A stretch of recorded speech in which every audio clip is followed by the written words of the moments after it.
Chapter 214 Volantis was like a bright pearl at the end of the vast plain of the Rhone River. The night market was still brightly lit. The street vendors were yelling enthusiastically, and the pedestrians stopped to look at their favorite products. Only a small number of Volantis people gathered at the intersection, pointing at the dim fire on the other side of the black wall, laughing and guessing which noble was so unlucky to have his house on fire. The giant elephant moved forward slowly, and the castle on its back shook with every step. Bo Chang sighed. I wonder how they will react when they know the truth tomorrow. No matter how they react, it's useless. These people don't even have the right to vote. Danny shook her head and urged, tell me some taboos and common knowledge about necromancers. Let me ask you a question first. Do you know what a necromancer is? Didn't you say that it's to study the mysteries of life and death? No, studying the mysteries of life and death is ideal. In reality, every necromancer has committed heinous crimes and should be executed. They should be beheaded and their bones ground to dust, Bo Chang said solemnly. What do you mean? Bo Chang thought for a while and said, I won't talk about playing with corpses, blood sacrifice, and summoning demons. Do you know how necromancers increase their magic power? Meditation? No, eating people. Babies are the best. Weird babies like dwarf babies are the best supplements. Wizard power is hard to come by, and the most common way for necromancers is to eat people. Bo Chang looked at Danny coldly, as if she was the evil demon who ate dwarf babies. Why are you looking at me like that? Danny shrunk her neck and shouted, you're the necromancer. You're the one who eats people. I don't eat people. Bo Chang's expression softened a little, and he said slowly, when I joined the Association of Necromancers, I swore in the name of my ancestors that I would never use evil means to practice witchcraft. Of course, it's useless to just swear. I still have to take blood tests regularly. If the amount of evil spirits in my blood exceeds the limit, my status as a prince will be useless. I will be immediately arrested, doused in wildfire, and burned to ashes. You guys can even detect the Een spirits in the blood? Danny was truly shocked. She had the ability to collect and bestow spirituality. She could also see spirituality in her sea of consciousness, but she could not detect the spirituality in her blood and body, unless the blood was burned with fire. Because of this, she was even more certain that the humans in this world were one with their spirit and body. Yes, spirit and body were interdependent. It was invented by the people of Valeglia. Bo Chang had a troubled look on his face. He gestured with his hands as if he didn't know how to describe the object. In the end, he asked directly, do you know about the witch lens? What? Danny suddenly stood up, and her head hit the roof of the wooden fort with a bang. However, she was too excited and completely ignored the pain. The witchcraft lens can detect Een spirits? Why are you making such a fuss? Bo Chang was shocked. Because I have a witchcraft lens at home. I was going to find a few blacksmiths in Kohler and have them melt it down to make armor. I thought the wizard lens could only observe large plant cells. Cells? Oh, it's genes. Have you heard of genes? I underestimated you. Bo Chang looked at Danny in surprise and sighed. Your knowledge is far beyond my imagination. In this era, the ancient knowledge of Valeglia has long been lost. I thought that other than the association, no one else knew about the secrets of genes. Danny sat down cross-legged and fell into deep thought. When she returned, she had to study the books she stole from High Priest Orlos's house. Valeglia's magic civilization and technology civilization were two completely different paths. She couldn't use the "I'm a modern scientific person" to look down on the ancient people of magic. Observing genes and Een spirits is only one of the many functions of the witchcraft lens. After a pause, Bo Chang continued, the people of Valeglia are very arrogant. Although they are unwilling to sell the witchcraft lens, they allow barbarian necromancers to work in the sorcerer tower as servants. They work for the sorcerers of Valeglia in exchange for the opportunity to use and research the witchcraft lens. In the next 2,000 years, countless barbarian necromancers rushed to Valeglia as servants and secretly learned their advanced technology. Finally, in the Huazi dynasty, when the barbarian empire was at its peak after thousands of experiments, we invented our own witchcraft lens. Although the Necromancer Association's equipment isn't as powerful as the witchcraft lens, it's enough to observe Een spirits. Bo-chung spoke passionately and passionately. It was as if he had returned to the glorious era when many heroes shed their blood for the prosperity of the country. Huazi dynasty? Danny didn't empathize with him at all. With a strange expression, she asked, "The era when the Emperor of Eunuchs was in power?" Yes, that was when the barbarian empire was at its peak. They used up the last copper coin in the treasury, and finally created the witchcraft lens before the Huazi dynasty was destroyed. Bo-chung sighed. So that's how it is. Such an awesome eunuch dynasty was actually destroyed by you magi. But the witchcraft lens isn't an atomic bomb. It has no benefits for the country. They even cut off Gigi to govern the country. What a price they paid. It took them so much effort to become the second empire in the world, second only to Valeglia, but it was destroyed by a witchcraft lens. No wonder the City of Knowledge invested hundreds of thousands of gold royals to research the witchcraft lens, but it didn't even make a splash. In the end, they even planned to scam the Mad King. Fortunately, the Mad King was crazy enough to not be fooled by them. Otherwise, the Mad King's kingdom would still be destroyed. The several million gold royals that Tywin had helped him accumulate over the past few decades all went to that damned fatty Robert. Sigh, it's better to invest in the City of Knowledge and research the witchcraft lens. How is it not beneficial for the country? Bo-chung glanced at her disdainfully and said, "Do you know about the Long Night?" "You know about the Long Night too?" Danny asked curiously. The Long Night was caused by the bloody chaos in the barbarian empire.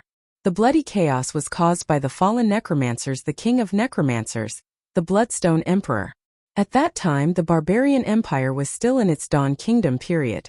The real world's first empire, Valeglia, was still herding sheep on the hills. It can be said that the fallen necromancers destroyed the barbarian empire and almost ended the world. Yes, the Bloodstone Emperor was the last emperor of the Dawn Kingdom. At the same time, he was also a powerful necromancer. In the legends of the barbarian empire, the Bloodstone Emperor used blood witchcraft and caused the world to enter the Long Night. So, the hero who dispelled the Long Night and saved the world was also you barbarians, Barbarian Tar? Danny said coldly. What's so good about Yesor Yahai? Almost every race wants to own him. You're not Koreans. Bo-chung didn't know what Koreans meant, but he knew that Danny was mocking him. The barbarian prince's face turned red and shouted, "The history books of the barbarian empire are well preserved. It's written clearly in the books." Okay, let's say you're right. The barbarian empire has the witchcraft lens, which is beneficial for the study of necromancy. It can also prevent the birth of a devil like the Bloodstone Emperor. But the prophecy also said that the next Long Night is coming soon. How do you explain this? It's most likely that the red-robed priest is trying to mislead people. Or the Huang dynasty's descendant is the second Bloodstone Emperor. Danny's mouth twitched. She didn't know what to say. The barbarian Bu family was the first dynasty of the Azure dynasty. Before the Azure dynasty there was the Huang dynasty. Now that the Azure dynasty was entering the end of the dynasty, the Huang dynasty's descendants took the opportunity to restore the country. The king was also a powerful wizard. He was called the successful Murong Fu. Now Bo-chung was slandering Murong Fu as the Bloodstone Emperor, who caused the second Long Night. Okay, don't talk nonsense. I know what you mean. Necromancy is a taboo and must be treated with caution. But I just want to know more about your theory of yin-yang spirit. I have no interest in witchcraft like eating people and blood sacrifice. Danny waved her hand. Only do theoretical research? Yes. You're not going to become a necromancer? Yes. Hearing her affirmative answer, Bo-chung relaxed and said, "Don't mind me. I'm worried that you'll go astray and be blinded by power. With your talent and wisdom, you have the potential to become the Bloodstone Emperor. If you really cause the Long Night, it'll be my fault." Danny stared at him with a wooden face. Then Bo-chung began to talk endlessly about the origin of necromancy, its development, its final form, its current research field, and his expectations for the future. He talked a lot and didn't stop until the merchant's house. But it could be summarized in a few words: we barbarians want to live forever. After discovering yin-yang spirit, we started to study yin spirit. As a result, we formed the necromancer system and created the Bloodstone Emperor. After destroying the Kingdom of Dawn and almost destroying the world, we became honest and didn't dare to study yin spirit anymore. After the long night, we tried to separate yin-yang spirit for thousands of years. Valeglia's shepherd suddenly rose and invented the witchcraft lens. We were very jealous. After thousands of years and the price of a dynasty's decline, we finally created the witchcraft lens.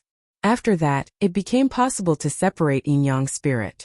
Since then we tried to separate yin-yang spirit, extract it, and integrate it into our bodies to see if we can live forever. After getting off the car, Bo Chung asked for a room in the merchant's house and asked Danny to wait there. He ran back to the upper house and came back with a leather bag.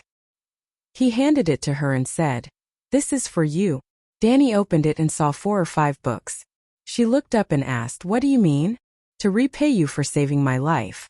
One is the development of necromancers, one is basic incantations, one is Chai Jin's notes, one is Bo Yi's travels, and one is Bo Cheng's notes." He looked serious and warned her, "You have to be careful when using basic incantations. It's best if you only do research and don't learn them. Don't spread the contents of these 5 books. Don't even let other wizards, especially wild necromancers, know that you have them. Otherwise there will be endless trouble." Danny nodded and solemnly promised, "I am the only one who can read these books." Bo Chung explained in a gentle tone, Chai Jin was the strongest necromancer in the Huang dynasty. He broke the limit of his lifespan and lived for 150 years. If he didn't die in a harem fight, he might have lived for a few more decades. Bo Yi was my ancestor. He went to Asia and even explored the easternmost land. He saw all kinds of extraordinary jobs in evil witchcraft. My notes. Do you remember that I bought Lisbon's corpse? Yes. I'm researching the relationship between yang spirit and witchcraft. You can take it and have a look. After saying that, he got up and left. Although their clothes were dried by body heat, they were still sticky. Chapter 2:15. That night, Volantis wasn't peaceful. Danny had just finished showering and was about to go downstairs for supper when she was stopped in the corridor by a tiger cloak army. The shadow-binding soldier was carrying a brown leather case. She pulled Danny aside and explained with a serious expression, "The dragon egg was lost, and the Valeglia steel armor of the Megara family is also gone." "I didn't steal it," Danny shouted. Her voice was loud and confident, as if it really had nothing to do with her. The shadow-binding soldier ignored her and nodded. "I know it's the mother of dragons. Not only did she steal the dragon egg in Maracho's body, but she also robbed 15 other Tower of Babel. She lost 12 Valeglia steel swords, and some books and antiques." I already knew. It was because she knew that she had a great harvest that she was so excited that she couldn't sleep, and wanted to go downstairs to drink some wine and have some fun. If it weren't for the fact that there were too many things on Blackie's back, White Knight would have continued to work hard. After all, there were 22 Black Towers in the Black Wall. The families that owned the Black Towers were all descendants of the great nobles of Valeglia.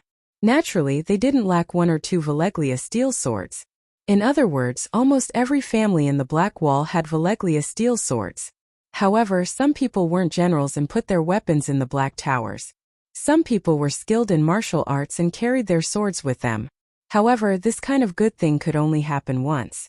If they went tomorrow night, the Black Dragon would be greeted with a barrage of arrows and ballistae. Moreover, even if they took the Black Tower, it would be empty inside. It would be even cleaner than a poor person's granary. So, Danny asked. Consul Dofus thinks that the Mother of Dragons might have changed her identity and hidden in Volantis, or even in the most crowded merchant's house. Therefore, the 5,000 Tiger Cloak army soldiers have sealed off this area and are specifically searching for the silver-haired, purple-eyed woman who deliberately changed her appearance, the shadow-binding soldier said. Damn, so smart. You guessed it all right. However, Danny was still very calm because she had prepared for the worst before entering Volantis. Even when she was shopping during the day, Big Black hovered in the clouds. At this time, Dahe was 500 meters above the roof. Things went wrong, Longyan would fall. Moreover, Danny had an alibi. Everyone in the world knew one truth. Megalosaurus were intelligent, but their intelligence was limited. If one wanted them to do something delicate such as burning down the Tower of Babel, one would either have to have a controller or train them for a month or so in advance. However, Snatching Maracho's corpse and dragon eggs was a completely spontaneous reaction that could not be trained in advance. It was like if you suddenly told a dragon, "Go to Old Wang's house on the street and buy me a pack of cigarettes," they would never be able to do it. Controlling the Megalosaurus remotely was something unimaginable for the people of Valeglia. So like everyone else in the Black Wall, the shadow-binding sorcerer was certain of one thing. Danny Rise was definitely on the dragon's back. The undead consul Nessasaurus even swore that he had seen the evil mother of dragons on the black dragon's back with his own eyes. Moreover, White Knight was not a White Lotus. With Dahe's help, no one was left alive during the robbery. Look. The shadow-binding sorcerer took out a roll of parchment from the Tiger Cloak army and handed it to Danny. There was a painted portrait of a beautiful girl with silver hair and purple eyes.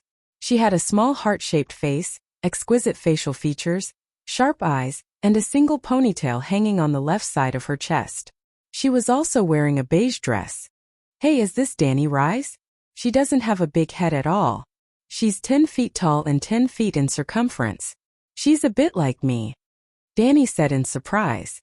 Except for her fierce eyes, her facial features were not unique. In other words, the artist had never seen Danny with his own eyes. This was a temporary sketch based on the descriptions of other people. It was like the male lead in a neon anime. They all had a kiwi face, covered their hairstyles and wore the same clothes. It was almost impossible to tell who was who. Yes, she looks like a lot of Volantis girls. The shadow-binding sorcerer returned the parchment to the Tiger Cloak Army's captain and said casually, "I heard that 300 noble girls suspected to be Danny Rise were found in the Black Wall alone. Whether it was to rob the treasure or to teach the Volantis a lesson, the Mother of Dragons has already achieved her goal. She must have left long ago. The so-called search is just to give an explanation to the families of the nobles who died tonight. After all, there are indeed a lot of people who died." "Then why are you looking for me?" Danny asked doubtfully. The shadow-binding sorcerer waved his hand and said to the Tiger Cloak Army, "Go and wait." After the guards left, she said, "I came to ask you if you want to join the dragon hatching mage group." "It's already so late. Can't you ask me tomorrow? Also, the dragon eggs have already been lost. How can we hatch dragons? Why don't we all go our separate ways and look for other bigger projects?" The shadow-binding sorcerer shook the leather case in his hand and explained, "Half a year ago, I went to call with an invitation written by Mirajo to bring High Priest Corbett to Volantis. Now, he has died tragically in the dragon flames, and even his body has not been found. It is reasonable for me to go to the Black Goat Church personally and explain this to the bishop. Of course, the more important thing is to find another high priest to replace Corbett's position. It just so happens that there is a riverboat called Summer Star, heading north to call in the early hours of the morning. They are in a hurry. As for the dragon egg side, there is not only one dragon egg in the world. Elios promised me that he will find at least one more in the short term." "Elios Chihita, the Tiger Party candidate? You found him again?" Danny's expression was strange. In the afternoon, the first group she met at the riverbank in the West City was the campaign team led by Elios' son. The shadow-binding sorcerer was neither angry nor embarrassed. He nodded and said, "He took the initiative to find me. Elios is also a noble. I have no reason to reject him. I think his son is already in his 20s. Danny's mouth twitched. "As long as you can use it," Tam said calmly. "Okay, as long as you're happy. Then, do you want to join the Dragon Incubator team? If you do, pack your bags immediately and follow me to the dock. I will personally help you become a shadow-binding sorcerer on the way. To be honest, I'm a little scared. So many people have died." Danny's face was filled with fear. She hesitated and said, "And if there is a first time, there might be a second or third time. We can't avoid it every time. The risk is too high and there are no benefits at all. It's not worth it." "I see." The shadow-binding sorcerer nodded. She squatted down and opened the leather case. She took out a golden mahogany box. It was 1/2 meter long and as thick as a wrist. She handed the box to Danny and said, "There's a glass candle inside. It contains a meditation technique. Try it." "Tam, you're so considerate," Danny said, touched. "Don't be so excited. It's only a level 3 meditation technique. You saved my life tonight." The shadow-binding sorcerer waved her hand.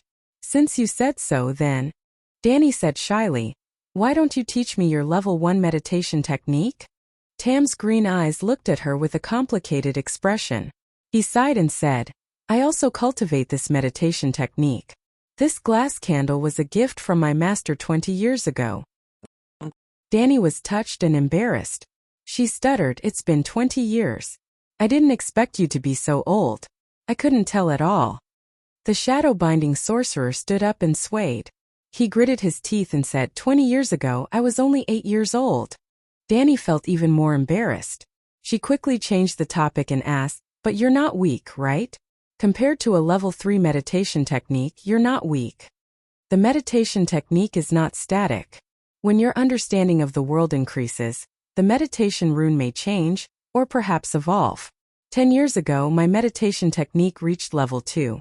So, do you understand why I'm so obsessed with dragon hatching? If I complete the hatching, my understanding of the mysteries of magic will increase. Maybe my meditation technique will increase again. All meditation techniques can increase in level. Other than the Creator, even the gods are only a part of the world. Their understanding of the truth is also one-sided. Danny's eyes flashed. But I heard that the great wizard of Valeglia's meditation technique is perfect. Indeed, it's perfect to the point that it can't be improved. But are there only humans in this world? That's true. Danny nodded thoughtfully. Valeglia's people had never been able to cross the boundary between humans and gods. Priest Lalo's complete meditation technique shouldn't be too far behind the great wizard's legacy. Then she asked curiously, why don't you teach me the current level 2 meditation technique? Danny didn't believe that Tam was hiding something.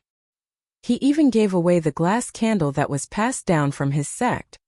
Don't you understand?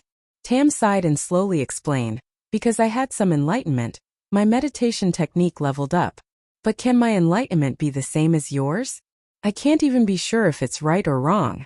If I describe the meditation runes in my mind to you, not only will you not be able to grasp them, but you will also damage your consciousness if you forcefully cultivate them. After thinking for a while, Tam squatted down and opened his suitcase.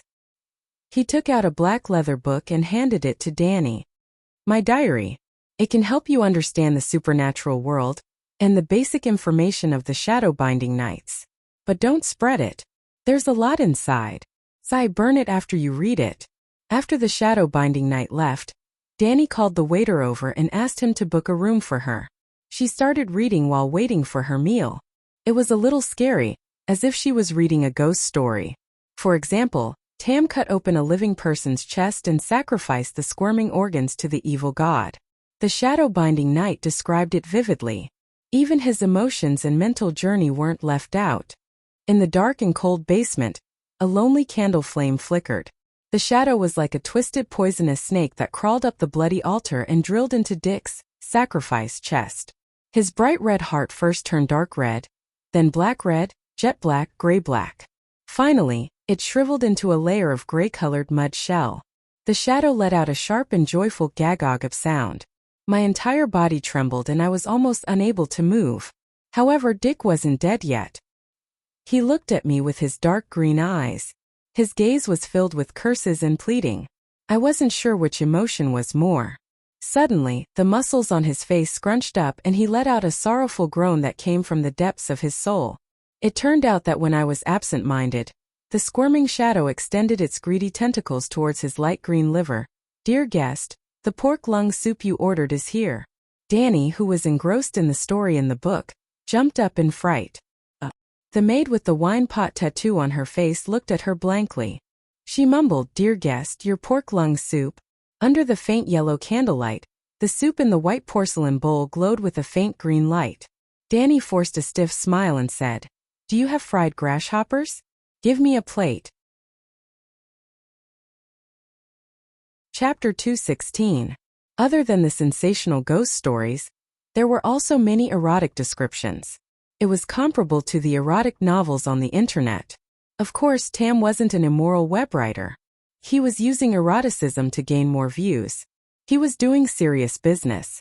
By combining with men with bloodline power, the shadow-binding sorcerer would absorb a mysterious medium from their bodies.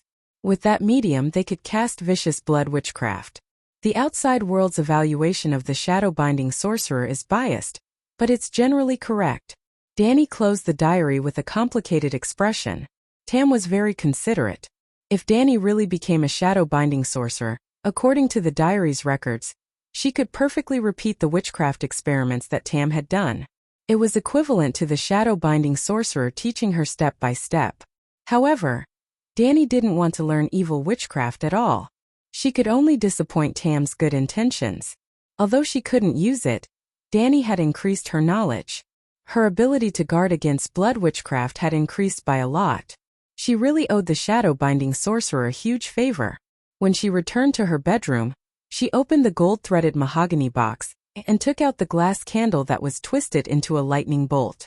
She actually sensed the coordinates that she had left behind a few days ago. Without hesitation, Danny locked the door and drew the curtains. She sat cross-legged on the sky-blue mirror carpet in the bedroom and placed the glass candle in front of her. It was 40 centimeters, shorter than all the glass candles she had seen before. The surface of the gray crystal had thin silver veins that looked like blood vessels. She looked around and couldn't find a pedestal for the candle. She directly grabbed the end of the glass candle with her hand. Asterisk swoosh. Asterisk, the grayish light suddenly exploded, and strands of silver threads danced around the crystal candle as if they were solid. Every time Danny's gaze came into contact with a silver thread, a rune would appear in her consciousness. She knew that this was the witchcraft inheritance of Tam's school. She ignored the information of the runes. The 9-colored spiral in her body was slowly spinning. Her witchcraft power outlined a set of strange runes at lightning speed. Danny's consciousness became blurry, as if she had fallen into a huge whirlpool. She kept spinning and falling, and countless illusory figures flickered in front of her eyes, but in just a moment she adapted to this scene, and her mind became clear again. After an unknown period of time, perhaps it was only a moment, or perhaps it was only a few hours, Danny felt that her wizard power was being drained madly. It was like a swimming pool that had its floodgates opened. Although there was a lot of water in the pool, it was decreasing at a speed visible to the naked eye. After Danny lost a third of her wizard power, the whirlpool in front of her disappeared, and a layer of light red gauze appeared in front of her body. Use more strength, fuck me. A familiar voice, the one-eyed faceless being howled like a wild wolf, seemed to be in pain, but also seemed to be in joy. Who is it? The man roared and threw a dagger behind him. Almost at the same time, Danny jumped back. Snatch! The dagger was nailed into the door 2 inches deep. The tip of the dagger vibrated at a high frequency. No one. The man got up with a bang, shook the thing and looked around. The room was small and simple, less than 30 square meters. There was only a single bed and a bedside table. The clothes on the floor were messy, and the door was locked from the inside. There was no sign of it being opened. Damn it!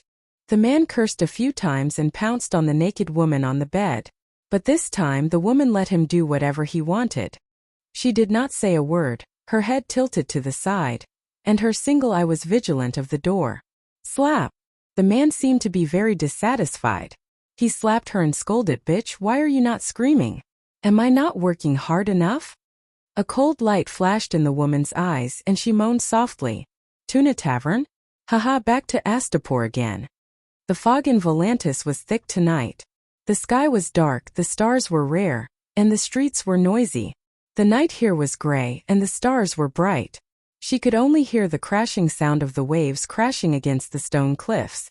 The dark sea was just behind her. This was the dock area. Danny stood on the roof and could vaguely see the shop sign across the street.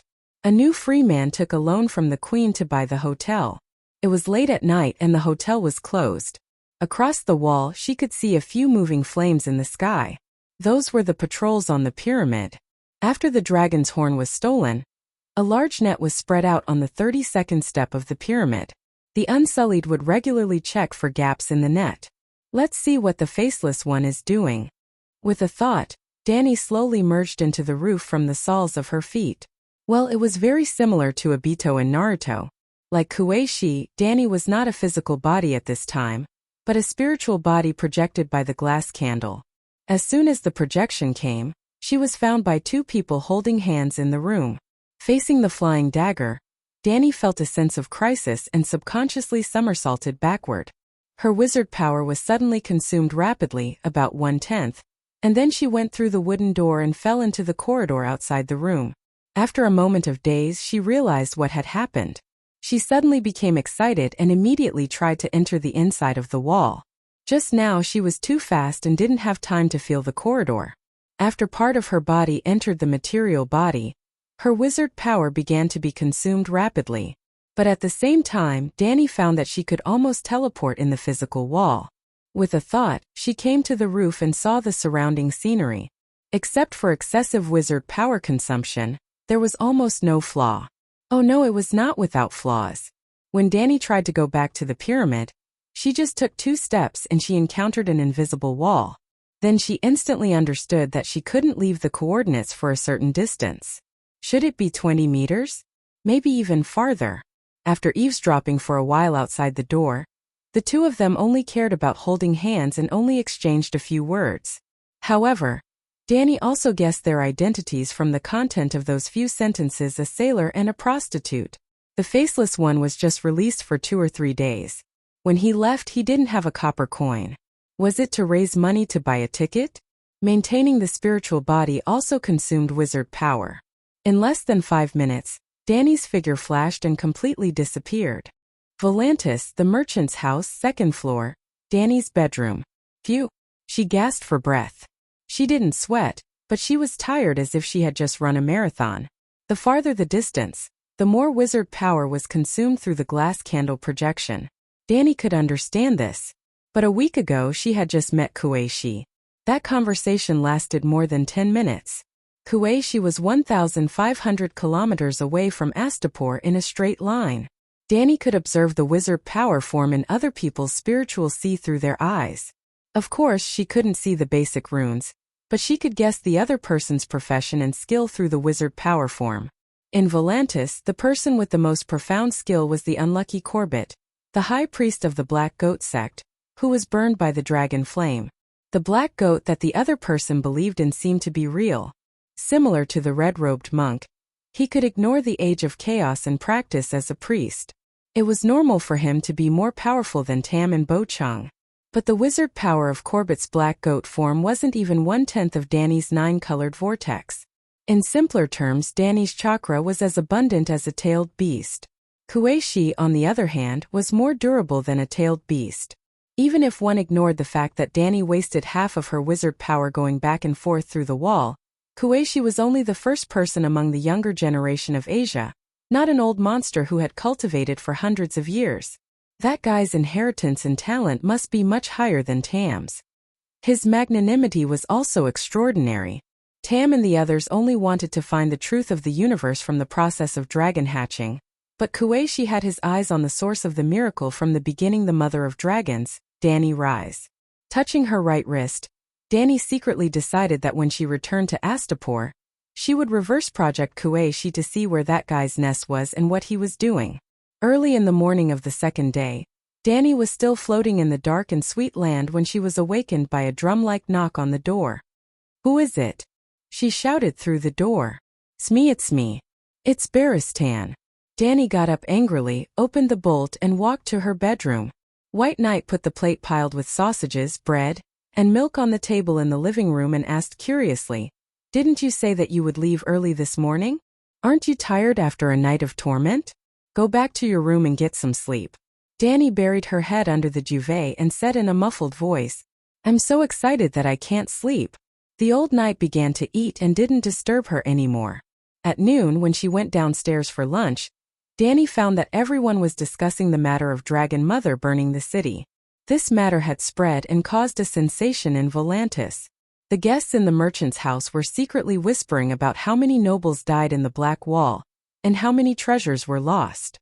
A Midsummer Archipelago sea merchant wearing a bird feather cloak patted his chest and vowed, "Last night, I was discussing business in the East City. I saw the Tower of Babel burning like a torch with my own eyes.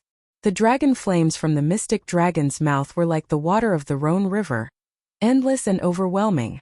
Believe me, Volantis is finished. The Black Wall is in ruins, and all the old nobles are dead." Someone immediately retorted, I saw Elios giving a speech in the Fountain Square this morning. He called on all the people to unite. Those who have money will contribute, and those who don't will join the army to avenge the dead. Another merchant from Mir was selling high-end lace at a low price while saying fearfully, "There's no other way. The Mother of Dragons has led an army of 200,000 across the Dothraki Sea, and will go south to Volantis in half a month at most. It's better to sell it at a low price than to have it destroyed." Really? Is this true? The other sea merchants were shocked. Of course. The army will be at the back, and the Megalosaurus will go first. This is the Dragon Queen's fixed tactic. Astapor, Murine, and Yuan-Kai all fell like this. The Megalosaurus will go around first, or spit fire to burn the house, or spread a crusade, and then the army will surround it.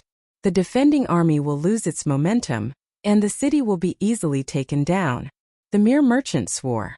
Panic gradually spread, and merchants began to sell the goods in their hands. Then it formed a wave and more merchants joined in, cutting off their flesh to stop their losses. Danny noticed that almost all the goods sold, as long as they were below cost, were eaten by mysterious people. Someone is profiting from the national disaster, she whispered to the White Knight. Around 2:30 in the afternoon, Danny and the White Knight returned the key to the door, carried their luggage and rode out of the merchant's house. They saw a group of Unsullied trotting over. "Get out of the way, make way for the consul." The Unsullied shouted loudly. "What a coincidence. When we entered the city in the evening 2 days ago, we met Dofus' team. Now that we're leaving, he's coming to see us off again. Now that 2 consul who were sure to be re-elected have died, and there are only 4 days left until the voting, I wonder if he has a chance to turn the tables." The White Knight said strangely, "No hope. You heard it that day?" Because of his cowardly attitude towards the Mother of Dragons, even the freedmen by the roadside looked down on him. Danny shook her head. The giant elephant carrying the tall fortress stopped 50 meters in front of the merchant's house, and a group of slaves knelt in the square nearby. The Tiger Cloak army protected the giant elephant. Dofus stood up, holding the fence of the tower, and shouted to the standing merchants and freedmen, "No army has entered the plains of the lower Lorne River. Volantis is as stable as Mount Tai. Someone is deliberately spreading false news, causing the sea merchants to sell their goods at low prices." As Dofus preached again and again, more and more merchants walked out of the merchant's house and surrounded the giant elephant. There are only 4 days left in the term, and there's no hope of being re-elected, but he's still so conscientious. Danny's expression was complicated, and she sighed. The Volantis people are blind. Dofus is far smarter and more rational than Malakar. Chapter 217. After leaving the city gate, Danny rode her horse for more than 10 miles. In a small forest, Danny rode Whitey again. After flying west for another half an hour, the 2 dragons landed in a swamp near the Lone River.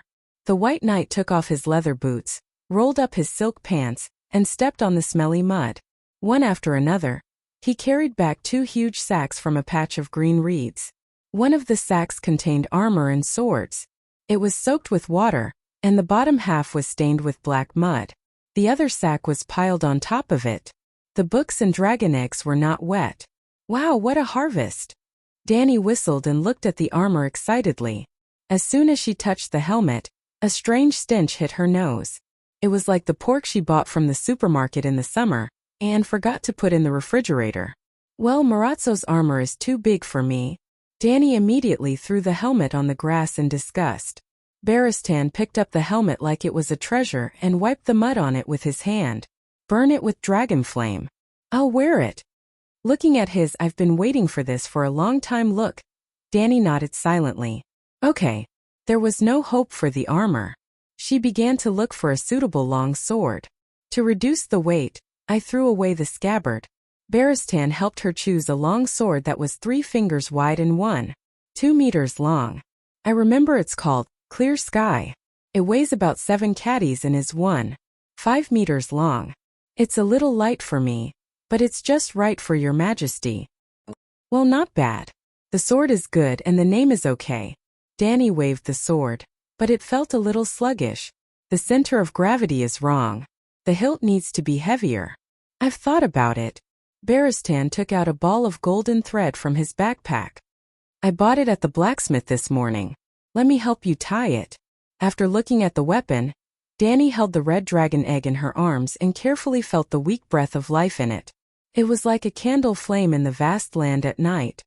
This dragon egg belongs to the Targaryen family. How did it get out? I'm not sure. After the blood dragon's mad dance, almost all the dragons died. But there were still a few dozen dragon eggs left. The kings of the past all tried to use wildfire to hatch the dragons, but all of them failed. The dragon eggs were burnt and destroyed. Just the fire in the Midsummer Hall 40 years ago had caused the loss of 7 dragon eggs. Perhaps someone took advantage of the chaos and concealed the number of destroyed dragon eggs. Baristan guessed as he tightened the string on his sword hilt. No, it's not the dragon egg from the Dance of the Blood Dragon. The Bravosi said it himself. The dragon egg came from 250 years ago. Dani shook her head. This is too long ago. I don't know anything about it. You can go to Old Town and ask the academicians. They have studied the history of House Targaryen. White Knight suggested. Previously, Dani and White Knight had planned to travel to Astapor Volantis, 2,500 kilometers, Dorne 2,000 kilometers, Old Town 2,000 kilometers, King's Landing 1,700 kilometers, Hujien 800 kilometers. Yep, the above data was based on the distance in a straight line. Dani could fly on a dragon, but the others would have to make a big detour regardless of whether they were on a boat or a horse. The situation has changed. Old Town isn't as safe as we thought. Dani told White Knight about the Dragonslayer crossbow with a heavy expression. Because of Marjorie Tyrell? How is that possible? White Knight was puzzled. Even if he wasn't good at politics, he understood that the High Court didn't have to be so ruthless with just a widow queen. Yup, Little Rose Marjorie was also a weirdo in Game of Thrones. During the War of the Four Kings, Renly married Marjorie, the first daughter of House Tyrell, in order to win over the High Court. A few days after they got married, King Renly died at the hands of his brother Stannis, leaving Little Rose a widow. The Stags and Rose's alliance went bankrupt. Later, under the efforts of Tywin, Rose allied with the Lions. As the price for the alliance, Cersei's son Joffrey was engaged to the little widow Marjorie. On the day of the wedding, Joffrey was poisoned to death by House Tyrell, leaving Marjorie a widow for the second time. According to the plot, Marjorie was about to marry Joffrey's brother Tommen, but Tommen was only 9 years old. Thus, Little Rose gave herself the bandit title of Virgin Queen. I still have to go to the City of Knowledge. After thinking for a moment, the old knight said seriously, Your Majesty, there are 2 goals for this trip to the Westeros. First, investigate the current situation of the 7 kingdoms, and help Sir Mormont understand the current situation of Bear Island. No, the above 2 goals are not important to me. Leaving Slave Bay and leaving enough time for Count Butcher to clean up the Gith nobles in Meereen is my main goal. After causing a ruckus in Volantis, I will find a chance to appear in the Westeros again. The perfect proof of ignorance, the Queen was on official business and everything was done by Scholar Laidler. This way, even if Scholar Laidler went on a killing spree and slaughtered all the Gith nobles, Dani would at most hold a public trial and then kill Ma Su. Of course, she could not say this to the old knight. She still wanted to be a bright and kind queen. Without a doubt, the Old Town is the city of scholars. The news of the 7 kingdoms will gather there. At most, you can change your appearance and hide your identity, Whitebeard continued. Can I disguise myself as a shadow binder? Dani asked. Well, the Old Town is not only the city of scholars. Before Aegon conquered the 7 kingdoms, the main church of the Church of the 7 Gods was also there. The appearance of a shadow child would probably attract more attention, the old man said hesitantly. Okay, dye your hair, trim your eyebrows and apply lipstick. This world also has hair dyeing technology. The dye extracted from plants is applied on the surface of the hair like paint. It can be washed with soap and restore the original hair color. This is an advantage, but at the same time, it is also a disadvantage. It is easy to be discovered that you have dyed your hair. Then, the 2 took out craft paper from their backpacks and wrapped the books and swords. Especially the books. They would bury them in the ground later and could not be soaked in water. They found a relatively dry highland and dug a hole to bury the package. They covered it with a messy layer of grass to make it less eye-catching. Well, the dragon egg was not buried. Danny put it in her backpack and was ready to carry it with her. She wanted to hatch it as soon as possible. After all, the night was coming, and there was not much time left for her to develop. One more dragon meant one more power. Then Dahe and Little White attacked together. The dragon flame burned Valeglia's armor red, but it did not melt. They used their swords to pick up the helmet, throat armor, plate armor, arm guards and other parts and threw them into the water. Sizzle! After a puff of white smoke, the black armor that used to be dull and smoky became black and gray. It looked like a shoddy product hammered by a third-rate blacksmith on the street. Haha, the burning is uneven. There is a color difference. Danny laughed. Good to fool people. The knight took off the chain armor excitedly and began to put it on. Danny also went to help. After this back and forth, it was already past noon. After eating some barbecue, the two climbed on the back of the Megalosaurus again and flew straight to the west. It was a coincidence. Yuan-Kai, Volantis, Reese, Young Halbert City and the Old Town were almost at the same latitude. The two dragons only needed to fly straight to the west. This time they did not need to cross the dangerous Devil's Avenue. The two dragons' speed was more stable. They glided at about 200 kilometers per hour at an altitude of 6,000 meters. 2 hours later, they left the land and entered the summer sea. For several hours the sea and the sky were the same color as the blue sea. Around evening, a prosperous island appeared in Dahe's vision. Thousands of sailboats were moored on the sparkling Red Sea. Danny immediately ordered the two dragons to lower their altitude. Reese was also a colony of Valeglia. It also had a Tower of Babel for the Megalosaurus to take off and land. Well, Reese had also joined the Allied army and was Danny's enemy. So, Danny was a little reluctant to do it. Starting from the dock, there was a beautiful palace-like passion garden. Well, it was a place for bed slaves to attract guests. It was commonly known as a brothel. Forget it. I'll only rob the nobles of the Tower of Babel. I won't disturb the common people. Little White muttered and landed on the empty platform below. The black tower in the Golden Roses was 30 meters high. The top platform was 400 square meters, half the size of Mirajo's black tower. There was no glass dome and there was no one on the flat ground. Under the dim sky, the two dragons landed lightly. The whole process did not attract anyone's attention. Whitebeard jumped off the black dragon first. His iron boots made a crisp bang sound on the black stone platform. Who's up there? Hank, did you hear it? There's a sound on the top platform. Let's go and see. The guard's alert call came from the stairwell. The old knight acted as if he did not hear it. He pulled out his long sword and shouted to Danny on the white dragon's back in a relaxed tone. I'll go down first. After cleaning up the enemy, I'll inform His Majesty. Sure enough, he was used to robbing people. The first time he robbed the Black Tower of the Oris Belleris family, the old knight was still hesitant and kept refusing. Now, without Danny's order, he jumped off the black dragon skillfully entered the stairwell, and skillfully cleaned up the guards in the palace. After a while, there were a few screams of the guards before they died. Baristan poked his head out from the stairwell and shouted in a strange tone, "There's an accident. Your Majesty, you have to come and see it in person." What accident? Danny's body tilted and like a slide, she lightly slid down the white dragon's wings. This made her feel emotional. She thought back to a year and a half ago, not long after the two little dragons were born.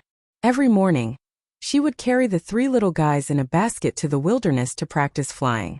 Every time she threw them up, her movements were so gentle, for fear of breaking their slender and almost transparent wing bones. Now, the thick carpet-like wings could bear her weight of more than 50 kilograms, including mail armor and backpack. With complicated thoughts, Danny walked down the stairs and entered a magnificent palace. The mire carpet was embroidered with colorful flowers and naked girls. There were two porcelain vases at the door that were as tall as a person. Behind the low couch was a purple wood screen from the Midsummer Islands. The sunset passed through the mosaic glass on the window, projecting the halo of a giant crown in the air. Compared to the Pyramid Palace in Slave Bay, the aura of wealth was not to be outdone, and the artistic details were even better. In such a magnificent palace, the two corpses lying on the carpet were a bit of a killjoy. What was even more of a killjoy was the 3 men and 1 woman kneeling on the carpet. 2 delicate naked men, one with golden hair and one with purple hair. A naked woman with long golden hair and milky white skin, and a blue-robed young man who was holding his wrist and moaning softly. At his feet, there was a bright sword and a crossbow that was broken in 2. What happened? Danny asked. Acquaintances, Beristan said awkwardly. Chapter 218. Who are you? How dare you behave so atrociously in Prince O'Molan's residence? The woman raised her head, her large blue eyes staring at Danny as she questioned. You should be asking how you came in and why you came down from the platform. Danny dragged a soft stool and sat in front of the 3 of them. Let them put on their clothes. Sitting on the chair, Danny could not help but lower her gaze and see something disgusting. Although her gaze was fixed on the woman, there were strands of blood flowing out from her crotch. It made Danny feel nauseous. Behave yourself, Beristan threatened. Then, he walked to the window and pulled down the lace curtain embroidered with the word, Bright Moon over the sea, and threw it over the 3 naked men and women. Kid, are you from the Westeros? Which family's young master came to Reese to have fun? Danny turned her gaze to the youth who was holding his wrist. He had blonde hair, blue eyes, and white skin. He was 17 or 18 years old. His face still had some childishness. His facial features were delicate, but he had a masculine air about him. His gaze was sharp. The other 3 were most likely at Serapi, and had been pulled out of the bedroom by Beristan. There were broken crossbows and long swords on the carpet. Then the youth must have used the crossbow and longsword to attack the White Knight. Even the maid at the entrance of the bedroom was killed, but he did not die. Obviously, the old knight's so-called acquaintance was him. As a Kingsguard, the acquaintance must be a noble from the 7 kingdoms. I am Henry Hathar, son of the old town's Earl Laedon Hathar. Who are you? The youth said proudly. Earl Hathar. Danny touched her chin and thought for a moment. She suddenly turned around and stared at the woman who had snatched most of the curtains. Upon closer look, the youth's appearance was similar to hers. Isn't this too much of a coincidence? Danny looked at Beristan and smiled bitterly. Fortunately, it was me who came. The old knight nodded emotionally. If another White Knight came here, then the situation would be too awkward and unimaginable. Lady Linus, I remember that you are now married to a prince of trade? Danny asked tentatively, turning to the woman. This is the residence of Prince Treg O'Molan. Who are you? You know me? Linnes asked doubtfully. I rode a dragon here. Danny turned around and shouted at the stairs. Black Diamond, roar for them. Dahe didn't howl foolishly. It climbed down the platform along the wall like a gecko and firmly grasped the relief sculpture on the wall with its claws. Boom! It smashed through the mosaic glass window and stuck a ferocious dragon head in. Hiss hiss. 2 streaks of white smoke with sparks of fire came out of his nostrils. His blood-red vertical pupils with a hint of black coldly sized up the 4 captives in the room. Dragon! Humphrey Hyder's eyes bulged as he groaned. Dragon, it really is a dragon. The sea merchants weren't lying. The alliance is real and the dragon is real. You. He turned his head abruptly and looked at Danny, saying in disbelief, You're Danny Liz Targaryen. Why are you here? Aha, you know about the alliance? Danny asked with a smile. I thought they were bragging. After all, the dragon has already... Humphrey shook his head and smiled bitterly as he turned to look at Dahe, who had retracted his head. I was ignorant. Now do you know why I'm here? Burn down Reese City. Humphrey's face was pale and his voice trembled. Say, I'm not that cruel. Danny waved her hand and smiled. Besides, my dragon is still too young, and doesn't have the ability to burn down a city. I came here today with 2 goals. Kill 180 princes to establish my authority, and steal a few dozen. Oh, Reese only has 3 sky towers. This is going to be difficult. She rubbed her chin as if she was troubled. Kill 180 princes. Humphrey's face twisted. How could she say that she wasn't cruel? That was a prince of trade. Even if his status couldn't be compared to the dukes of the 7 kingdoms, he was definitely above the level of an earl. And she even said that she wanted to steal. Even the cruel Meg was not as cruel and greedy as you. Reese doesn't have that many princes. Linnes, who was cowering at the side, couldn't help but say. Danny glanced at the two young men who were barely covering their crotches and asked Linny's, "Since we're from the same hometown, I can do you a favor. Tell me, where's your dead husband? I'll kill him for you on the way." "Which husband?" "Mormont. I don't know which city he's working as a mercenary. If you must kill him, you can go to Bravo's and look for him," Linny said with a confused expression. Bam! Baristan slapped his helmet and tilted his head, as if he couldn't bear to look at the scene in front of him. Danny stared at the woman for a long while before asking, "How did that Yora Mormont offend you that you must kill him?" Linny's had an expression that said, "You're being unreasonable." She felt wronged and said angrily, "I didn't say that I wanted Mormont dead. It was you. You said that you would do me a favor and kill him." Could I have guessed wrong? Seeing that she was so self-righteous, Danny couldn't help but look at the White Knight in confusion and asked. The three of them didn't mess around. They were in a daze. Fortunately, His Majesty didn't see it. The scene was unsightly and inhumane. The old man said disdainfully. Linny's face was full of shame and anger as she glared at the armored knight. "How is it unsightly?" Her brother Humphrey blushed and turned his head away. "These two," Danny pointed at the two young men, "are submissive. They're definitely not Prince Amaran. There's nothing wrong with having sex, but they're just your lovers, right? It's fine to have an affair behind your husband's back, but you rely on the Prince of Trade to make a living. Would it be good if he knew? So I'm going to help you murder your husband. You can at least get half of the family property, right? In the future, you can find whoever and how many lovers you want." Hearing this, Linny's expression was strange and she wanted to say something but stopped. Dragon Queen, you've misunderstood. The golden rose and the purple rose are my bed slaves. My husband Chui Gu knows about this and even encouraged me to practice the 7 cries of spring. Sometimes he would also join in. Lizi is the capital of lust and literature, and it's different from the 7 kingdoms. Oh right, there's a lust garden in Slaves Bay, right? The situation here is actually similar to Yuan Kai. You should be able to understand it easily. In the end, she still had a puzzled expression. I've known about Lizi's openness for a long time, but this? Sai, your husband is awesome. Danny sighed with a twisted expression and then asked doubtfully, "Why should I understand you? Everyone is saying that after you took down Yuan Kai, you took in 8,000 bed slaves. There are both men and women, and you change 7 or 8 every night." Linny's mumbled. Danny glared at her, and she lowered her head in fear before asking, "Who's saying that? Is there a Gith diplomatic group here too?" Everyone on the streets knows, but the Gith people have been here before.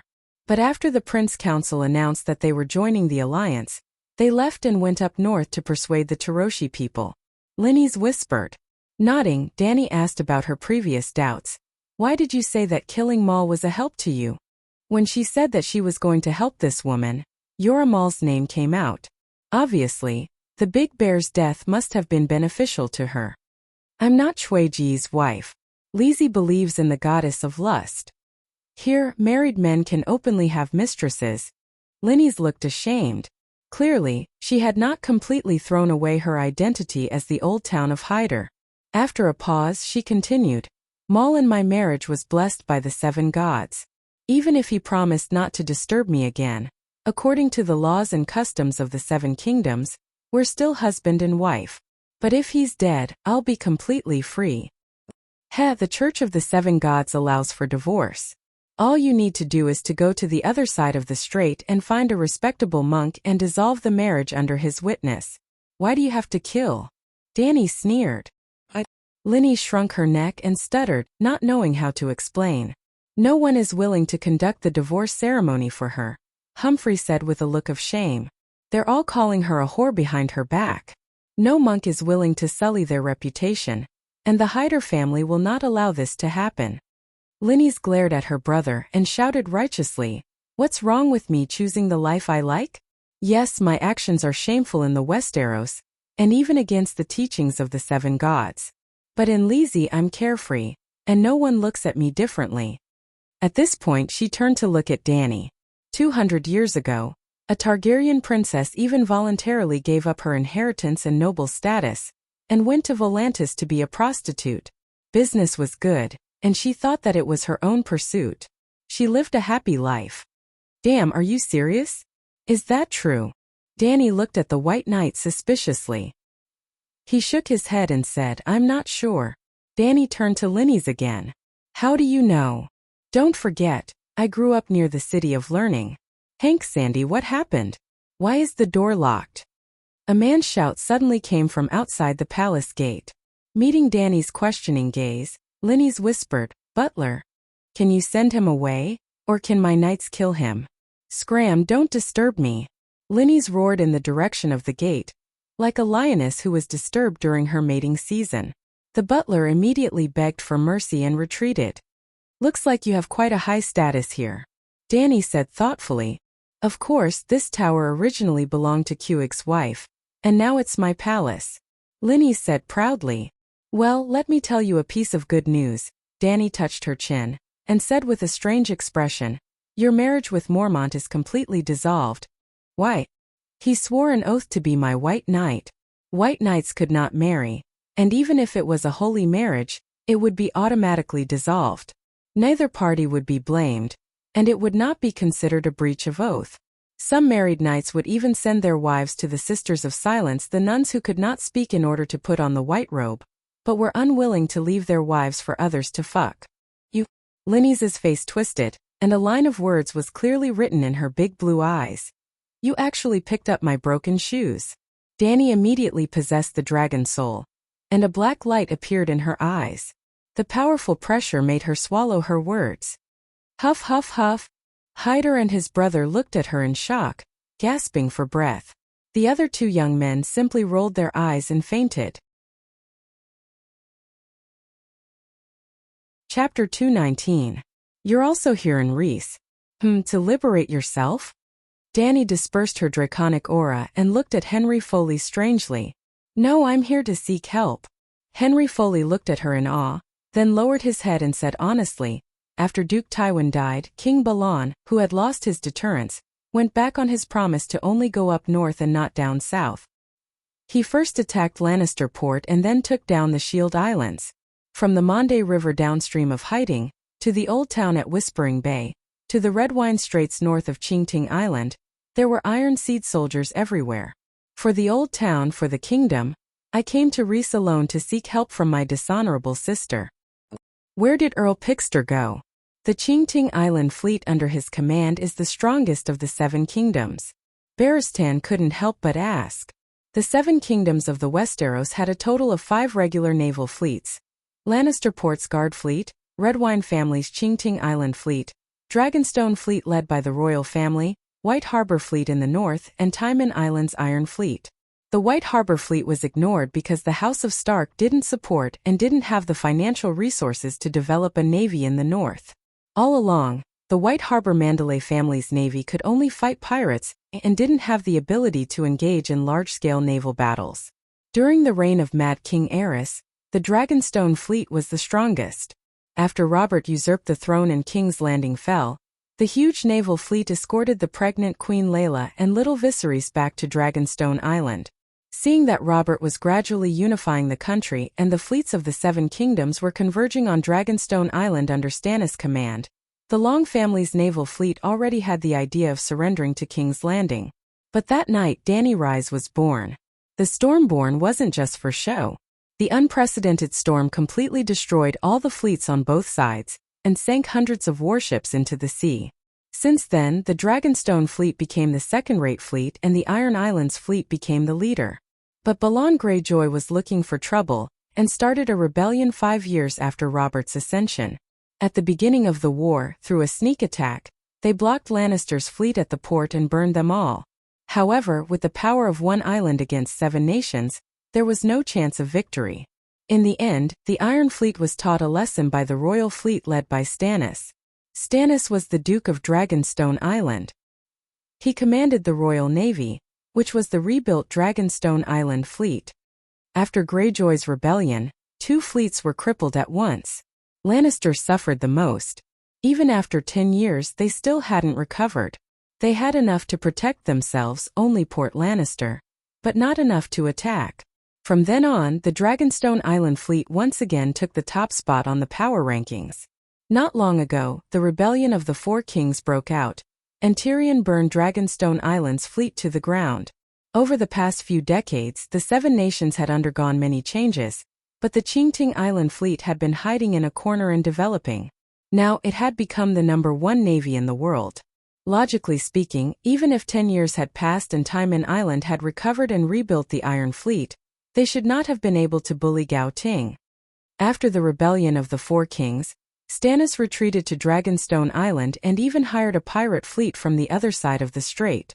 Seeing that Blackwater Bay was sealed and King's Landing sea trade was almost cut off, the Iron Throne spent millions of gold royals to build a new royal fleet and also dragged Count Puakst from Qingting Island to help. Finally, the Qingting Island fleet was dragged into the water. Dany sighed to herself. Henry Foley continued, although the Qingting Island fleet had regained control of Blackwater Bay and King's Landing sea trade had been restored, Dragonstone Island was easy to defend and hard to attack. In order to reduce his losses, Blackwater Bay belonged to King's Landing and not Qingting Island. Count Puakst used a more time-consuming siege technique in an attempt to deplete Dragonstone Island's food reserves. But, Taiman came aggressively, Dragonstone Island was not taken down, and the Qingting Island fleet was trapped in Blackwater Bay. I had no choice but to ask for help. I'm afraid the people of Lys can't help you, right? Dany sneered. They sent their entire fleet to Volantis, a total of 200 longships. I only arrived in Lys yesterday afternoon. Henry Foley looked at his bitch sister expectantly. How many warships can Chui Gu send to help me? None. Chui Gu dotes on me, but he's not stupid. No one would do something that only has risks and no benefits. Linny shook her head. The High Court has money. They can pay him. Henry Foley emphasized. High risk and low returns. It's not as good as sea trade. Linny still shook her head. Your father, siblings, and countless relatives and friends are in Old Town. Henry Foley said angrily. Humph. Everyone in Old Town is calling me a bitch behind my back. She sneered and sighed. If it was another time, I might be able to persuade him. But now the alliance is about to set off. I can't do anything even if I want to. After all, that's an iron fleet with 100 longships. It's useless to send 8 or 10 ships to help. Seeing Henry Foley looking at her expectantly, Dany shrugged and asked, Didn't you hear? The alliance is about to set off for the east. The target of those hundreds and thousands of warships is me. Your Majesty, you will fight back to the Westeros, right?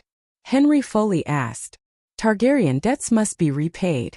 When the Megalosaurus grows up, when I defeat the Alliance, when I take down Volantis, Lys Queers, and maybe Tyrosi and Myr, when 1,000,000 knights and 100 Megalosaurus are formed, I will try to cross the Westeros. At this moment, or even for the next 10 years, I will not take a step into the Seven Kingdoms. Dany said coldly. The two Haidar opened their mouths wide and knelt there in a daze. They looked at Dany as if she was a lunatic. As expected of the daughter of Mad King Aerys. Crazy. But isn't this madness acting up a little too quickly? Aerys had only slowly awakened the bloodline of the Mad King, after being a wise ruler for more than 10 years. Oh. Henry Foley swallowed his saliva and asked hesitantly, Your Majesty Dragon Queen, let's not talk about anything else, but where did the 100 Megalosaurus come from? Clap. Dany clapped her hands and shouted, That's a good question. Hurry up, take out the dragon eggs, Valeglia's steel weapons, witchcraft secret techniques, magical artifacts. Take them all out. Take them out for what? Linny's asked foolishly. Robbery. Robbery? The two pairs of similar blue eyes almost popped out of their sockets. The poor Haidar siblings' worldview was completely shattered at this moment. Didn't I say it before? I came to Lys for 2 reasons. Kill the prince and steal the Black Tower. Dany said matter-of-factly. But you are the queen. Henry Foley shouted in disbelief. Danica shot him a sideways glance and asked, Child, have you never participated in a martial arts tournament before? I'm not a child. I'm 2 years older than you. Henry Foley's face turned red as he shouted. Also, my idol is the fearless Barristan. I started participating in tournaments when I was 11 years old. I even defeated Sir Mark Mullendal the last time in Luminous Water City. Sorry, your idol is now a robber and a habitual one too. Dany glanced at the White Knight who was twisting his body uncomfortably and said, Since you have participated in a tournament before, You should know that the losers will hand over their armor, sword, and warhorse. Now that you have lost, are you willing to hand over Valeglia's steel armor, weapons, and the world's steed? 7 gods above. Can you explain it this way? Valeglia's steel armor, Valeglia's steel longsword, and then the world's steed dragon? What the fuck? Henry Foley's mind was filled with 1,000 curses. There was only one thought left in his mind. I have to hurry home and inform my father that Hathor and the Old Town have to take sides again. Although the Dragon Queen has the blood of madness disease, her shamelessness is enough to make up for the defects brought about by her insanity. There is no other way, the shameless are always strong. After a while, Linny's recovered from the shock and shook her head, saying, "No, there is nothing here. This is the Black Tower, the castle of Valeglia's great nobles." Danny emphasized, "Let's not talk about the dragon egg. Anyway, I have already snatched one in Volantis. But there is no steel sword. Your Majesty, Chuegu is not a descendant of Valeglia's great nobles. He bought this Tower of Babel from the fallen nobles," Linny's explained. "What about the sword? He didn't buy a sword?" "I don't know. It was more than 100 years ago. Anyway, there is really no Valeglia's steel sword here." Linny's raised her hand and swore solemnly, "I swear in the name of my father, I am telling the truth." Danny looked at Baristan. The old knight was now very familiar with his work, and would not let go of any suspicious places in the palace. "No," he shook his head and said. Danny stared at Linny's and said coldly, "I can't go back empty-handed. Seeing that we are from the same hometown, I cannot kill anyone. But you have to tell me where the good stuff is and where a large number of trading princes are gathered." Dragon soul possession again, raising her voice, "I will speak." Linny's collapsed on the ground. Half an hour later, the bright red dragon flames flowed like water and filled Prince Chueji's Tower of Babel. Thick smoke rose and the blazing flames illuminated the sky. Not long after, half of the city was alarmed. "The Mother of Dragons is here. The Mother of Dragons is here to kill. The Mother of Dragons." Sup. Lady Linny's cried loudly as she was surrounded by servants. Half of her brother Sir Henry Foley's body was dyed red with blood, but he still held his sword and did not fall. He said to the people around him with a cold expression, "The Mother of Dragons seems to be very familiar with Reese." She directly asked why Prince Chuegu was not at home. She wanted to take revenge on Reese because Reese is a member of the Allied army. "My sister was crazy in love and naturally refused to reveal the prince's position. In the end, she was almost killed by the Mother of Dragons. Fortunately, that woman did not know that I was a guest in the Black Tower. While she was not paying attention, I quietly opened the bedroom door and from behind her. I know that sneak attacking a woman is not in line with the spirit of a knight, but for my sister, I did not care. Unfortunately, I have to say that my swordsmanship is still not as good as hers. I was lucky enough to protect my sister, but the others, even the amiable butler Debron." At this point, Sir Hyder's eyes turned red, and 2 streams of tears flowed down. The nobles and rich merchants from the nearby Garden of Desire were shocked and terrified. They comforted the 2 pitiful siblings while looking around for the Megalosaurus. But the sky was a murky green color, and nothing could be seen. The Hall of Bliss is on fire." Someone suddenly shouted, and everyone looked over. A 30 to 40 meter tall pillar of fire rose from a palace near the city center, and the rolling waves of fire could be seen from 2 to 3 kilometers away. Not good. The princes are in the Hall of Bliss. Chapter 220. The Dragon Queen is angry. She's riding her dragon and robbing the Alliance's capital. 2 Volantis senators were burned. Nearly 300 nobles were devoured by the dragon's flames. Countless nobles' mansions were plundered, and the losses were uncountable. Dukes of Tarosai, please be careful. The Dragon Queen set fire to the Hall of Bliss. 12 princes and 35 nobles were slaughtered. Tragic. Another 10 nobles' mansions were plundered. 8 Valeglia steel swords, 1 sea monster horn, 2 dragon horns, several family heirlooms, countless jewels and books. Princes of Mir, please be careful and be careful. The Dragon Queen has transformed into a devil dragon, specifically devouring the nobles of the free cities. As the saying goes, without the lips the teeth are cold. Governors of Pentos, please be careful. and please reconsider joining the alliance. The Dragon Queen is tyrannical, angering both men and gods. Bravos, the head of the 9 free city-states, please come out and uphold justice. Even if His Majesty the Sea King is unwilling to join the alliance because of the slave trade, please intercede on his behalf. Let the Faceless One give the alliance a 50% discount, or even 30%. It's too expensive. On the night of the attack, the people of Lith thought that they were an exception, but early the next morning Volantis messenger crows finally crossed 2,000 kilometers and brought them a black message. Well, it flew for 1 day and 2 nights, much slower than Danny's dragon. Now the people of Lith understood that the Dragon Queen had gone mad, and was madly taking revenge on the alliance. So, countless messenger crows began to fly to other trading cities. In a few days, the notoriety of Mother of Dragons Dany Lith spread across the continent of Ursos. But this was a story for later. As a super social butterfly, Linnes knew the situation of the nobles of Lith like the back of her hand. Who had Valeglia's swords, who had large diamonds and strange treasures, she told Dany one by one. She even took out a map of Lith from her bedroom and marked it one by one. Dany also returned the favor. Not only did she cooperate with the siblings to put on a show, she even let go of her backer, Prince Chuegu. At first, Henry had suggested that his sister become a Black Widow, and use Dany to kill Chuegu and his wife so that she could monopolize the Amaran family's wealth. This way, they could also send dozens of longships back to the Westeros to save the old town. But Linnes was unwilling. She said, I wear gold and silver here, eat and drink well, and spend hundreds of thousands of gold radiance coins every year. But I don't have the ability to manage the sea trade. Even if I get half of Chueji's family fortune, I won't be able to squander it for more than a few years. The prince is my lover, and also my long-term meal ticket. As for going back to the old town with you to lead a hard life, don't even think about it.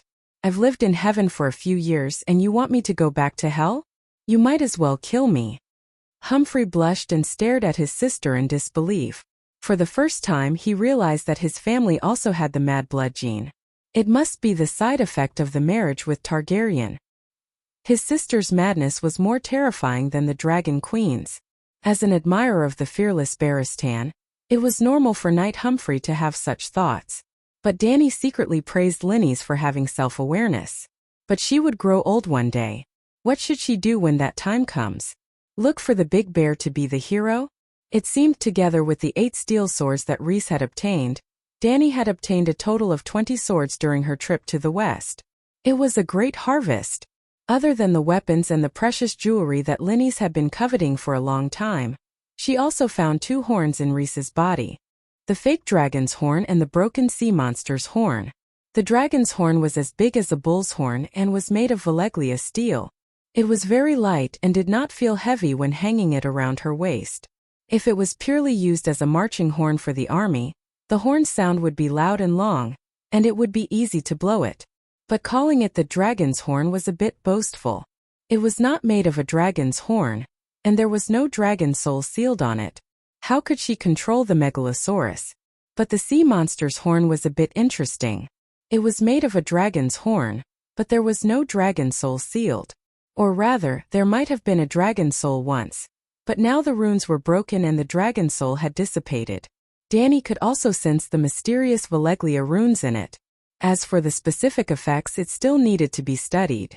Rhys was a narrow island that was nearly 200 kilometers long. Dany found a cliff cave that was rarely visited by people and stuffed the jewelry, books, steel swords, and the fake dragon's horn into it. She put the sea monster's horn in her backpack and carried it with her for research. It was already late at night. The two wrapped themselves in blankets and leaned against Dahe to rest for the night. In the early morning of the second day, the sky was just beginning to brighten. They ate something casually and continued their journey to the west. Well, they did not go north to Tyrasai and Myr. They were able to successfully attack Volantis and Rhys all because of a surprise. They crossed the heavily guarded city walls, descended from the sky, and went straight into the weak core of the other party's mansion. No one would place a siege crossbow or ambush a large group of soldiers near the bedroom, so they succeeded time and time again. But if the other party was alerted, First, valuable items such as Valeglia's steel sword would be hidden in an inconspicuous place that no one knew about. Then they would ambush a large number of siege crossbows. At that time, if Dani dared to ride a dragon and charge in, there was an 80% chance that she would not be able to return. Yonge-Halberd City, the capital of Dorne, was located at the easternmost tip of a sandy peninsula and was surrounded by the sea on 3 sides. At around 6 o'clock in the morning they set off from Reese. At around 10 o'clock in the morning, the 2 dragons passed Yonge-Halberd City and flew another 5 kilometers to the west. They landed in a desert on the south bank of the Green Blood River. Well, Dorne had the only large desert in the Westeros. Although the entire Dorne territory was surrounded by the sea on 3 sides, and there were 2 rivers that stretched thousands of miles in the territory, 80% of the land lacked water. For example, the dark green river in front of them seemed to be 4 to 5 miles wide, but the flow was extremely slow. The river was so shallow that they could see the silt at the bottom of the river. It was close to noon. The white sun shone brightly, and the yellow, scalding sand was sandwiched in the middle. It was as if one was in a steamer steaming hot. Well, the main thing was that the clothes were not suitable. The leather armor was not breathable. They should have paired it with the mail armor. "Do you feel uncomfortable?" Dani tugged at the brown leather vest and asked the fully armored knight beside her. "It's all right. I've been to Dorne many times and I've always worn the armor of the Kingsguard." The old knight was not only fully armored, he also had a gray wool cloak that reached the ground. The 2 of them walked along the river for more than a mile. After crossing a sand dune, they found a ferry on the wide river.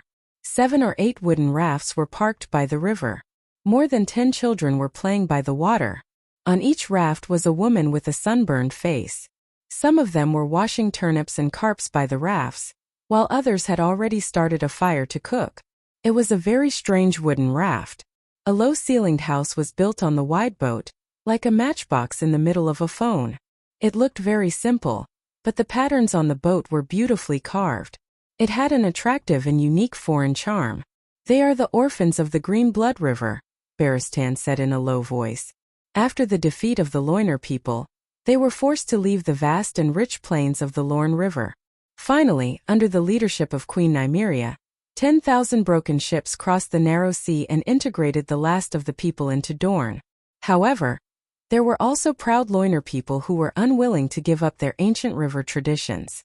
Due to the developed branches of the Lorne River and its wide basin, the Loyner people were used to living on the river boats.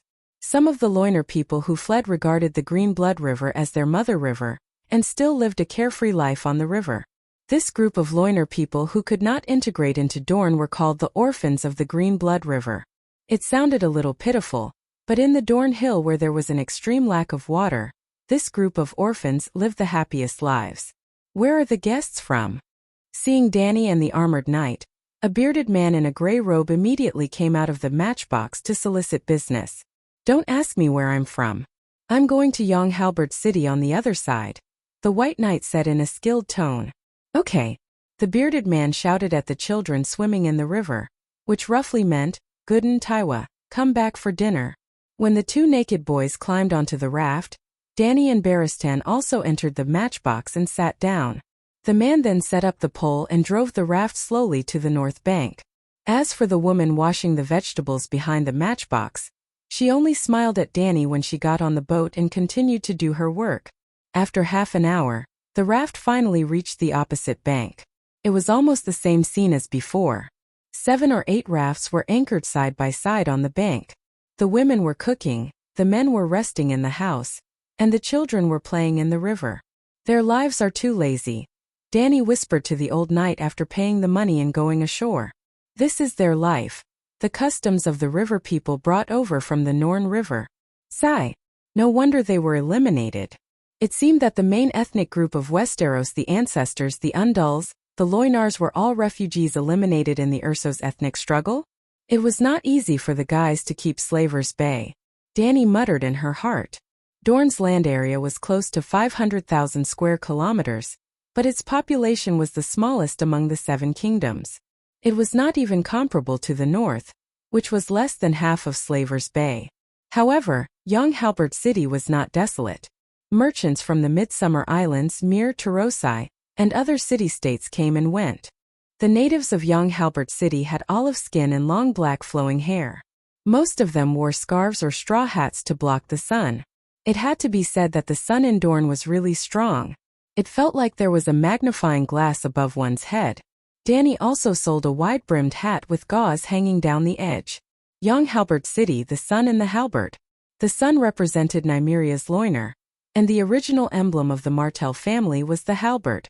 More than 1,000 years ago, when Nymeria married Mors Martell and unified the entire Dorne territory, the new Martell family began to use the halberd that pierced through the sun as their emblem. If you think about it carefully, it's vivid and meaningful. Young Halbert City was brown in color.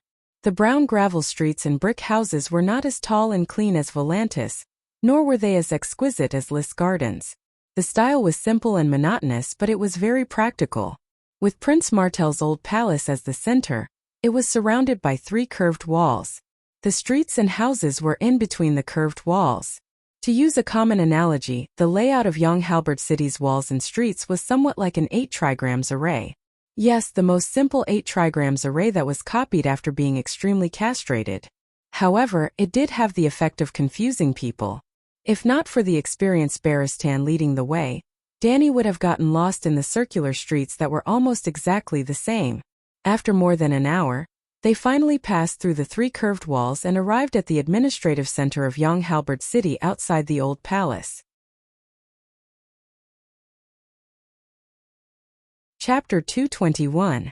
The old palace was very simple and crude. It was the most unadorned palace Danny had ever seen. There were 2 tall towers with a 4-meter-tall gray hall sandwiched between them. Look, the tower on the left has a slender body and a 10-meter-long gold-plated spike at the top.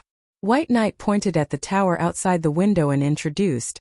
The spear tower represents the spear of the Martell family. The one on the right has a golden dome and a beautiful hall with stained glass walls. The sun tower represents the son of Loiner. The hall in the middle is the banquet hall, where Prince Martell formally entertains his guests. They had already entered a wooden restaurant opposite the old palace. They sat by the window on the 2nd floor and observed the old palace while drinking Dornish orange juice. The reason why the old palace was called that was because Marlon Martell had built a new palace 15 kilometers west of Sun Halbert City to marry Daenerys Targaryen. It was called the Flowing Water Garden. Oh, the Danny Liz from 130 years ago. It was unknown whether the previous generation of Targaryen was too useless, or if the Dornishmen really added points to their guerrilla warfare skill to divine level. In short, the other 6 kingdoms had already submitted to the Long family. However, the Dornishmen rebelled today and tomorrow. From Aegon the Conqueror 300 years ago to St. Bailey 150 years ago, the Dornishmen had been rebelling against the Targaryens for almost 2 centuries. The Dornishmen had the least population and the most resources. However, the Long family had the Megalosaurus. Dragons were not extinct in the early days of the dynasty. However, the Dornishmen almost made the Targaryens bleed dry. Not to mention the Targaryens who died at the hands of the Dornishmen. Even the Megalosaurus Miracis died on this land. To be honest, when Danny saw the history of Dornishmen conquering Dornishmen, her first thought was that it was another 3,000 unsullied men defending Kohler. She did not understand. While it was true that Dorne's environment was harsh, with lots of sand and complicated hills, and the Dornishmen were unruly, it was precisely because of this that there was very little land for people to live in. Everything else aside, he only needed to take down Sun Halbert City. Sun Halbert City had fallen into the hands of the Targaryens many times, seal off the route of the Green Blood River, and then send the Megalosaurus to burn the crops and fruit groves on both sides of the river. After 8 to 10 years, let's see how many Dornish people would be left. Among the 7 kingdoms, Dorne had the smallest population, less than 500,000. Most of them were still gathered at the Green Blood River. Ignoring the other places, as long as the Green Blood River was controlled, how could the Dornishmen survive? Yet, just like the 3,000 Unsullied, the Dornishmen also cheated. Or perhaps Targaryen and the other 6 countries were collectively given the idiot buff. After fighting for nearly 200 years, they lost and could only rely on marriage to end the war. If Danny were to deal with the Dornishmen, she was confident that she could reduce the casualties to less than 1,000. 1 dragon would be enough. There was no need to care about the castle. She only needed to clear out the crops, factories, docks, and ships. It didn't matter if the Dornishmen were convinced or not. She only needed to insist on beating Dorne back to the Stone Age within 20 years. If she was given 50 years, she could even end the Dornishmen's civilization and make all the Dornishmen unable to even write their own names. They would completely become a group of primitive savages. Alright, I digressed. Dany wasn't the first Dany Lith of the Targaryen family. 100 years ago, the Targaryen family couldn't endure any more and married Martell in humiliation. Both parties exchanged sisters. You marry my princess, I marry your princess. The princess who married Martell was called Dany Lith. To put it bluntly, Dany Lith was a variant of Dany C. Even Dreamwalker Dany C might not necessarily be the first generation. Who knows how many Dany ancestors the Targaryens had in Valeglia in the past 6,000 years. Do you want to meet Prince Martell? White Knight asked softly. Meet him for what? He isn't the most loyal ally of the Targaryen family, but he must have a common enemy with you. Barristan slowly spat out a name. Tywin Lannister. Tywin is dead. I don't think Prince Martell is that easily satisfied, White Knight said. You heard it on the way here. His younger brother, Oberyn, died at the hands of the Arcane Mountain. His Highness the Prince locked up the rioting sand snakes in an attempt to keep the peace. Dany spread her hands. Speaking of Oberyn Martell, one couldn't help but sigh. The fate of the spearman was truly tragic. The judicial system under the Seven Gods doctrine had a tradition that Dany felt was abnormally deceitful. It was a trial by martial arts. Any criminal, as long as he resolutely refused to admit his crime during the trial, even if there were witnesses and material evidence, he could challenge the plaintiff in a martial arts contest as the defendant. For example, Wang Wu raped Zhang San's wife. After that, the village chief led the villagers to arrest Wang Wu and tried his crimes in public. However, Wang Wu quibbled. The man who was on top of Zhang San's wife wasn't me. He just looked a little like me.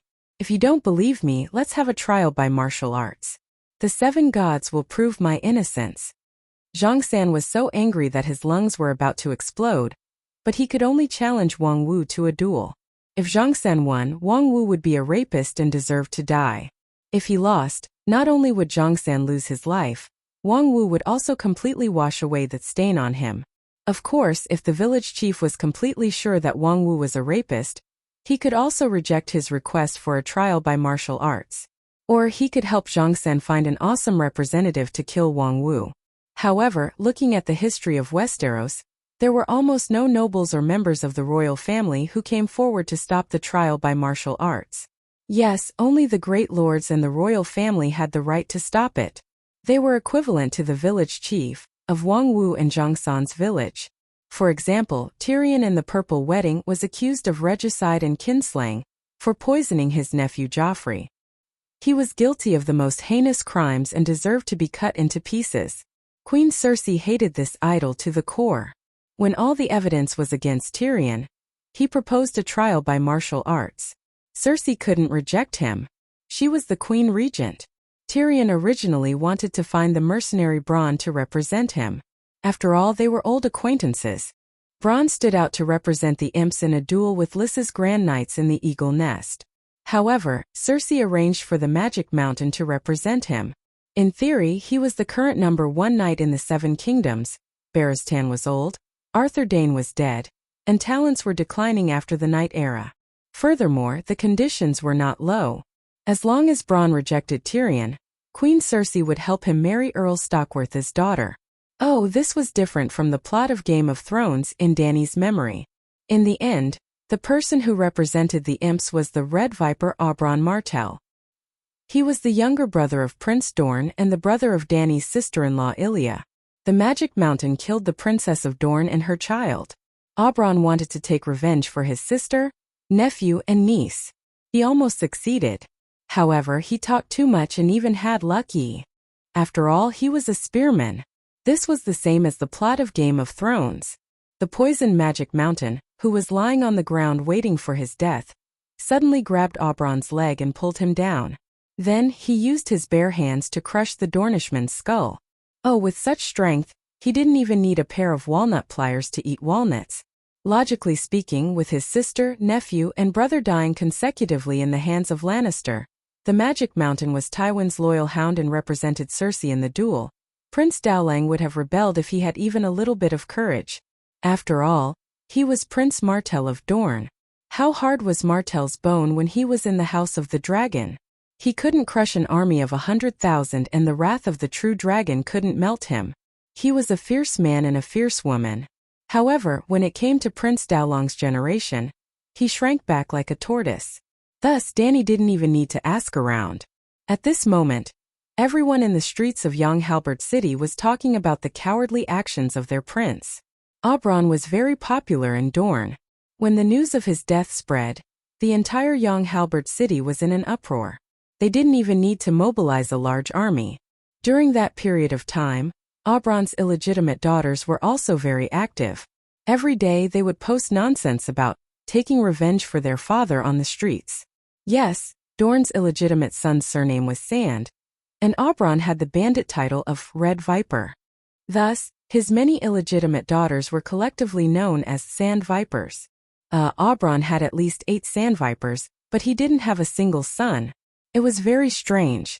However, after a few days of the Sand Vipers' ruckus, Prince Dowling suddenly took action and locked up his nieces who were causing trouble. The entire Young Halberd City instantly fell silent. Silence was impossible. There were more and more people who whispered behind his back that the prince's spine is as useless as his legs. It was to the extent that Dany only walked around Young Halberd City once before she heard 7 or 8 people talking about this matter. To be honest, she was a little disappointed and also a little shocked. The reason why she stopped in Dorne was because Dany remembered very clearly that according to the plot in Game of Power, the Sand Vipers had already successfully rebelled.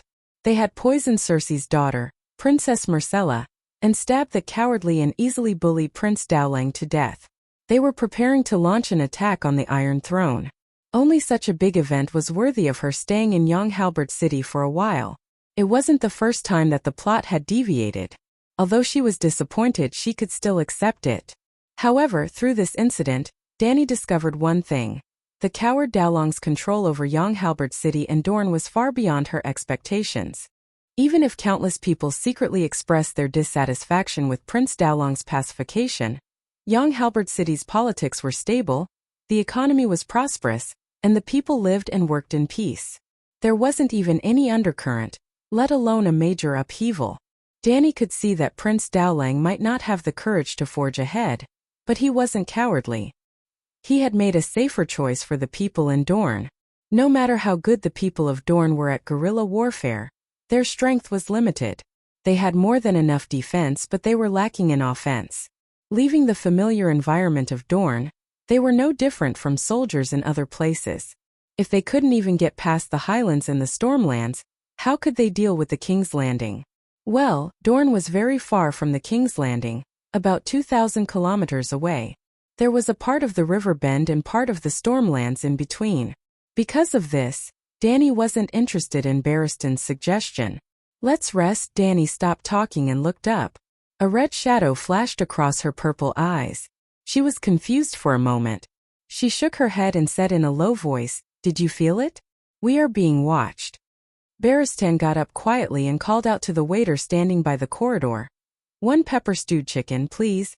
With a few words and a few routine actions, he had already inadvertently scanned his surroundings. A few crows flew past the window, but there was nothing unusual. "No one is watching us.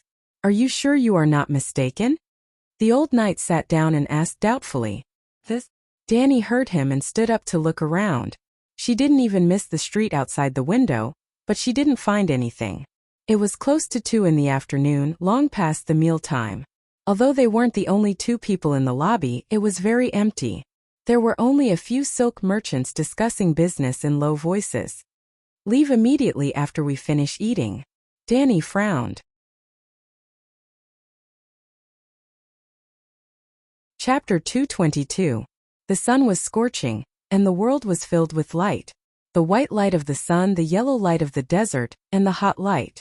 Dany was wearing a veil hat and riding a horse in the desert.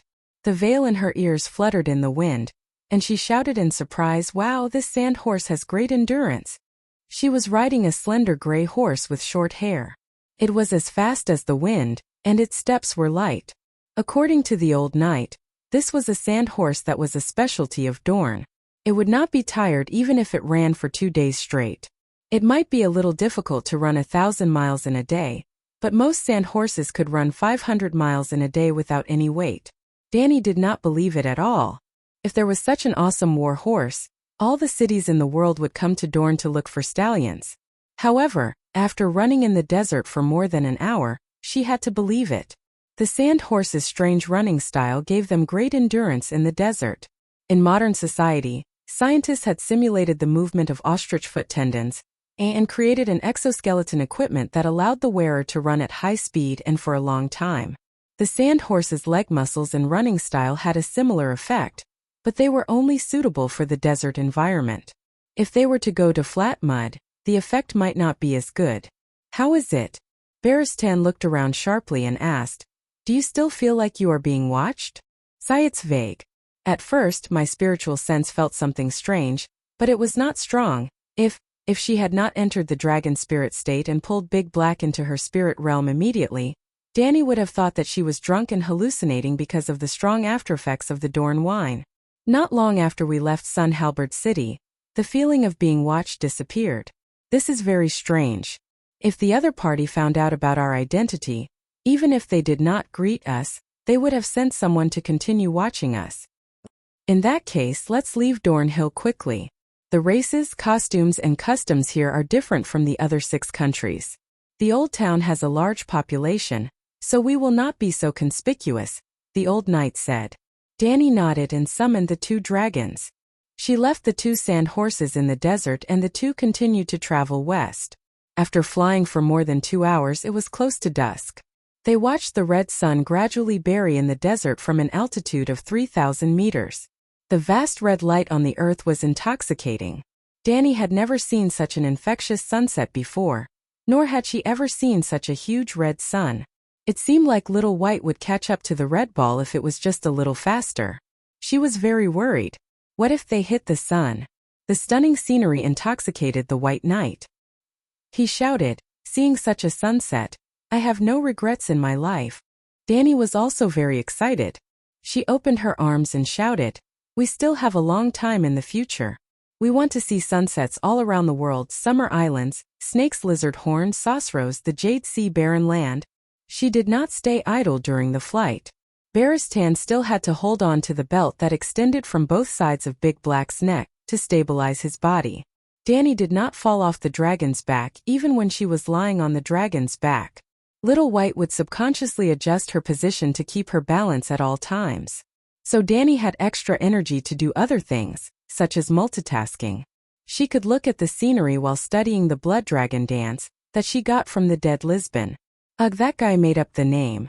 When Dany held the heritage iron plate and tried to use her mental power to sense the runes, a QR code was immediately imprinted into her mind. She skillfully used her wizard power to decipher the information within. Fire manipulation incomplete. For the disciples of the 4th Peaks Mill Eris branch, it was divided into 3 major realms. Fire magician freely controlling the form of fire. Flame spirit gathering the fire elemental energy in nature to form a rootless fire. Fire demon king transforming other elements into fire elemental energy, and even igniting all high energy elements. The fire devil king of the highest realm made Dany's heart surge. Igniting all high energy elements, what did that mean? The mental power, wizard power, and magic in the body of an extraordinaire were also high energy elements. As long as she was willing, she could burn Tam Lisbon and Bo Chung into a torch with just a glance. Why is it incomplete? Dany was very regretful. The iron plate only recorded the runes of the first 2 realms. It was no wonder that the iron plate did not even have a basic wizard password. Fire mages could learn it regardless of their bloodline or talent in witchcraft. It was specially prepared for the disciples of the 4th Fire Peak. The process of sketching the runes was far more difficult than Dany had imagined. It was even more difficult than the coordinate spell that she had groped for from scratch. Before leaving Volantis, she had been assembling the QR code, bit by bit, like building a building of blocks. There were about 30,000 basic runes in the first realm. She had not used all the runes in the 108 rune tables, only having 32 types. Many of the runes were repeated, and some of the runes had only appeared once or twice. Comparing it to the Lisbon 64 rune table that the fire mage had given her, Danny realized that there were 7 runes that were repeated too infrequently. The fellow had not been able to distinguish them at all, and had instead created another 5 runes. After 2 days and 2 nights, Danny had only completed the construction of the runes of the first realm when she arrived in Dorne in the morning. While flying to the old town in the afternoon, she began to reassemble the rune incantation of the second realm, 150,000 basic runes, using 82 types of runes. Lisbon was almost half wrong. It was no wonder that he was panting and exhausted his wizard power after only burning Tyrion's beard. The second realm required even more time. Danny tried for a few hours and realized that she would need at least 10 days to complete it. Back then, she had used 4 days to figure out Kuei Shi's coordinate spell, and only 2 days to assemble the runes of the coordinate spell in her mind. Even though there were not many coordinate spell runes, 15,000 runes and 24 types of basic runes, those runes were completely foreign to her. If not for Tam's inheritance, Danny would only know how to use them, and would not be able to recite the incantations. Yes, reciting the incantations could reduce the consumption of wizard power. Magical incantations had their own unique pronunciations. Not all 15,000 runes had to be pronounced in the same way. For example, the one-dimensional English, understand, was a long string of words, but it was impossible to pronounce the syllables of every letter. The two-dimensional rune language was more refined. Your Majesty, there's a situation," Barristan suddenly shouted, waking Danny from her meditation. "There are white knights below," he said solemnly. The old knight did not need to learn witchcraft runes. He was bored and sprawled on the soft cushion, looking at the scenery below with his binoculars. Having been a white knight for 40 years, Barristan was all too familiar with the attire of the Kingsguard. In the Dorne Desert, knights wearing white porcelain armor and pure white cloaks were too conspicuous. What's the situation? The 2 dragons began to slow down, circling around the clouds. Using Blackie's vision, Danny saw a group of riders galloping in the desert, heading towards the Green Blood River. There were 6 riders, both male and female, riding on sand horses. Other than the white knights wearing bright white armor and white cloaks, the rest of them were wearing curtained hats to avoid sunlight. There must be royalty below. The smallest girl in the middle is most likely Princess Theon Messiah Byra, the old knight said with certainty. The white knights only served royalty, and there was only one royalty in Dorne, Princess Messiah, who was sent to Dorne by Tyrion. Messiah? Danny frowned. What kind of plot was this? Could the white knight be Jaime Lannister? He came to Dorne with the mercenary Bronn to save his daughter? They're going to cross 7 gods above. The white knight shouted in horror. 6 riders arrived at the Green Blood River and stopped their horses. Suddenly, more than 10 armored warriors armed with crossbows emerged from a wooden raft house by the river. Almost without exchanging a few words, the white knights immediately drew their swords and charged towards the wooden raft. A tragic scene happened. At such a close distance, the crossbow arrows almost pierced the Kingsguard's horse into a sieve. The Kingsguard was also brave. He killed the enemy, 2 soldiers before he died. This with a cold flash of the axe. The white knight's arm was cut off at the elbow, giving him no time to cry out.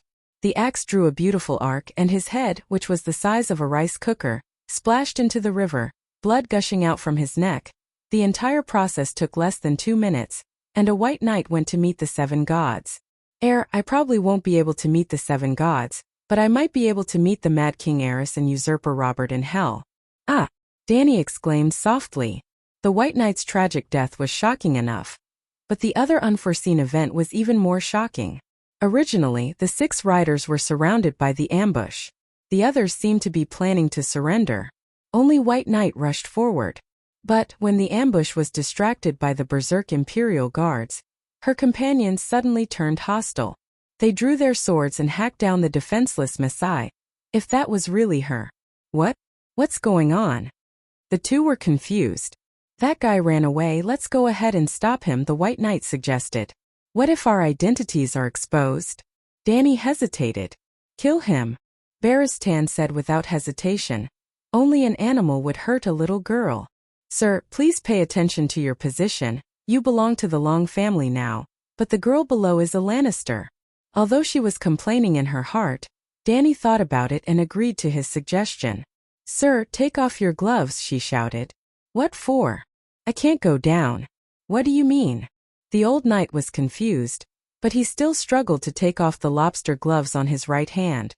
Raise your arm, Dany shouted again. So the old knight raised his right hand above his head with a confused expression. Huff huff. Whitey suddenly accelerated and circled around in the sky. When it arrived behind Blackie, it suddenly did a side flip, almost belly up, and flew over Barristan's head. Taking advantage of this opportunity, Dany, who was hanging upside down on the dragon's back, moved her lips and gently tapped the old knight's right wrist with her finger.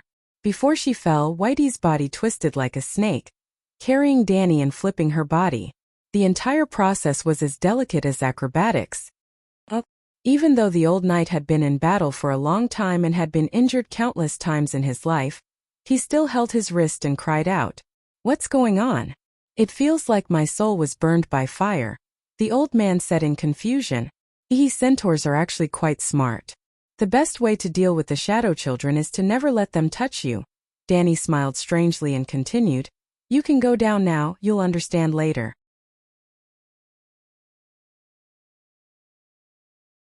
Chapter 223.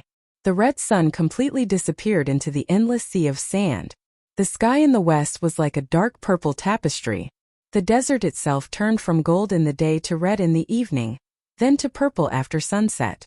Not long after, it would turn into an indigo color. You two bastards dare to chase after me? The knight lightly swung his long sword, leaving a dark red wet mark on the sand.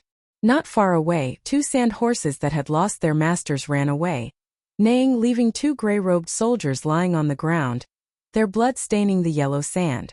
After killing the last two soldiers, the knight slowed down and rode towards the southwest, away from the Green Blood River.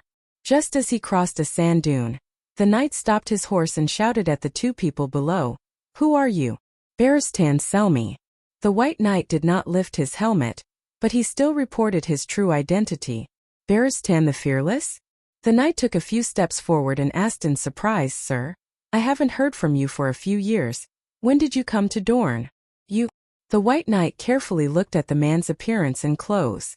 He had a clean-shaven chin, a huge hooked nose, dark purple eyes, and thick silver hair that fell over his shoulders was split in half by a strand of black hair in the center of his forehead.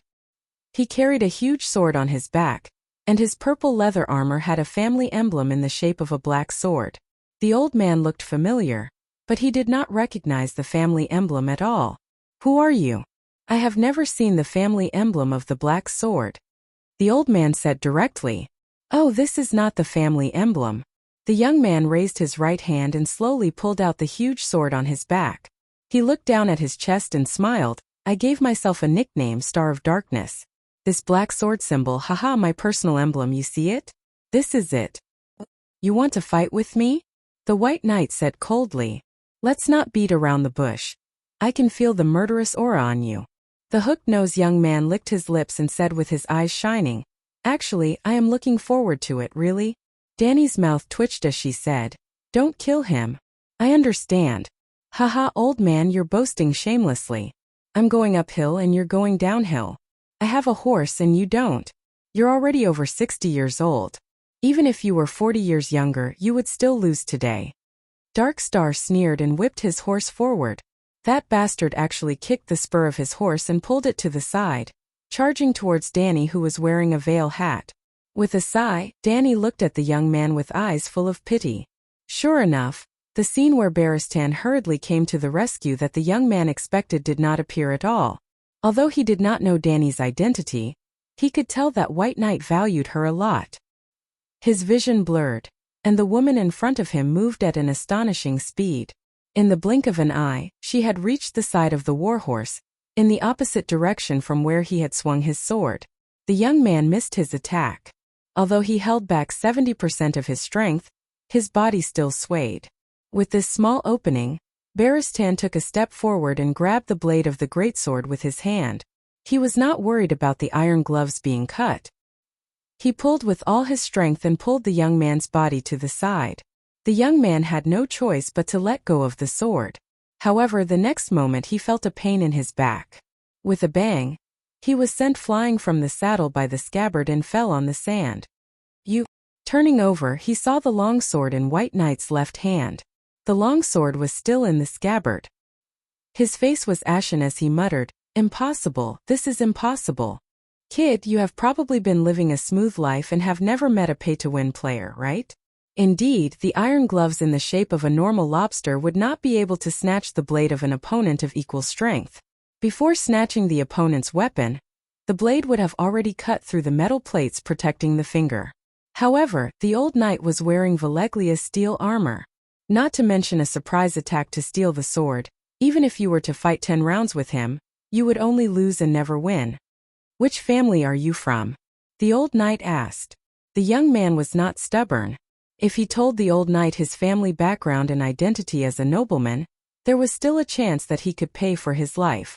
If he did not say anything, he would probably be killed by the old knight. "Angelo Dane. I come from the Dane family of High Hidden City," he said. The old knight was surprised at first, then he looked relieved. "Fortunately, you are not Dane from Starfall City. The name of Sword of Dawn is not tarnished." These words hurt Darkstar deeply. He roared angrily, "I only lost to you because of a wrong judgment. If we fought again, it would be hard to say who would win. How is that a disgrace to my family name?"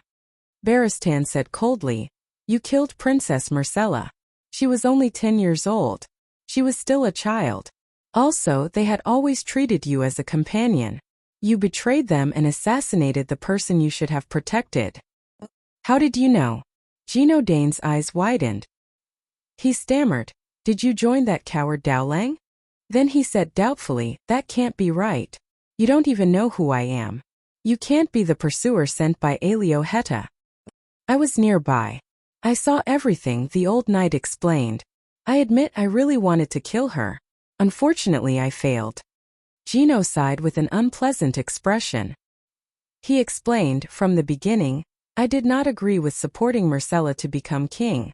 Dowlang was too weak and was unwilling to start a war. But as long as that little lioness was killed, the King's Landing would definitely declare war on Dorne. Only then would Dorne's shame be washed away." "Who supported Marcella's ascension?" Dany asked. "Arain Martell." Dany knew her. She was the eldest daughter of Prince Dowlang and the heir of Prince Dorne. "Why did she do that?" "She started a war to avenge Oberon and Ilia. Her goal was roughly the same as mine. But she was too stupid. She tried to push Marcella and her brother Tomon to fight for the throne. I'm going to laugh my head off." It seemed like this fellow was the representative of the Dornishmen's radical faction. What is the relationship between Dane of Hyrene City and Sword of Dawn?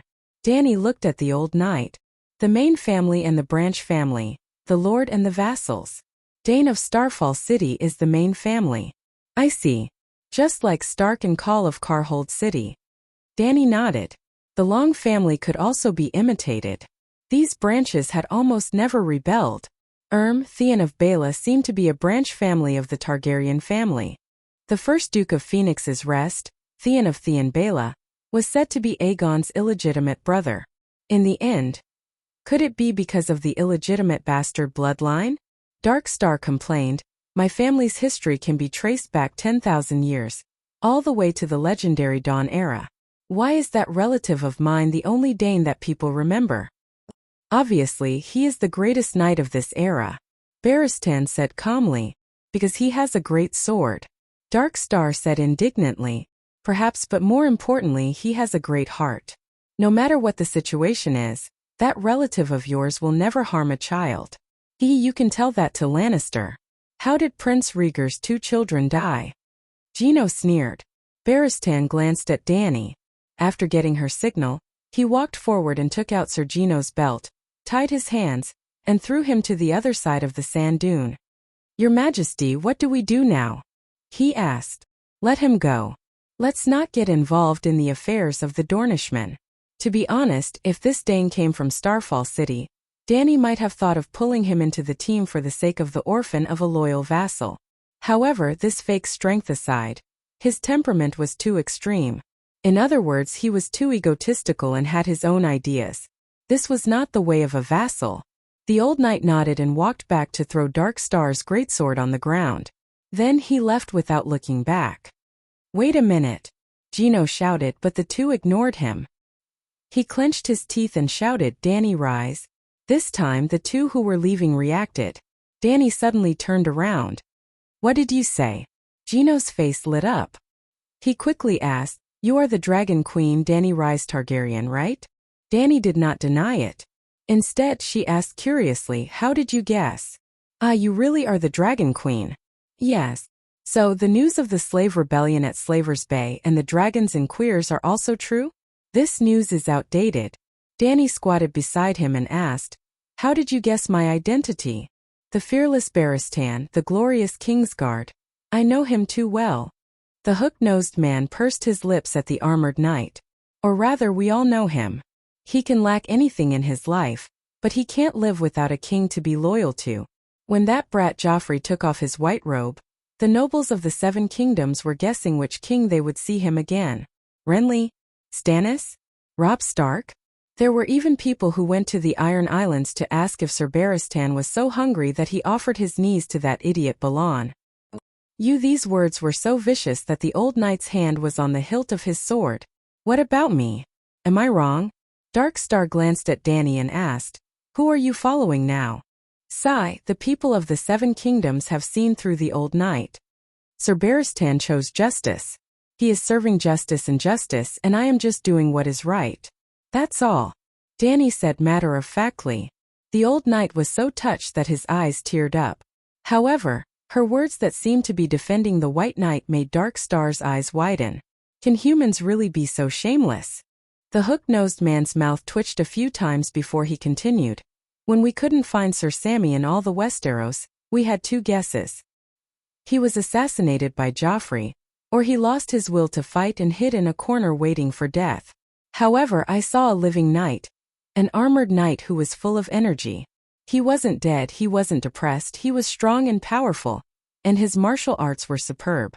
That leaves only one reason the knight has a new king. A king from the Westeros. Coincidentally, I heard the legend of the Dragon Queen at the docks. I know that a Targaryen is not only alive, but also hatched a dragon and became the Queen of Astapor. At first, I didn't believe in the legend of the dragon, but after seeing the two of you, when there is only one possibility left, no matter how unbelievable it seems, it is still the truth." At the end, the young man couldn't help but reveal a smug smile. "Why are you so foolish?" Danny sighed. "What?"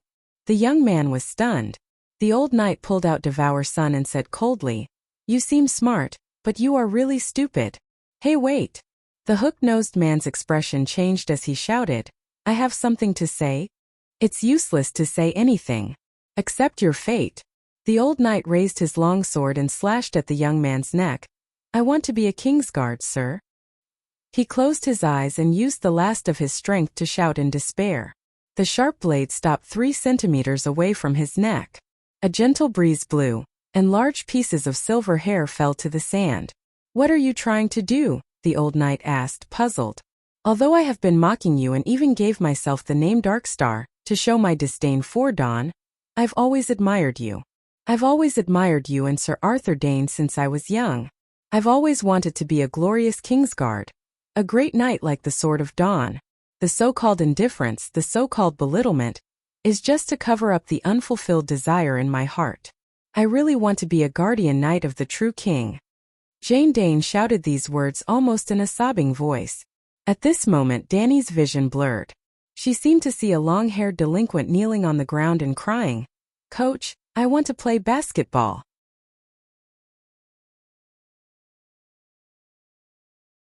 Chapter 224. It was a pity that Danny was not Ainsley's coach. "If I make you a Kingsguard, won't the world think that I arranged for you to assassinate Myrcella? Perhaps even Prince Dalong will suspect that I'm behind this and deliberately sow discord between Dorne and the King's Landing." Danny shook her head repeatedly. "This boy is cunning. Perhaps he's lying to save his life." Although the White Knight said so, she still moved, devour the sun away from Dark Star's neck. Even if there was a possibility that a person's last cry was an act, it wouldn't be a complete lie. I'm Dark Star and I only exist in the night. The white robe may be too conspicuous for me. Your Majesty, let me join you and do something you want to do but can't. The hook-nosed man shouted. Well, although I like to hear this, I can't say it in public. If I agree, won't I automatically admit that I have something to do? Let me ask you, since you yearn for the glory of the Kingsguard and aspire to become a legendary knight, why don't you go to the King's Landing? With your identity and fighting skills, I think neither Robert nor Cersei will refuse a Dane, even if he's the counterfeit Dane next door. Dany stared at Dark Star, not missing the slightest expression on his face. I admire Sir Barristan, but I'm not him. The hook-nosed man glanced at the Iron Knight and said firmly, I have my own thoughts and ideals. Robert is not a wise king, and Cersei and Lannister are a group of rebels. I'd rather be Dark Star and wander in the endless desert of Dorne than wear a dazzling white robe and serve those people. The old knight could not help but clench his sword again. He really wanted to cut someone. Don't be angry, sir. The young man sighed with a complicated expression. You're not a Dornishman. You don't understand how angry and humiliated we were when what happened to Princess Elia and her 2 children came to Dorne. In that case, no Dornishman would go to the King's Landing to flatter the usurper. There's a saying that Dorne has as many strong men as there are sand. But did you notice? Starting from Robert, Joffrey and Tommen, they had many white knights under them, but from start to finish, none of them came from Dorne. In the past 15 years, Dorne seemed to have left the 7 kingdoms and did not participate in any of the Westeros affairs. Myrcella entered the Flowing Water Garden, and Prince Oberyn represented Dorne in the council. This could have broken the deadlock, but you have seen the result. To put it bluntly, the current royal guards. I'm ashamed to be associated with them. In the end, the hook-nosed man said disdainfully. The old knight himself also looked down on his former brother. Not only was their martial prowess weak, but their pursuit of glory was even worse. When Joffrey took off his white robe that day, not only did his brothers not admonish the king, they even laughed loudly at their own captain without the slightest sense of loyalty and honor. However, no matter what he thought, he had been a white knight for 40 years. Now that he was once again the captain of the White Knights, he could not help but snort coldly and say, just a while ago, when you shamelessly tried to assassinate the child that you were supposed to protect, only the Kingsguard stepped forward and died bravely in battle. Oakheart did not do it to protect the little lion. The hook-nosed man sneered and asked, Alex Oakheart was your sworn brother for 10 years. How could he not know how to protect the king? Think about it, if you had taken his place back then, would I have had the chance to assassinate Princess Myrcella? The old knight was stunned. This was what he did not understand. No matter when and where, protecting the king was the fundamental duty of a white knight.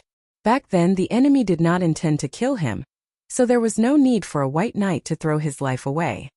Also, it was because he left Myrcella's side that the Dark Star took advantage of. I saw that white knight standing in front of Princess Elaine. Dany said hesitantly. That's right. That glorious white knight was one of Elaine's lovers. Perhaps he thought that he was her one and only. Perhaps he was ashamed, or perhaps he was worried that his lover would be crippled or killed by the prince.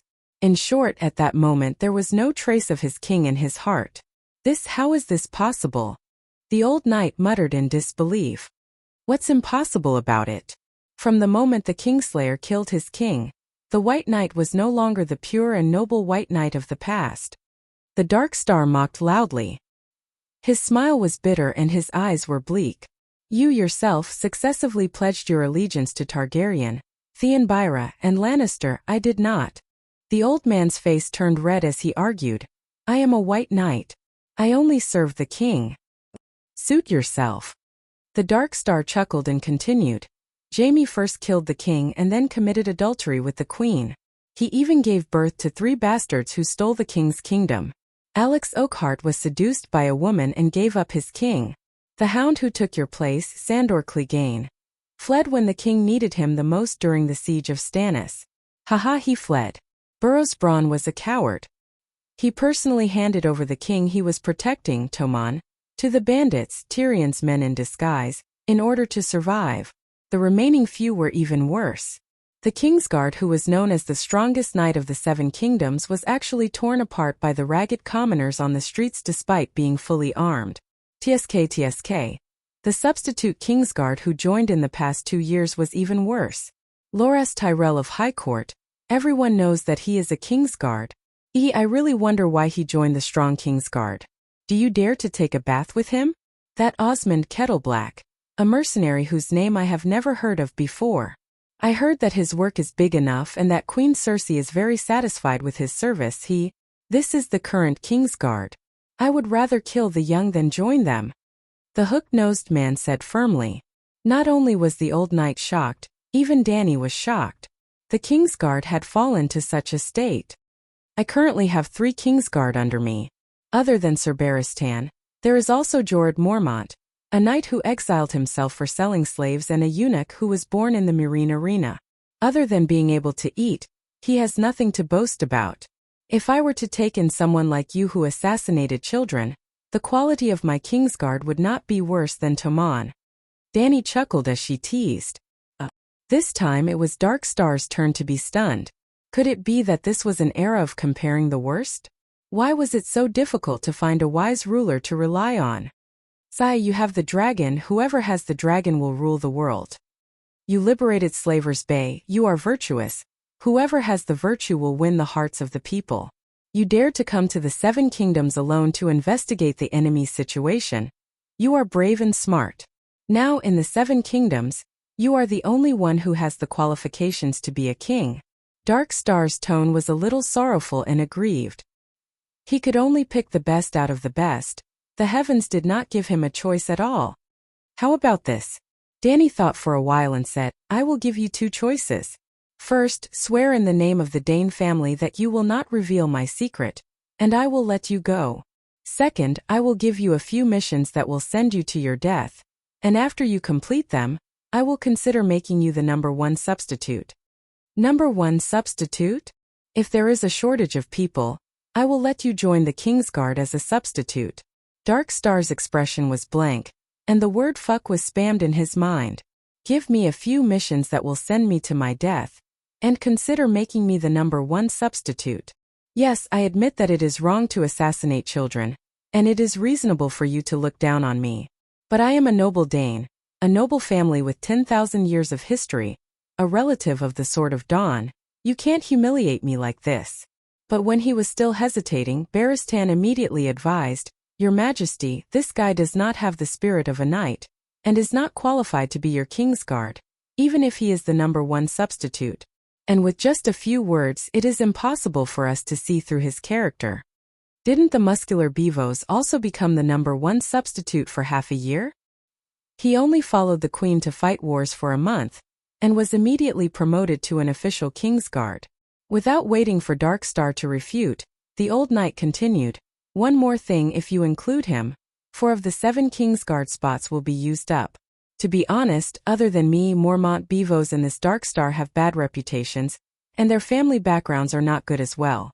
They will not be of much help to your great cause of reviving the kingdom. My family's messenger. The hook-nosed man almost exploded in anger. At least, he is a far cry from Starfall City's Dane. Starfall City's Dane family had a very high status, and before Nymeria brought the Loyans to Dorne, Dane had been the king of Turbulent River for thousands of years. Even though Nymeria unified Dorne and abolished all the other kings, in order to protect her rule, she had no choice but to marry the current Sword of Dawn. Yes, Sword of Dawn was not an exclusive title for Arthur Dane, and the Dane who held the Dawn Greatsword in the past was the Buddhist Sword of Dawn. As for Nymeria's marriage, it was unknown how many times she had married in her life, but in Dorne she had married a total of 3 times. The first time she married Martell. The Martell family back then was not the first Duke of Dorne. Relying on the Loyans' advanced technology and secret water magic that Nymeria brought, Martell began to unify Dorne. But in order to unify Dorne, war was necessary. Dorne had as many strong men as sand, and there were many ruthless kings like the Sword of Dawn. Not long after, Nymeria's first husband, Mors Martell, died on the battlefield. Then, Nymeria married Earl Euhal of Prison Gate Castle, and took the central part of Dorne into her hands. But not long after, her second husband died in battle, and Nymeria married again. This time she found the current Sword of Dawn Davos Dane. Sword of Dawn. #1 in the world. This title was definitely not undeserved. No one could kill him, and Nymeria, who had a bumpy road in love, did not lose another husband. If one looked at the map of Dorne, one would know how awesome Nymeria's marriage method was. She controlled Martell in the lower reaches of the Green Blood River, Prison Gate Castle in the Sulphur River Basin, and Starfall City in the Turbulent River Basin. The three local tyrants controlled the western, central, and eastern parts of Dorne, which had a long and narrow terrain. Once she took down those three men, Dorne would be hers. Although the position of Prince of Dorne would eventually be inherited by Martell's children, Davos and Nymeria also had children. In other words, Dane of Starfall City and Martell of Young Halberd City had the same grandmother. Thus, Dane of Starfall City had a very high status, far surpassing Dane of High Hidden City.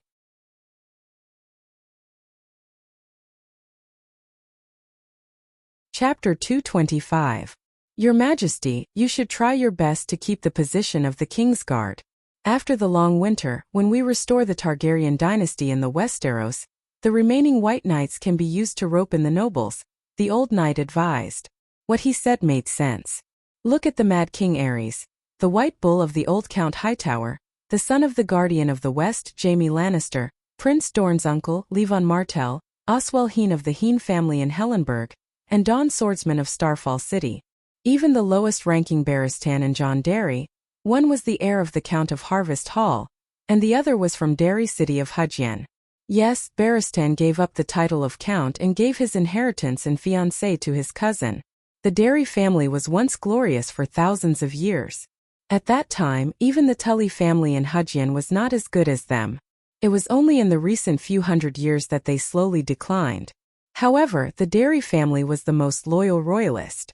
As a noble in Hudgien, they did not care about the Tully Duke, who was directly under their lord, and stood firmly on the side of the Targaryens. For example, Sir William, who brought the orphans of the Mad King Dany, Rhys, and Viserys to escape from the Westeros, was a Derry. Well, the White Knight John Derry and the royal family's martial arts instructor, William Derry, were brothers. Aerys' Kingsguard was probably the most brilliant generation of the Kingsguard in history. However, such a strong Kingsguard could not bring the Mad King and his son, which showed how much of a scam they were. If Doe was placed on the Iron Throne, the Dragon family would be safe and secure. The old knight's words could be said to be the advice of an experienced strategist. However, there was a problem that he did not understand. The long winter would not be so easy to pass. I need someone who is smart and brave, loyal and not afraid of death to do something, Dany explained. What is it?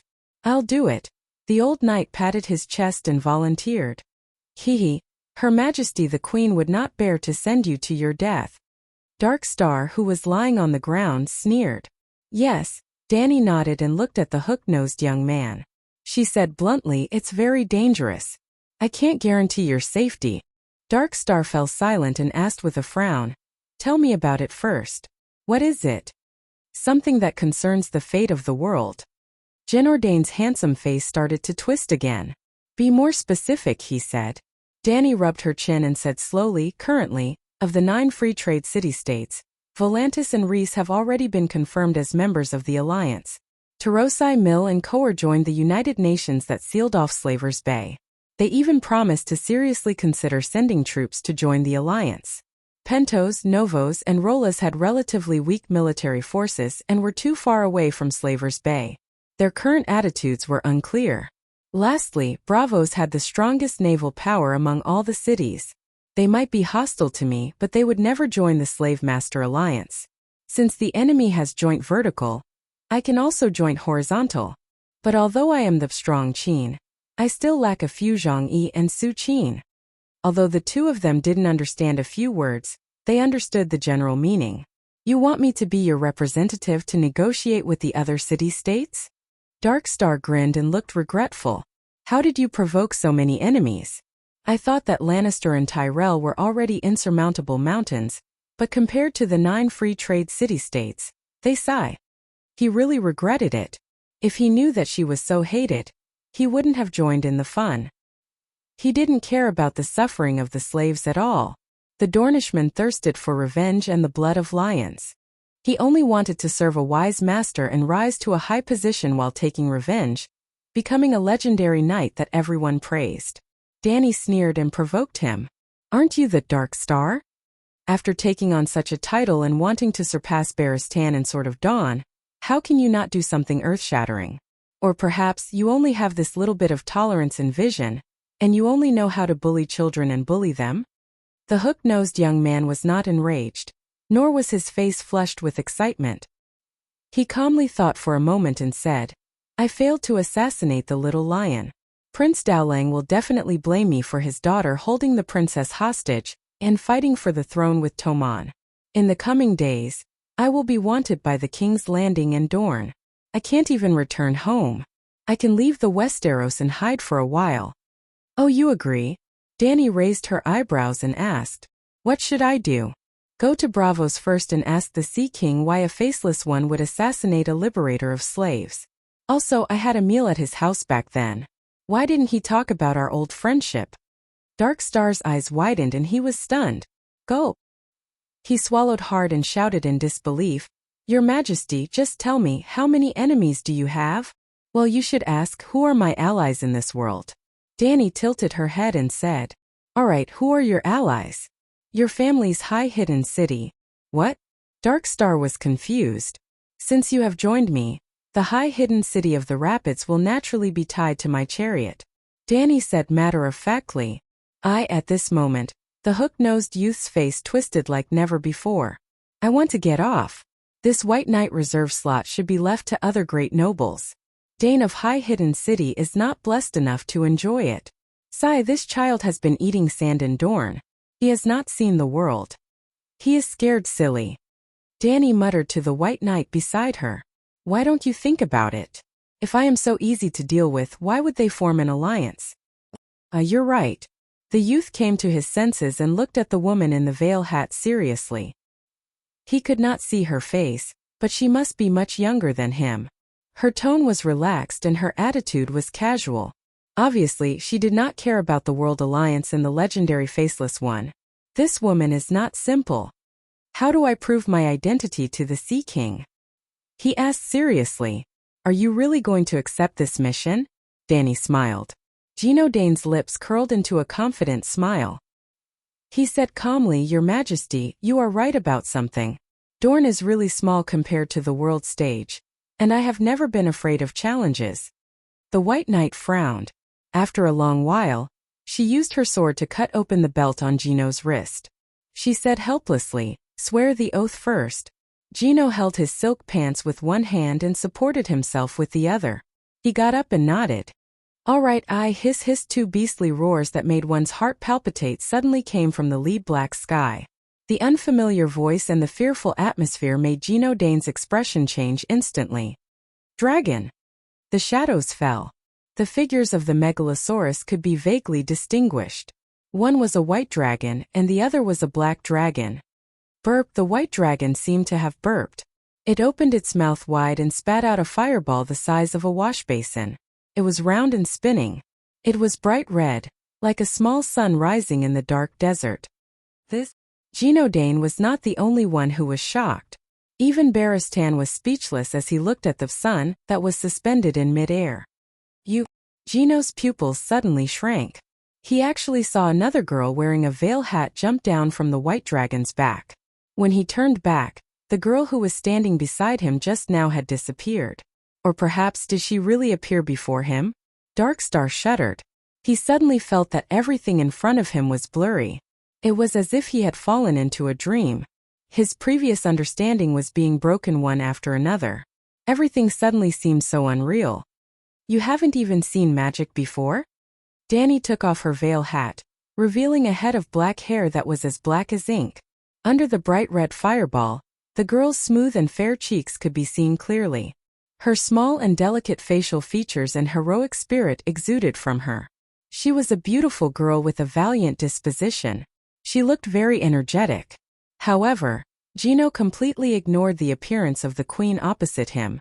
All his attention was attracted by the fireball above her head. The washbasin-sized fireball seemed to have a life of its own. With every step she took, it would float a certain distance away. When she walked to the left, it would also float to the left. It was always 2 meters above her head, no more no less. Magic? What kind of magic is this? The old knight was shocked. It's a skill to control fire that I exchanged from the fire mage during the last transcendent gathering. It's a little trick for street acrobatics to earn money. Danny raised her right hand up high as if she was holding it up. The fireball slowly descended. The bright red light reflected on her cheeks and made her blush. In the end, the fireball floated an inch away from her palm. As the lava-like ball spun continuously, the hot air waves spread out and blew Danny's hair behind her head. This is a little trick? Gino Dane's throat was dry. He was not an ignorant country bumpkin. He had seen too many fire mages perform at Young Halberd City's pier. However, he dared to swear in the name of his ancestors that he had never seen such a powerful flame in his life. This was power. The Dark Star was a knight, not a mage. He could not sense things like magic or witchcraft. However, when he first saw the fireball, his instincts as a swordsman warned him to stay away from it. Once it explodes, he would be finished. Yes, he had a feeling that it could explode at any time. The fire mage uses normal flames. I use dragon flame. That's all. To be honest, Danny herself was very shocked that it could have such an effect. She was prepared to ride the dragon and land on the sand to personally accept Knight Gino's pledge of allegiance. However, when she realized that the sky was dark, she had an idea. Why not use the dragon flame as the source of the flame and try out the fire control technique she had just learned? No matter what, she did not expect the effect to be so good. The dragon flame that was filled with natural magic was like a lump of dough. She could easily knead it into a fireball according to her will. It was as if the flame came from her body. This Danny suddenly turned her head and met Whitey's bright golden eyes. She seemed to have seen through his thoughts. The fire I spit out, Mommy, you can play with it however you want. It must have something to do with the will of the megalosaurus itself. Alright, stop daydreaming. Hurry up, come and swear the oath. Oh, under the red light of the fireball, Gino and Dane knelt in front of Danny and solemnly swore in the name of his father, Dane ancestors, the Dane family name, and High Recluse City to swear loyalty to Danny Rise. It was an oath of a knight to his lord, not an oath of a white knight to a king. Gino had not completed his mission, and could not even be considered a reserve white knight.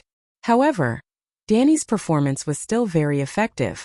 Facing the Dragon Queen, who not only had a dragon but also knew mysterious and powerful magic, the usually rebellious Dark Star also gave 60% of his loyalty on the spot. When Danny promised to reward him with a steel sword of Valeglia, the excited Sir Gino immediately gave another 20% of his loyalty.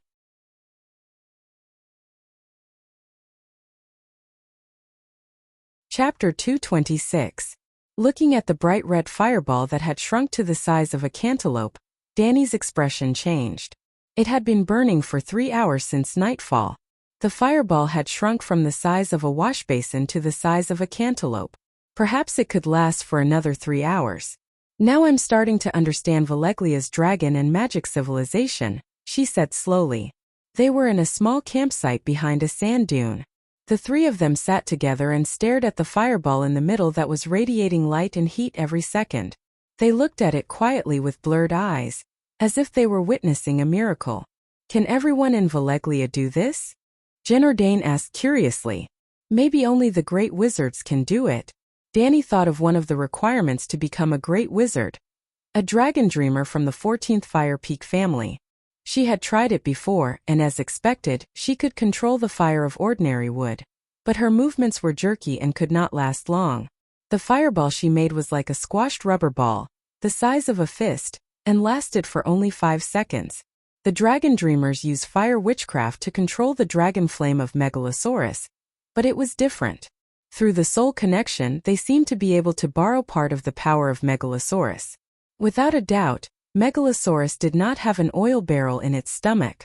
It was similar to the tailed beast in Naruto, which used its own spiritual power to combine with the fire magic elements in nature to form a magic flame.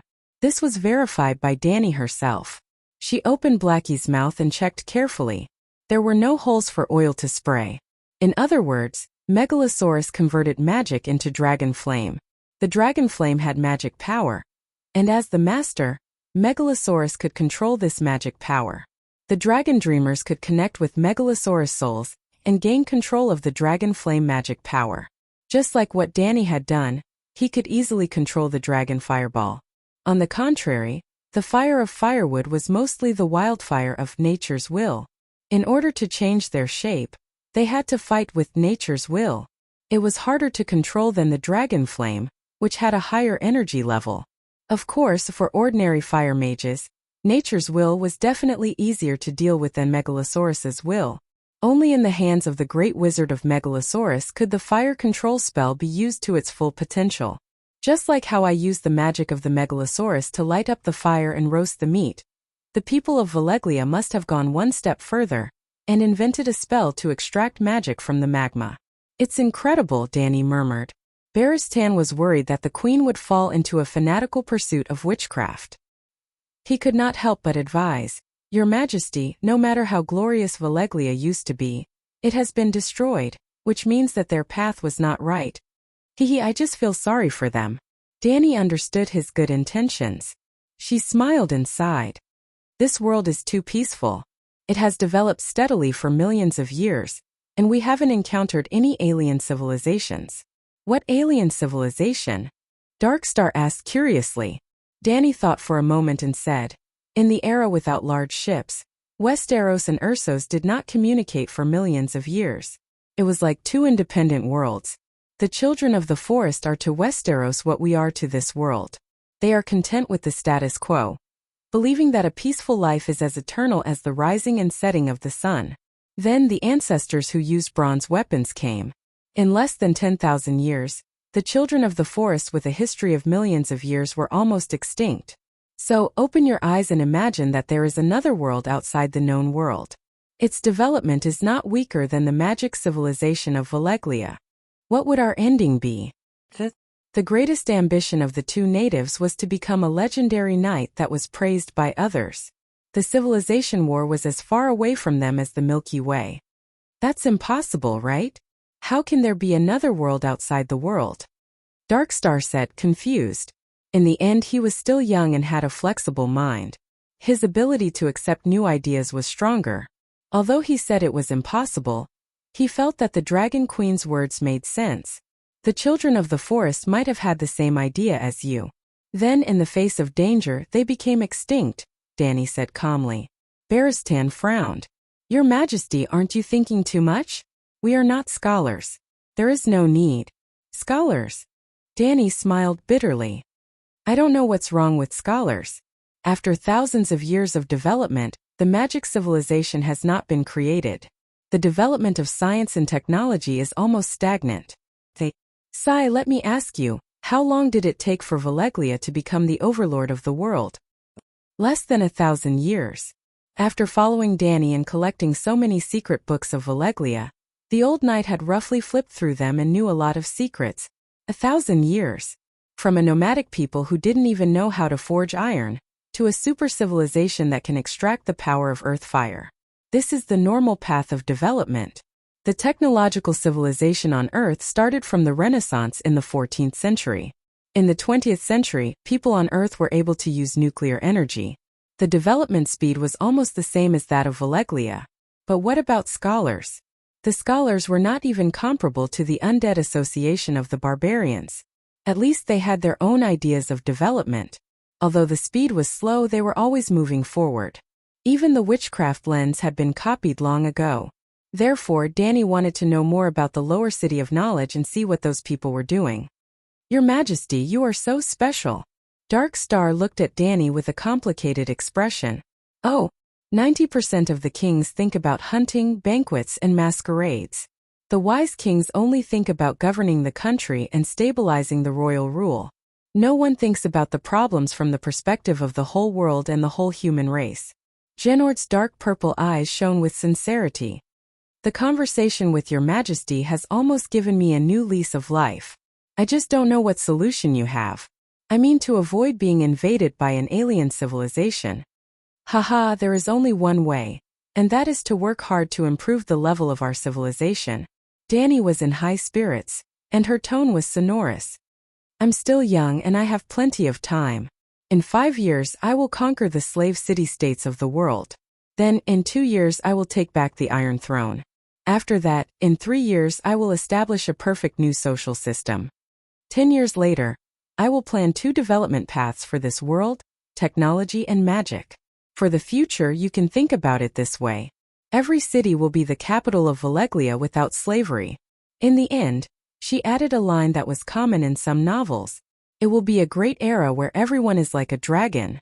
Although it was common, the 2 natives were excited when they heard it for the first time. Well, it was impossible to be excited. They did not understand it at all. The future was still too far away. In the early morning after sending Dark Star a coordinate spell, the 3 of them went their separate ways. Danny and Baristan rode on the dragon and continued westward. Genord looked for a ship to Bravos. When they passed by Starfall City in the afternoon, Danny deliberately let the dragon hover above the city for a while. She wanted to admire the glorious ruins of the Sword of Dawn. In the end, she saw an ordinary riverside mountain city. There was nothing special about it except that the tower was a little tall. However, when the White Knight saw the white stone sword tower at the edge of the cliff, she was so sad that she almost cried. Your Majesty, I confess to you that the person I love most in my life is Lady Ashera Dane, the old knight said with a complicated tone. But I am a Kingsguard. I swore that I would never marry. It is useless to confess my love to her. So you love her so deeply and she did not know until she died. Unrequited love? Why did she commit suicide by jumping into the river? Danny asked curiously. Ashera Dane. Other than her identity as Arthur Dane's sister, Danny knew little about her.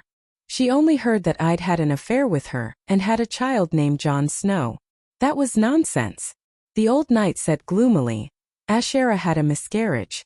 Maybe she was heartbroken by the loss of her child, or maybe it was because of the man who tarnished her reputation at Heron Castle. I'd Stark? Yes. Some say that his illegitimate child is Ashara's child. No, her child was not saved. If the child was still alive, she would not commit suicide, the old knight said with certainty. How can you be sure that the child's father is Ed Stark? Although he had never seen him, Sir Jorah always had admiration and complaints whenever he mentioned him. He admired his integrity and complained that he was heartless. I don't think he would do something like making a noble woman pregnant before marriage, right? Danny asked curiously. In Heron Castle, I saw the 2 of them fall in love with my own eyes. That kind of sigh I can't be wrong. At this point, Danny did not have the nerve to ask any more questions. They crossed the turbulent river and left Dorne Hill. They entered River Bend, which was only about 500 kilometers away from the old town. In the evening, the 2 of them landed at the upper reaches of Honeywine River and walked to Rose Avenue. They bought 2 horses at a small inn and leisurely walked to the old town in the south. It had to be said that the infrastructure of the Westeros was really bad. There were official roads from King's Landing to the 7 Kingdoms. The Rose Road in River Bend, the Bone Road that passed through the Stormlands and reached the borders of Dorne, the Golden Road that led to Port Lannister in the west, the River Road that led to River Bend, and the King's Road that led to the north. However, these national roads were actually dirt roads in the countryside of the Celestial Empire. The simple texture made Danny feel like she was back in time. There was a mistake. The main road to the market in her hometown was at least scattered with gravel.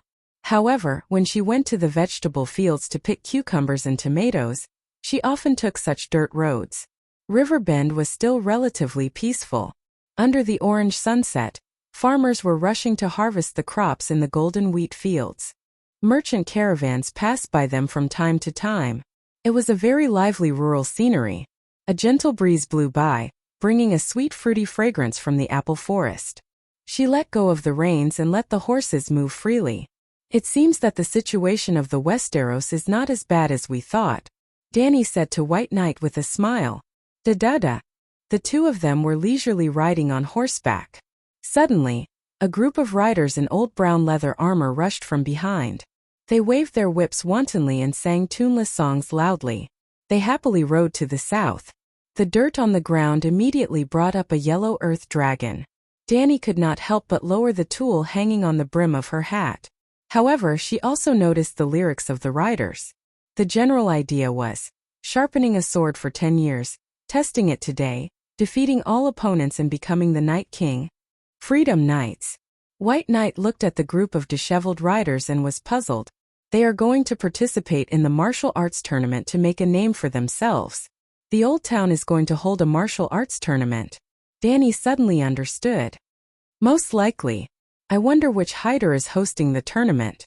The old knight said slowly. Danny laughed and said, that little hider has already run to Reese to seek help from my sister. They still have the mood to hold a martial arts tournament?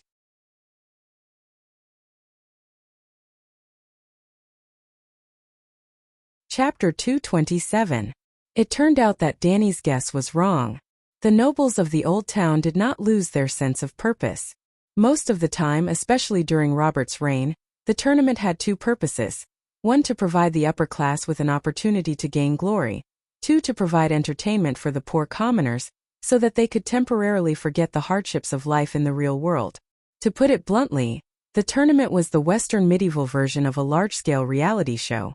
Music theory was still valid here. Danny understood this principle even though she had not participated in the tournament. It was all because she had learned the techniques of the tournament. Just like how her etiquette teacher taught her the common etiquette of various cities and races, Baristan also taught her the showy moves of the spear competition. On the real battlefield it was useless. She, who had personally participated in many battles, was fully qualified to say this. Why did she say so? The highlight of the tournament was the spear duel. Two fully armored knights would stab each other with long brittle pieces of wood. They were not allowed to stab the horse. Neck, face or thigh points would be deducted. They were also not allowed to swing their weapons. They were only allowed to stab each other. Generally speaking, they were only allowed to attack the thickest part of the chest plate. There was also a low wooden fence between the two riders. There would not be any accidents like tripping over the horse's hooves or colliding with the horse's head, which often happened on the real battlefield. Moreover, it was a turn-based, smooth charge from the beginning to the end. There was only one chance to stab in between. It was like an elegant lady taking a stroll in the courtyard. This kind of skill was useless on the battlefield. That was not right. The spear competition required high horsemanship, strength and eyesight. To put it simply, those who could become the champion of the tournament might not have actual combat ability, but they definitely had the talent to become a powerful knight. Therefore, other than entertaining the public, the feudal lord could also use the tournament to select warriors. If one wanted to train killing skills, the tournament was useless. However, as a sport to train the body and horsemanship, it was very qualified. Danny had always been disdainful of the spear charging technique, but her body had honestly practiced with the old knight for a period of time. The two came to the old town and saw a large number of tents outside the city wall near the Honey River. Blue, white, gray, sky blue, red, tattered, gorgeous, as wide as a palace, as short as a large sleeping bag. The setting sun was like blood. Within the fenced area, the tents were like cobblestones by the river, densely piled up under the city. The shields of the knights were hung at the entrance of each tent. A long line of silk pennants with the family emblems, if any, fluttered in the wind, and fine steel swords and gilded spurs reflected a dim red light in the sunset. At this time the sky was already dark. The banquet was in full swing in the camp, and the string music did not stop. Pillars of smoke like the white birch forest in the winter wind rose densely and twisted into the dusky sky. From afar, the singing of the singers and the sound of the harp and strings of the musicians could be heard wobbling into the distant Rose Avenue. When Danny got closer, she saw a huge manatee with a tree trunk as thick as an arm pierced through its body. The charcoal under the manatee was bright red, and the fat above the manatee was dripping with oil like a stream. The smell of pepper, laurel and burnt apples made the passers-by swallow their saliva. Her throat moved and her stomach rumbled. Danny stared at the yellow manatee and said to the old knight without turning her head, "I also want to participate in the tournament." The old knight gently advised, "Not all riders are qualified to participate in Sir Tyrell's banquet. Even if you enter the camp now, you won't be able to eat those delicacies. Besides, even though the manatee looks fat, its meat is a little coarse and not as delicious as beef." By asking the riders by the road, Danny and the rest also understood the ins and outs of this tournament. As expected, the organizer was the family of Count Hathar, known as the heir of the Count of Laughing Bailey and Linny's elder brother, Bel Hathar.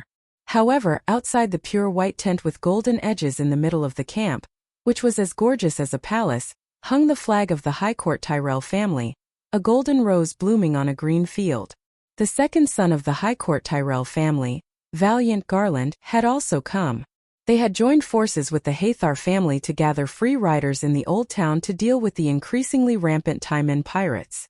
The tournament was like a huge magnet, attracting all the free riders of High Court, Dorne, and even the Western region and the Royal Territory. They had never thought of recruiting a group of fierce leaders from the free riders, but it was easy to find 3,000 to 5,000 elite riders.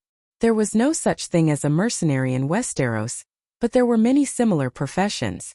As a knight civilization in the Seven Kingdoms, there were almost no foot soldiers or mercenaries.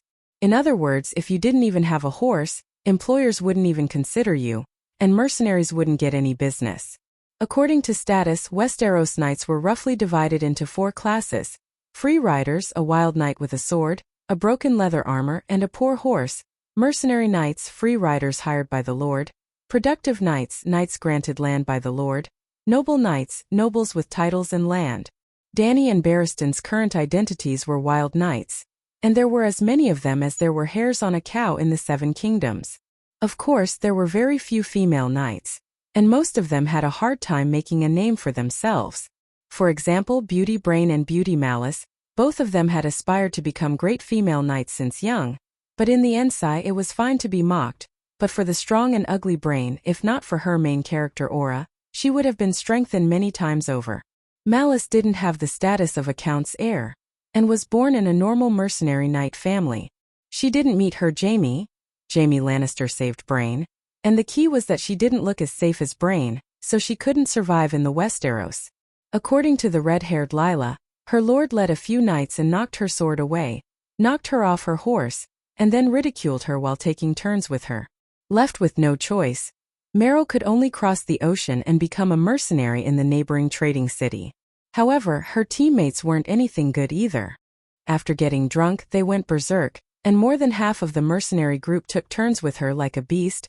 They cut off her breasts, bit off her ears, chewed off her nose, and finally left a deep cross scar on both of her cheeks.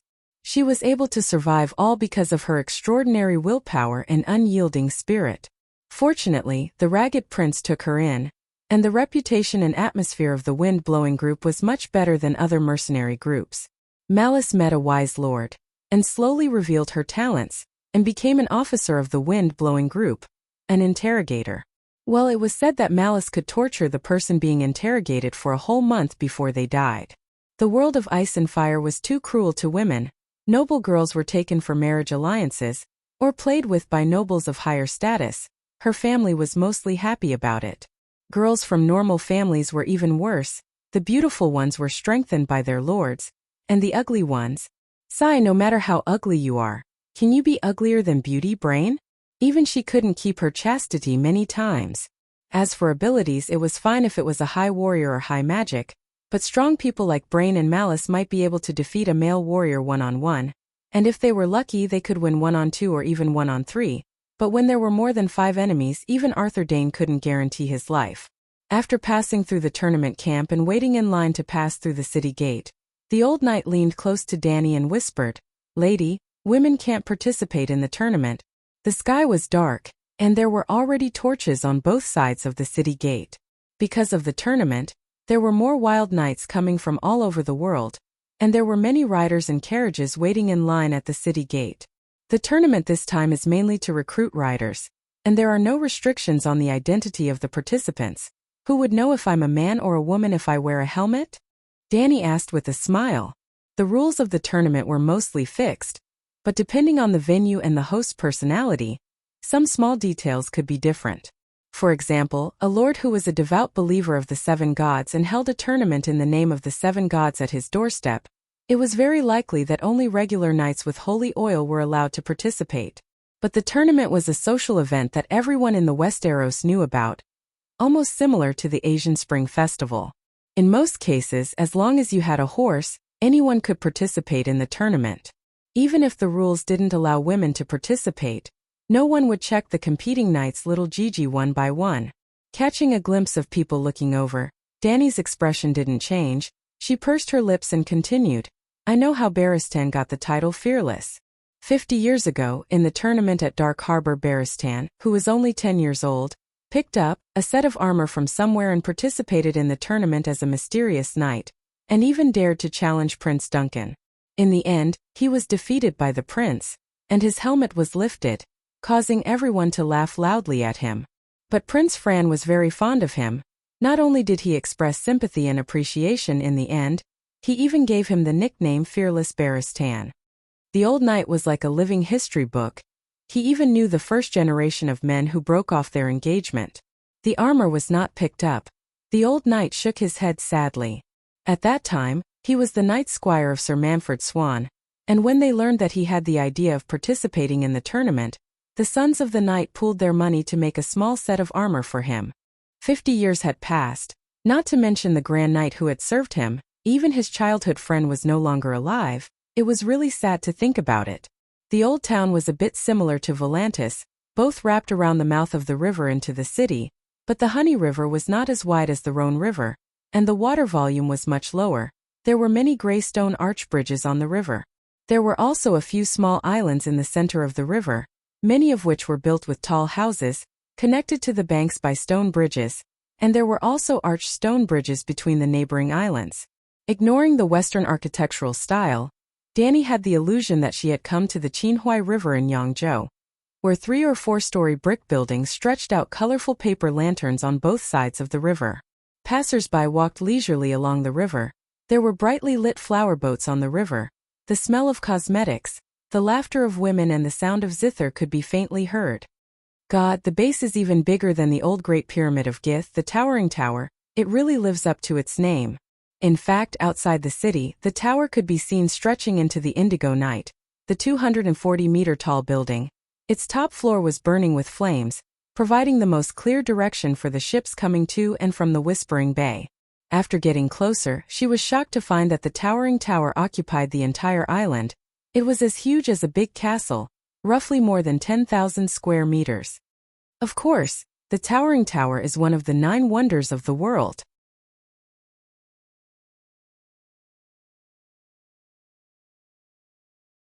Chapter 228. The towering tower is one of the 9 great man-made miracles. Dani turned her head and saw that the one who spoke was a young man in a gray robe who was about 18 or 19 years old. He had an ordinary face and a normal height. Only 2 things caught her attention.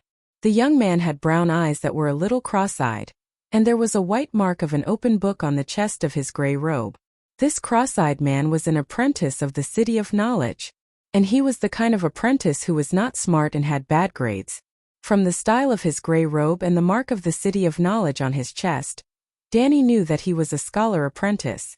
But he was already so old, and he still called himself our old town. He had stayed in the old town for a long time, which meant that he had been studying in the City of Knowledge for several years. After several years, he did not have a scholar necklace on his neck. If he was not a bad student, what was he? A scholar apprentice? How many years have you been studying in the City of Knowledge? Dani asked with a smile. 5 years. Looking at Dani's smiling face, the young man blushed and unconsciously looked away. It was really miserable. After 5 years, he still could not forge a single chain from his master.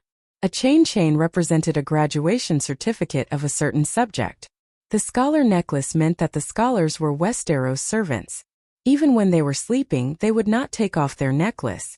The necklace was made of links made of different metals, and each metal represented the knowledge of a certain field. Repeated metals were allowed to appear on the links, which meant that the scholar had a deep understanding of the field. For example, black iron represented Raven studies, and stainless steel represented military studies. If the necklace of an enemy scholar had 2 or more stainless steel links during a war, you had to be careful. At the very least, he was a Zhaoqua who could talk on paper. What's your name? Dani asked again. Pater. Pater, I can tell you clearly that the towering tower is definitely not on par with the 9 great man-made miracles. You can read Lomas Longleg's book as a travelogue, But you can't take the ranking of the buildings in it seriously.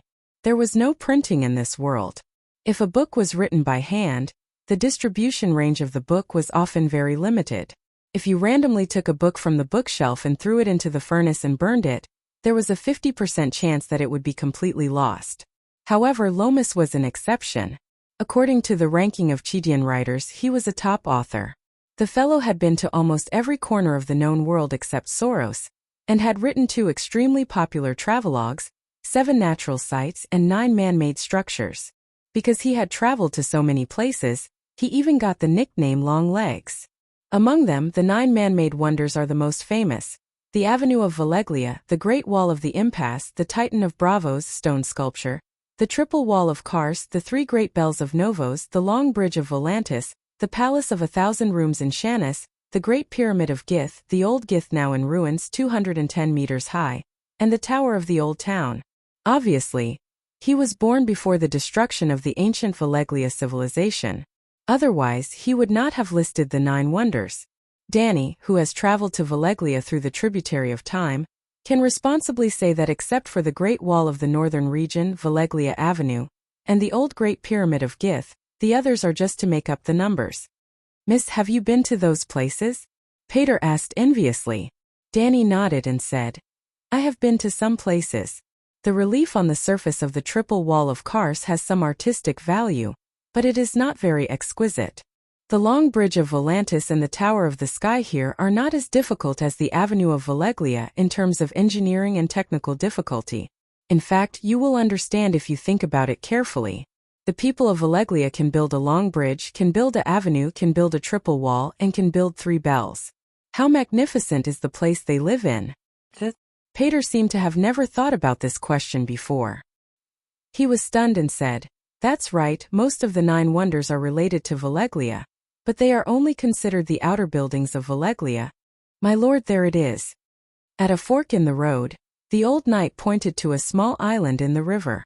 The strong cider there is famous, you can try it. You want to go to the Feather Wine Bottle? That's right, except for the price, the accommodation there is very good. It is clean and tidy, spacious and comfortable.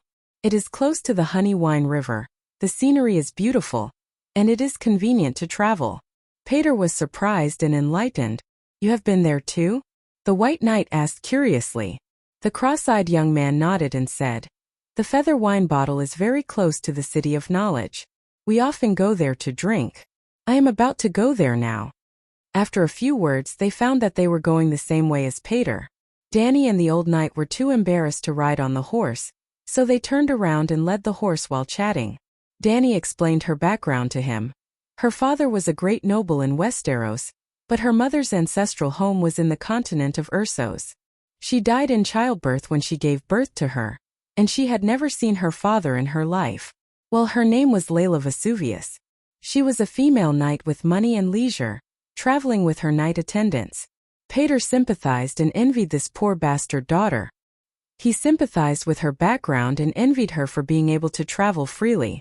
Except for her name, Danny did not lie. But naturally, the apprentice thought that she was an illegitimate daughter of a noble family in the king's territory. My biggest wish is to save money to buy a donkey, and take turns to ride it around Westeros with Rosie. The young man could not help but reveal his dream to the young and beautiful female knight beside him. You don't want to be a scholar anymore? The White Knight asked curiously. Oh, didn't you hear? I have a lover, Rosie. Danny laughed. Scholar, White Knight, Night Watcher, Friar.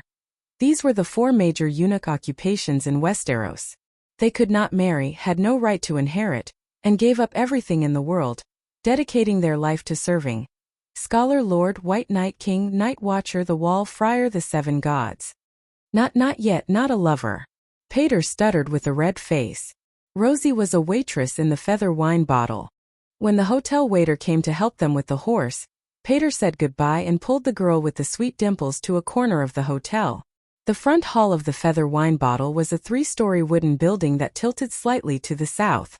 On the open platform at the top of the building, there was a basin of torches that guided the river boats. The boats that came and went would also stop by the island to bring in passengers, wheat, turnips, smoked meat and other supplies. There was a green grass field in the backyard of the wooden building. A few two-story courtyards were distributed among the grass field. They were considered the best houses in the world. Because she was not sure how long they would stay in the old town, Danny paid a high price, 10 silver deer, to rent a small courtyard by the river for half a month.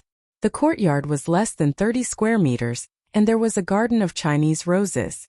The two-story wooden building was quite clean. On the first floor was a large living room with a fireplace. It was about 50 square meters and looked a little spacious. On the second floor were 2 bedrooms. After putting down their luggage, they came to the front hall of the restaurant. The dining hall was the size of 2 basketball courts.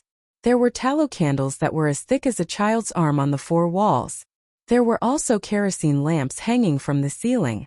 Under the dim light of the candles, there were 30 to 40 rectangular wooden tables that were filled with people. Half of them were scholars and apprentices in gray robes. They found a table with only one person and sat down. When the waiter served the dishes, Danny looked around and asked curiously, "This house is a little crooked. Why didn't they renovate it?" "Anyway, there is no sign of it collapsing." The old knight shrugged and said uncertainly, "It is said that this wooden house has a history of 600 years. It has lasted for hundreds of years. Maybe it can last for another 100 or 200 years. Bullshit. Won't a wooden house rot?" Danny sneered. "Are you from another place?" The gray-haired scholar with a necklace on his neck sneered. "You must not know what kind of wood the beams and pillars are made of." Danny looked at the pillar next to her. It was pale white under the mottled green paint. Her heart skipped a beat and she exclaimed, "Weirwood. Oh, you are quite knowledgeable." The old scholar was surprised. Oh my God, how much weirwood was used. If the dragon was the most miraculous animal, then the weirwood of this world was the most miraculous plant. Not to mention its relationship with the old gods, just look at the characteristics of this material. First of all trees had a lifespan. Weirwood was the only one that could live forever without external interference. Secondly, weirwood of wood and Valeglia steel of steel, both of them had immortal characteristics. Valeglia steel would not rust or wear out, and weirwood would not decay. Therefore, even the people of Valeglia used weirwood to build the door of the Black Tower. The immortal Black Tower, the immortal wooden door. The true legacy of thousands of generations. The gray-haired scholar took a sip of green cider. The high concentration of alcohol made his nose shine like a light bulb. After taking a breath, he explained with hazy eyes, "In the early years, weirwood was everywhere in the Westeros. After the invasion of the Undulls, the monks of the 7 gods thought that weirwood was a symbol of the old gods, so they chopped up all the weirwood south of Neck, burned it, or collected it to make wood." Danny was speechless. The 7 gods, a fake religion without gods, had successfully expelled the true gods. This was almost a god's version of the Lisbon incident. A wild mercenary without any supernatural power stabbed the number 1 of the young generation of the Western supernatural world to death with a knife. Dinner was a castrated chicken stuffed with leeks and mushrooms, crispy fried pork ribs dipped in plum sauce, and crab shark soup. It was very sumptuous. Danny had a great appetite and ate until she was full. Leaving the old knight to drink and inquire about the 7 kingdoms, she went back to take a bath, changed her clothes, and sat cross-legged on the mat. She took out a glass candle from the wooden box and began to activate the beacon on her right wrist. There was no response at all. The gray light that filled the bedroom seemed to have a life of its own. It first shrunk into a ball the size of a fist, then the room dimmed. Without any warning, it suddenly exploded and scattered. Strange gray light rays bounced back and forth on the wall like soft silk. Her spiritual power could not contact Kuei-shi through the gray light. "Blocked me." Danny had a strange expression. Kuei-shi left a soul imprint on her wrist. The imprint was part of Kuei-shi's soul. Therefore, through the imprint she could find Danny at any time. Her unpredictable whereabouts and ambiguous prophecies made Kuei-shi very pretentious every time she appeared. Until Danny cracked her mark, witchcraft. With the same principle, Danny could also locate Kuei-shi through the mark. Last night she encountered a problem with magic. She planned to find an old friend to teach her from a distance tonight, but found that she was blacklisted. Well, just like how she blacklisted Kuei-shi. Whose signal is this? Just as Danny was about to urge the shadow-binding night again, she was shocked to find that she had inexplicably found a new communication channel.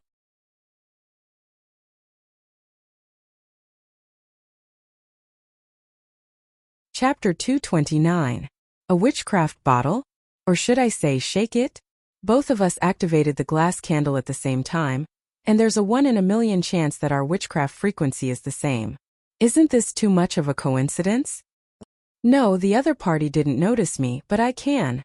The gray light at the top of the glass candle had stabilized and was no longer expanding or contracting. There was an illusory colorful light at the center of the candle. It was as bright as snow, as bright as gold, and as bright as the blue sea. Danny's expression was indescribable. There was shock, confusion, and uncertainty. She could sense the other party, but the other party knew nothing about her and was still going on. The other party did not use the same coordinate witchcraft as she did. The sorcerer seemed to be fumbling around randomly, observing everything that he could see through the light of the glass candle. Danny understood that state. She might be able to see the future or the scene of a certain place. She might be able to see some blurry scenes of the past, but there was a 99% chance that she did not see anything. Everything was just an illusion. This was common knowledge in the supernatural world. Anyone who had come into contact with the glass candle and had a little bit of inheritance would know this. That was why Danny had never thought of using the glass candle to peek into the future. The sorcerer on the other side is very close to me. He's most likely a sorcerer from the City of Knowledge. This explains why I can sense him, but he knows nothing about me. That's because the glass candle in the City of Knowledge came from Valeglia. If the great sorcerer did not leave a backdoor in the glass candle, I won't believe it even if you beat me to death. Danny's expression became more and more certain. She had almost guessed the whole story. She was just waiting to verify it. Let's give it a try. With that thought in mind, a sliver of spirit energy slipped into the illusory light like a loach. Old Town, City of Knowledge by the Honey Wine River, Crow Island in the middle of the river. In the misty night city, the sky was heavy and dark. The white crows that were noisy during the day were also quietly nesting in their nests at the top of the tower. In the circular tower below the crow's nest, the entire floor was an open room. The round stone room was more than 100 square meters. There were books and scrolls everywhere. Some were placed messily on the table, and some were simply stacked on the floor. The surrounding walls were almost covered by tattered, colorful maps. A fire was burning in the hearth. A copper kettle was placed on top of the fire. The kettle's spout was emitting a humming sound. Under the flickering candlelight, the white steam gurgled like misty clouds.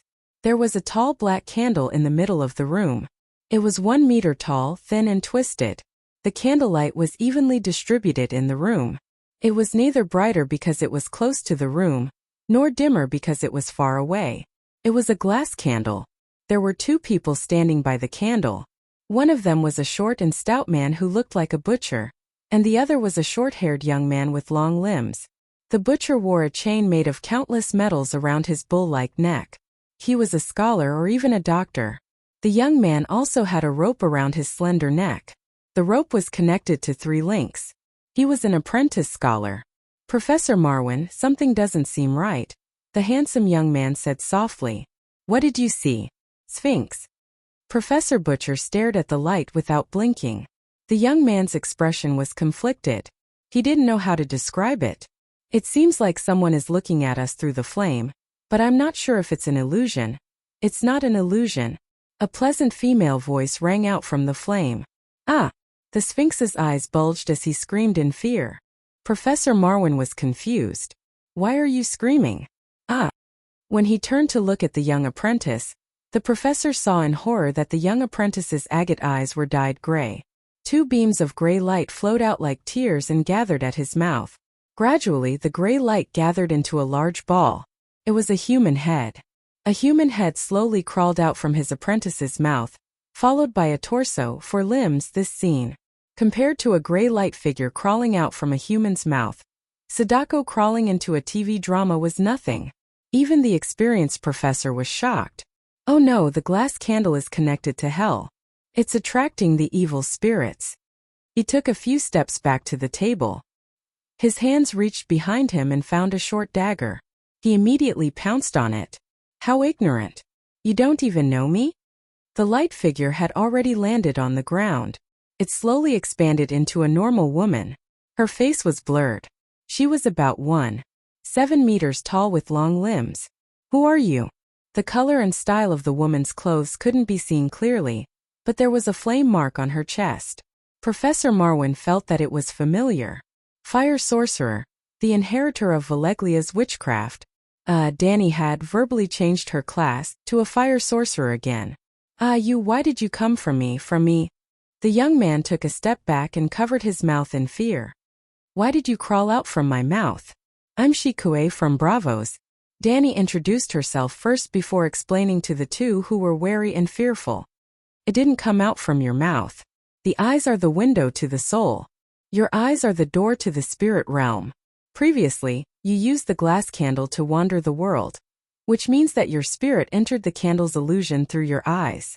I caught that spirit and followed it into your spirit realm, then projected it out from your eyes.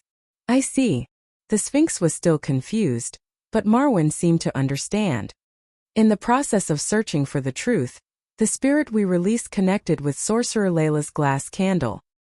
Something like that, but after thinking about it, Danny decided to tell the truth. But the main reason is that this little girl learned Valeglia's meditation. Little girl. The black youth's face was flushed red. He secretly glanced at the short and strong doctor beside him. Seeing that he was only thinking seriously and was not angry, he asked timidly, Master Wizard, how did you find me? Danny looked up at the sky and sighed. She announced, no matter how beautiful a crossdresser looks, no matter how beautiful he looks, long legs, fair skin or charming face, one thing will never change. His soul is still attached to little Gigi. The crossdressing girl blushed again. Although she didn't quite understand, she understood the basic meaning. The other party's spirit was projected in front of her through her spirit realm, and he was most likely able to determine her gender through her soul. The City of Knowledge doesn't accept female students, and it doesn't allow women to become scholars, Blackie explained softly. As she explained, she used her eyes to look at Marwin. However, the professor from the City of Knowledge didn't care about her gender at all. He only frowned and pondered. After a while, he looked at the figure of light Danny and said, the glass candle in the City of Knowledge comes from Valeglia. The basic meditation inside is a side branch of Valeglia's witchcraft. Your meditation level must be very high, or you wouldn't be able to enter Larissa's spirit realm without her permission. Yes, I once received the Great Wizard's incomplete inheritance. Danny nodded. So the people of Valeglia did something to the inheritance, and no one noticed it for thousands of years. Marwin said with an ugly expression. You win some, you lose some. Danny shrugged and asked Blackie, how old are you? How long have you been practicing witchcraft? The runes for the basic meditation technique haven't been completed yet. Blackie was very reserved and honest in front of the big shot and old senior of the supernatural world. When I was 18, I came to the City of Knowledge a year ago. After spending half a year to forge the second chainring, Professor Marwin recruited me as an apprentice. About 4 months ago, when I was cleaning the room, I was really curious. The glass candle has always been like a legend, so I would secretly stare at it whenever I had the chance. One day, suddenly I didn't know what happened, but it lit up. And then... Speaking of this, Miss Blackie was very excited and was a little incoherent. Danny suddenly understood. You have supernatural talent. You lit the glass candle and received the Fire Warlock's inheritance. She then looked at the professor. You saw it. In just 4 months, the meditation runes haven't been completed, and she already has this kind of witchcraft power. Although the people of Valeglia left a backdoor in the meditation technique, the meditation technique itself is very powerful, at least above level 2. Above level 2? What do you mean? Blackie was confused. Your professor didn't tell you? Danny couldn't help but look at Marwin. You're also a supernatural and you seem to be a moonchanter. At this point, Danny's expression became strange. She looked up and down at the thick-necked, thick-shouldered professor who looked like a street butcher. Moonchanters should dress as women. If this person really evolved into a crossdresser, then all the scholars in the City of Knowledge would be blinded. You can even tell that I'm a moonchanter? Marwin was shocked. This was the benefit of being knowledgeable. If Danny had not participated in the extraordinary gathering and had not seen all kinds of different professions with her own eyes, She would not have been able to guess his identity even if she had fiery golden eyes and could see through the other party's meditation runes. The aura of witchcraft power in your body. Danny put her hands behind her back, looking like an otherworldly expert. Needless to say, with such an awesome entrance and the ability to see through the opponent's details, even Professor Xuecheng regarded the fire mage, Shikue, as a transcendent big shot. When I was young, I went to Volantis, Queers, and many other cities in the Jade Sea. I even studied in the shadow of Asia for 8 years. In Asia, I used my knowledge as a scholar to exchange for a prophecy meditation technique. I didn't expect it to be related to moonchanters. I learned the meditation technique and a few simple witchcraft 20 years ago, but when I returned to the Westeros, as soon as I left Asia, the spell didn't work, and the meditation runes almost collapsed. Until 2 years ago, one day, the meditation runes in my mind lit up again. I suspect that the rumors about dragons and mother of dragons among the sailors at the docks are true. Dragons have brought magic back to this world. I really want to see it with my own eyes. The ox-necked professor's eyes were blurred as he sighed. You've already seen it. I'm a true dragon, a miracle. Danny thought shamelessly. But then another question arose in her mind. Marwyn was a professor, definitely a high-ranking person in the City of Knowledge. He should have access to the highest level of confidential information, so there was no reason that he couldn't confirm the authenticity of the dragon, right? Half of the free trade cities were involved in the war against the evil mother of dragons. It would be normal for the Westeros next door to have some undercurrents. Then, there must be someone who could block the news from the east. She just didn't know if it was the City of Knowledge's intention, or the higher-ups' order to control public opinion.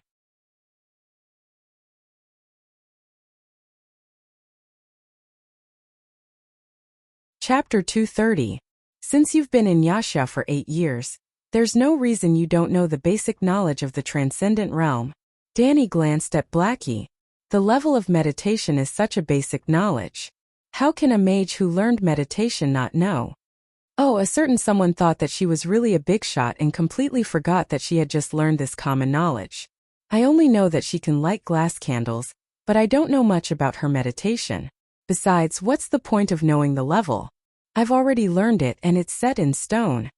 The bull-necked professor smiled bitterly. That's right. It's already a blessing for these rogue cultivator, who don't belong to any sect to have a meditation technique. They don't have the right to be picky. You're called Marwyn? Suddenly, Danny felt that the name was familiar. Memories from long ago flashed in her mind. In just a moment, she knew who had mentioned the name Scholar Marwyn before. Do you know a Raza witch Millie Master? Millie? The bull-necked Marwyn seemed to be reminiscing. A hint of sweetness rose in his eyes. She should be a priestess, right? A cute and hard-working little priestess. Damn, is that fat old witch who can be placed horizontally or vertically the same person as the little cutie you're talking about? Yes, she was a priestess. She studied medicine and sacrificial arts, Danny said with a straight face. 20 years ago I was her ahem classmate in Wuxia. We studied together for a few years. I even taught her how to dissect corpses. Why, do you know her too? Danny didn't know what to say. However, this scholar didn't look like much. He had a beer belly, a short and stout body. White hair grew out of his nostrils and ears. His forehead was protruding, and his nose was obviously broken more than once. His teeth were mottled with reddish-brown dirt from chewing on sour grass. He and the little cutie old witch were a match made in heaven. She's dead. She was discovered using a curse to harm people. In the end, she was burned to death. After saying that, Danny stared at Marwyn seriously, not missing any expression on his face. Unexpectedly, he only said, "Oh," and didn't say anything else. Isn't she your lover? Danny couldn't help but ask. We've had academic exchanges, but we can't be considered lovers. After all, I'm a scholar. And since she was the one who used the curse to harm others, her death was justified. Oxneck Marwyn said seriously. Academic exchange? Research the 7 cries of spring techniques? While Danny was silent, Marvin asked curiously, Mage Layla, where are you now? It's in the old town, not far from the City of Knowledge. Otherwise, I wouldn't have been able to capture your signal. Perhaps Grand Wizard Valeglia had the ability to monitor the City of Knowledge from thousands of miles away through glass candles. But Danny was just a beginner in witchcraft. She didn't know many witchcraft spells, so she just happened to sense Black Sister's power of the will. She was skillful, lucky, and close. I wonder if I can talk to you face to face? The short and strong doctor rubbed his hands and said embarrassedly, there are almost no real extraordinaries in the old town. Most of the knowledge has to be discovered by oneself. It's a little impossible. Would you be able to host a gathering of extraordinaries in the old town? Do you want me, a big shot, to preach the Tao to you bunch of noobs? Have you ever attended a gathering of extraordinaries? I've heard of it, but they don't recruit scholars. When I returned to the old town, no one organized a gathering here, Marvin said awkwardly.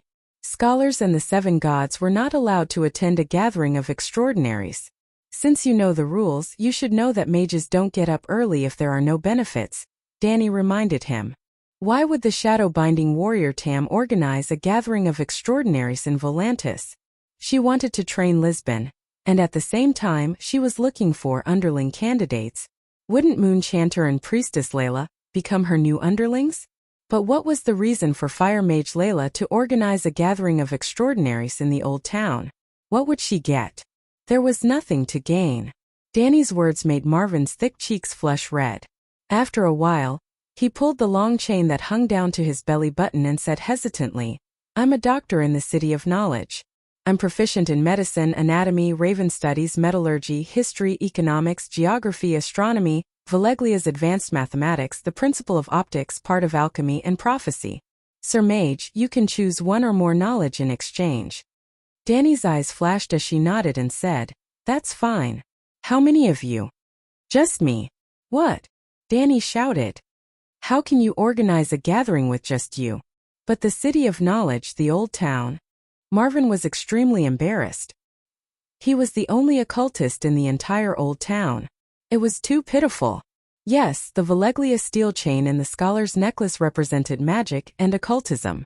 Many scholars wore Valeglia steel chains, but they didn't have any mana in their bodies. For example, the famous scholar Lewin of Winterfell studied magic, and his necklace had Valeglia steel chains. But he had always taught John, Bran, and the others, I swear in the name of the Grandmaster of Magic, children, there is no magic in this world. The children of the forest, shapeshifters, deviant ghosts, and elves are all stories made up by adults to deceive children. You should practice your swordsmanship and become knights. Even when Bran confessed to him that he dreamed of the three-eyed crow and that it might be a spirit wolf, the old scholar had a benevolent face and said with tolerance, child, that was a dream. After you broke your leg, you couldn't accept reality and had a wild imagination. It seemed that in the scholar's view, the ability to prove that magic was fake was equivalent to magic knowledge. Cough cough. Doctor, there's still me. Blackie stole a glance at Danny and reminded her in a soft voice. You. The short and fat doctor's expression was conflicted. He looked at her with disdain and disappointment. You don't understand. You should at least show something useful for a gathering. What do you want to do? Blackie asked curiously. Show me some skills. Can I shoot arrows? My archery skills are very strong. My mother always said that I have the qualifications to be a red archer.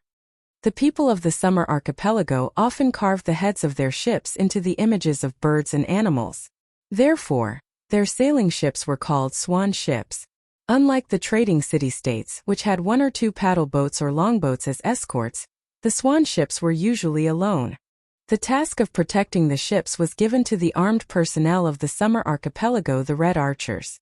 They used the Summer Archipelago's golden wood as the body of the bow, and the arrow's range was up to 400 meters. They were almost the strongest archers in the world. If Blackie Larissa was not lying, her archery skills should be very strong. Archery won't do.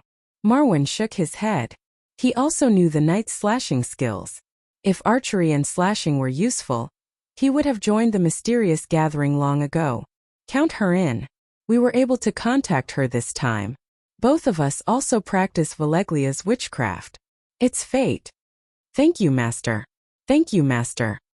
Blackie grinned foolishly and bowed to express her gratitude. What's your name? I heard Dr. Marwyn call you Sphinx and Larissa, Danny asked. Sphinx is my nickname in the City of Knowledge. Alright, that's all for today. Feeling the abnormality on her right wrist, Danny was ready to end this online friend-making activity. Remember the frequency of my witchcraft. After the martial arts competition, we'll confirm the time and location of the gathering at 10 o'clock at night. I hope Dr. Marwin can find a few more companions during this time. The two of you are still too few. All right. Without a sound, the gray figure disappeared, leaving the master and disciple looking at each other under the golden candlelight. After a while, Marwin looked at Blackie and asked, "What's your real name?" Just call her Larissa," Blackie said evasively. The ox-neck doctor sighed. "Up to you. But remember, the City of Knowledge will never allow women to tarnish their honor. I didn't know you were a girl before, and I still don't know anything now." "Yes, thank you, doctor." Danny had been delayed for a while because she had accidentally met two netizens. During that time, Kueishi had already unblocked her requests. Seeing that Danny hadn't come over, the Shadowbinder thought that Danny was angry, so he took the initiative to contact her. However, just like how Kueishi had rejected her request, Danny blocked her as well. After ending the conversation with Marwin, Danny immediately activated the glass candle. This time it was easy for her to project her mental energy. Of course, unlike contacting Marwin, which did not consume any witchcraft power, the 9-colored vortex in her mind spun crazily. Her witchcraft power was like a flood that had broken through a dam. It was truly a communication that transcended thousands of miles. With the experience of her mental body traversing space last time, Danny did not feel dizzy this time. Almost instantly, she arrived at a dark and empty stone hall. A green glass candle was lit in the middle. It was a ball of dim white light the size of a fist. The four walls and the ceiling were all covered in darkness. The Shadowbinding Knight wore a dark green robe and a red wooden mask. He sat cross-legged on the stone floor as if he was waiting for someone to visit. "You're stupid," she said. "Why?" Danny did not understand. "Do you know what time it is here?" The Shadowbinding Knight did not wait for Danny to reply. She said seriously, 9 in the morning. "I'm currently on the Jade Sea Lightning Island. When you first came looking for me, I was worshipping the Lady of Light, with Prince Bogon at the Temple of Heaven." "Oh, sorry. I forgot to calculate the time difference. Sorry to disturb you." Danny hurriedly apologized. Although she said that, she did not know how to calculate the time difference at all. She had never thought about it. The last time she had returned to Astapor from Volantis, the latitude difference was about 2,000 kilometers. However, both cities were at night, so she did not feel much difference in time difference. If not for Kueishi's reminder, Danny would have forgotten about the time difference. Kueishi shook her head and said seriously, "You still don't understand. Let me ask you, how do you call the Shadowbinding Knights?" "Shadow Children." "How can the Shadow Children use witchcraft under the sun in front of the temple? If I didn't stop your mental projection, the sun would have lit you up immediately."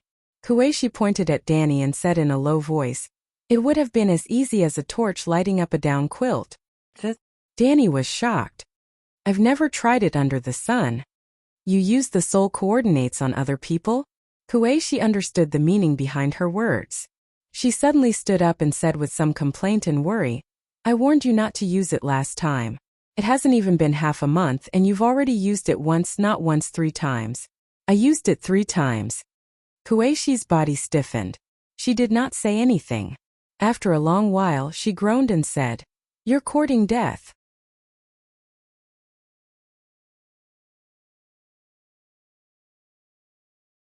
Chapter 231. Why do you say that? Danny was puzzled. "Don't you feel it?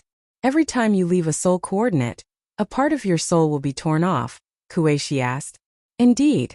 The essence of soul coordinate is to separate a part of one's soul. This way, even if they are separated by mountains and rivers, the souls of the same body can still sense each other." Danny nodded. Seeing that she was full of energy and her cheeks were rosy, Kueishi was puzzled. "Do you feel weak, have blood in your hands, vomited blood, dizzy and dying?" "No, I'm going to sign up for the tournament tomorrow." Kueishi was stunned. The dark eyes behind the wooden mask seemed to be shining. It was a little like a scientist who encountered a strange biological phenomenon and wanted to. When Danny took a step back in fear, Kueishi sighed. "Mother of dragons, you are indeed extraordinary. No, I'm very ordinary. There's nothing special about me. Danny shrunk her neck and said, after leaving the soul coordinate 3 times, I felt that I had reached a bottleneck. Maybe I can only use soul coordinate 2 or 3 more times. That's why I came to you. I want to know if you have the second volume of the soul coordinate technique. There's no second volume. You've reached your limit. Your soul can't be separated anymore. Kueishi shook her head and smiled bitterly. I've told you that soul coordinate technique is a forbidden technique that I created in recent years. It's not perfect. Don't use it if you don't have to. The side effects are too strong. You can't be exposed to too much sunlight. It's easy to be stimulated by the murderous aura. Anti-magic weapons can damage your soul, such as Valeglia's steel and dragon crystal weapons. You can't leave a soul coordinate technique on a short-lived person. A short-lived person. If the person you mark dies in an accident, the soul energy left in the person's body will dissipate. You will lose a part of your soul, Kueishi said lightly. Fortunately, the 3 people I marked don't look like short-lived people. Plus, I can replenish my soul automatically. Even if an accident happens, it won't be a big problem. What's with the murderous aura? Danny asked. You can pass through physical objects in your current spiritual state. Have you tried it? Yes, it's very interesting. But it consumes too much wizard power. Kueishi nodded and said, you are essentially a spiritual body now. Normal objects can't block the spiritual waves of an illusion, but the murderous aura. If a knight wanted to kill you, no matter what weapon he wielded, it would hurt you. The reason is very simple. His attacks are mixed with spiritual will. No wonder. Danny came to a realization. That dagger gave me a deep sense of danger, and the Dark Star's greatsword. Oh my God. Kueishi put her hand to her forehead and groaned. It's only been a few days, If you go on like this, you'll play yourself to death sooner or later. Danny Alice, you must understand one thing. Extraordinaires only have extraordinary intelligence. Don't ever think of yourself as a god that transcends mortals. Even someone as powerful as Great Adept Valeglia couldn't face an experienced Grand Knight head-on. The Shadowbind warned solemnly. Yes, I understand. A few days ago, I saw a fire mage who was as famous as you died tragically under the blades of mercenaries. The lesson was quite deep. Danny nodded and said in agreement. As famous as me? Who? The Shadowbind asked curiously. Volantis Fire Mage, Lisbon. Never heard of him. The Shadowbind's voice turned cold. Do you think I'm a nobody? He's the #1 youth in the Western continent. Danny rubbed her nose and said awkwardly. The first person stabbed to death by a mercenary? Danny felt even more awkward. She stammered, I didn't say that. Everyone thinks so. What? Spread? Kueishi didn't hide her anger anymore. Which bastard is spreading rumors about me? Tam was a good person. She couldn't betray her. I think it's a priest from Koer. Danny put the blame on the dead man. Impossible. I've never been to Koer. Why would they judge a mage they don't know? He might have heard it from necromancer Bo Chung. As if worried that the Shadowbind wouldn't understand, Danny quickly added, Bo Chung is a barbarian, the prince of barbarian. I know that bastard. Kueishi gritted her teeth. Bo Chung, you're a prince and have the support of the Mage Association. You can definitely take the blame, right? Oh right, I heard you mention Bogon's royal husband? Who's he? Danny changed the topic. The second royal husband of the Thunder Island Empress. Second royal husband? Danny's mouth twitched. Is there a first royal husband? Do you know the history of Thunder Island? Seeing her thoughts, Kueishi slowly explained, Thunder Island is located in the south of Barbarian. It's only separated by a narrow sea. The two places are very close. Many citizens of the Golden Celestial Dynasty traveled south to Thunder Island and gradually settled down there. The founding empress of the dynasty, known as the Great One by the Easterners Galoya, was a pure-blooded Thunder Island citizen. In order to appease the citizens of the two tribes, she took two husbands. One was from Thunder Island and the other was a barbarian. This tradition was passed down.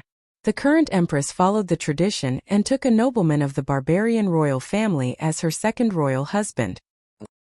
Is Galoya creating a harem on purpose? Danny still could not accept it. Since she's from Thunder Island, she can just find a barbarian as her royal husband. Her descendants will be of mixed blood between the two tribes. Kueishi sighed. Of the two royal husbands, only the pure-blooded Thunder Island daughter who is born to the first royal husband, a Thunder Island citizen, will have the right to inherit. Therefore, every generation of Thunder Island Empress will be a pure-blooded Thunder Island citizen. Is that even possible? Why, they'll have to be mixed blood sooner or later. Danny's expression was pained. She asked again, I thought you were in Kuwait. Why did you come back to Jade Sea? Humph, if I don't leave, I'll be trapped there. Kueishi looked at her deeply and said with a complicated tone, I'm not confident that I can hatch a dragon. Before you left, I boarded the ship back to Jade Sea. Danny was impressed by Kueishi. You predicted that the Kuwais people would find you to hatch a dragon and ran away in advance? How can I be a shadow-binding knight if I don't even know how to seek fortune and avoid calamity? Kueishi's calm voice was filled with unconcealable pride. Tam listened to this. This is the demeanor of a master. Your behavior of rushing to hatch an egg is too low. Is this your territory? Danny walked around the stone room. It was very spacious, deep, dark, and quiet. She could even hear Kueishi's breathing. Not bad. It's a very big cultivation room. Danny looked at Kueishi and praised. It seems that your guardian skill is not bad. Guardian skill? Kueishi sounded confused. Hey, still pretending? Danny winked at her with an expression that said, I know we all know. She chuckled and said, I'm no longer a newbie in the mystical world. I know that in order to make a living, sorcerers will learn some tricks to cheat money. That second royal husband must be a big fish. You must have taken advantage of him, right? Tizksk such a big stone tower. As expected of the number one person of the young generation in the Eastern Transcendental world. Creak. The shadow-binding knight started grinding his teeth again. He unconsciously clenched his fists. This is the ruins of the old gods. You don't even know about the underground labyrinth of Thunder Island? Kueishi almost growled. Danny knew that she had misunderstood. Kueishi did not seem to have a big project. She immediately changed the topic and asked, Old gods? What does it have to do with the old gods of Westeros? Maybe not, but the underground labyrinth definitely belongs to the previous civilization before the Long Night. I was invited here to investigate the truth of this place. Danny was really curious. She asked, What's so special about this place? Legend has it that the old gods still live in the depths of the labyrinth. As long as the entrance of the labyrinth is opened, they will spread the plague of the old gods. The infected will first have a fever and headache. Gradually their thoughts will become chaotic, and they will lose their memories. They will also have hallucinations and auditory hallucinations. Damn! Aren't those the whispers of the old evil gods? I've come to World of Warcraft? Danny closed her eyes and sensed for a while. She said doubtfully, Really? I don't seem to feel anything. You can read Overview of the Jade Sea. It was written by the Volantis Colloqua Forta. The plague of the old gods lasted for almost 1,000 years. Even the Queen of Thunder Island. Some people said that they entered the underground labyrinth to have sex with the old gods. I'm not sure if it's true, but they did do some inhumane things. Kueishi paused. She pointed at her chest and asked, Why do you think I'm here? It's because Her Majesty has been a little. Well, some signs are making my husband uneasy. The long night is coming. All kinds of monsters are coming out, Danny mumbled. The long night? You believe the prophecy of the Red God Priest? Danny Rise, do you really think that you are the reincarnation of Yasur and Ahai? Kueishi asked. Am I not? Danny asked. She suddenly remembered something. Many people guessed that Danny Rise was the child of prophecy, including the Red God Priest. But Kueishi never said so. Danny Rise, I can tell you clearly that you are someone who can change the world. But you are not the reincarnation of Yasur Ahai, Kueishi said seriously. Why? Because forget about Yasur Ahai, even the Light King himself can't hatch a dragon like you. This reason was so strong that Danny couldn't refute it herself. There's a Shamiliana temple priest called Kayana. She sacrificed a few hundred members of the virtuous lord's family. In the end, there was an evil soul in the fake dragon egg. What's going on? Can Lalo hatch a demon dragon? Kueishi shook her head. I'm not sure. Lalo is a true god. A true god who controls part of the authority of death. Hatching a dragon like you is creating new life. All the gods of death can't do it. But I can't guess their other abilities. Then she asked curiously, why is it a fake dragon egg? This. Danny touched her nose and muttered, it's all your old friend's fault. Old friend? Kueishi was confused. An Yasuo merchant called Baohan. He insisted on giving me a bottle of fire plaster. It can glue a broken dragon egg back together without any damage. Not even a crack can be seen. Oh my god. So it's Baohan, that profiteer. You've cheated the royal family of Kars. Kueishi screamed. You know Baohan too? Well, like the soul mark witchcraft, I invented fire plaster. Baohan once bought 3 bottles from me. I didn't expect. Danny looked at Kueishi strangely. So the culprit of the fake dragon egg is you. Don't look at me like that. I developed fire plaster, mainly for my family's porcelain business. Kueishi rolled up her sleeves, revealing her delicate pale yellow skin. See, although I was born in Yasuo, I'm not a local. My ancestral home is Xingdu. Have you heard of Xingdu porcelain?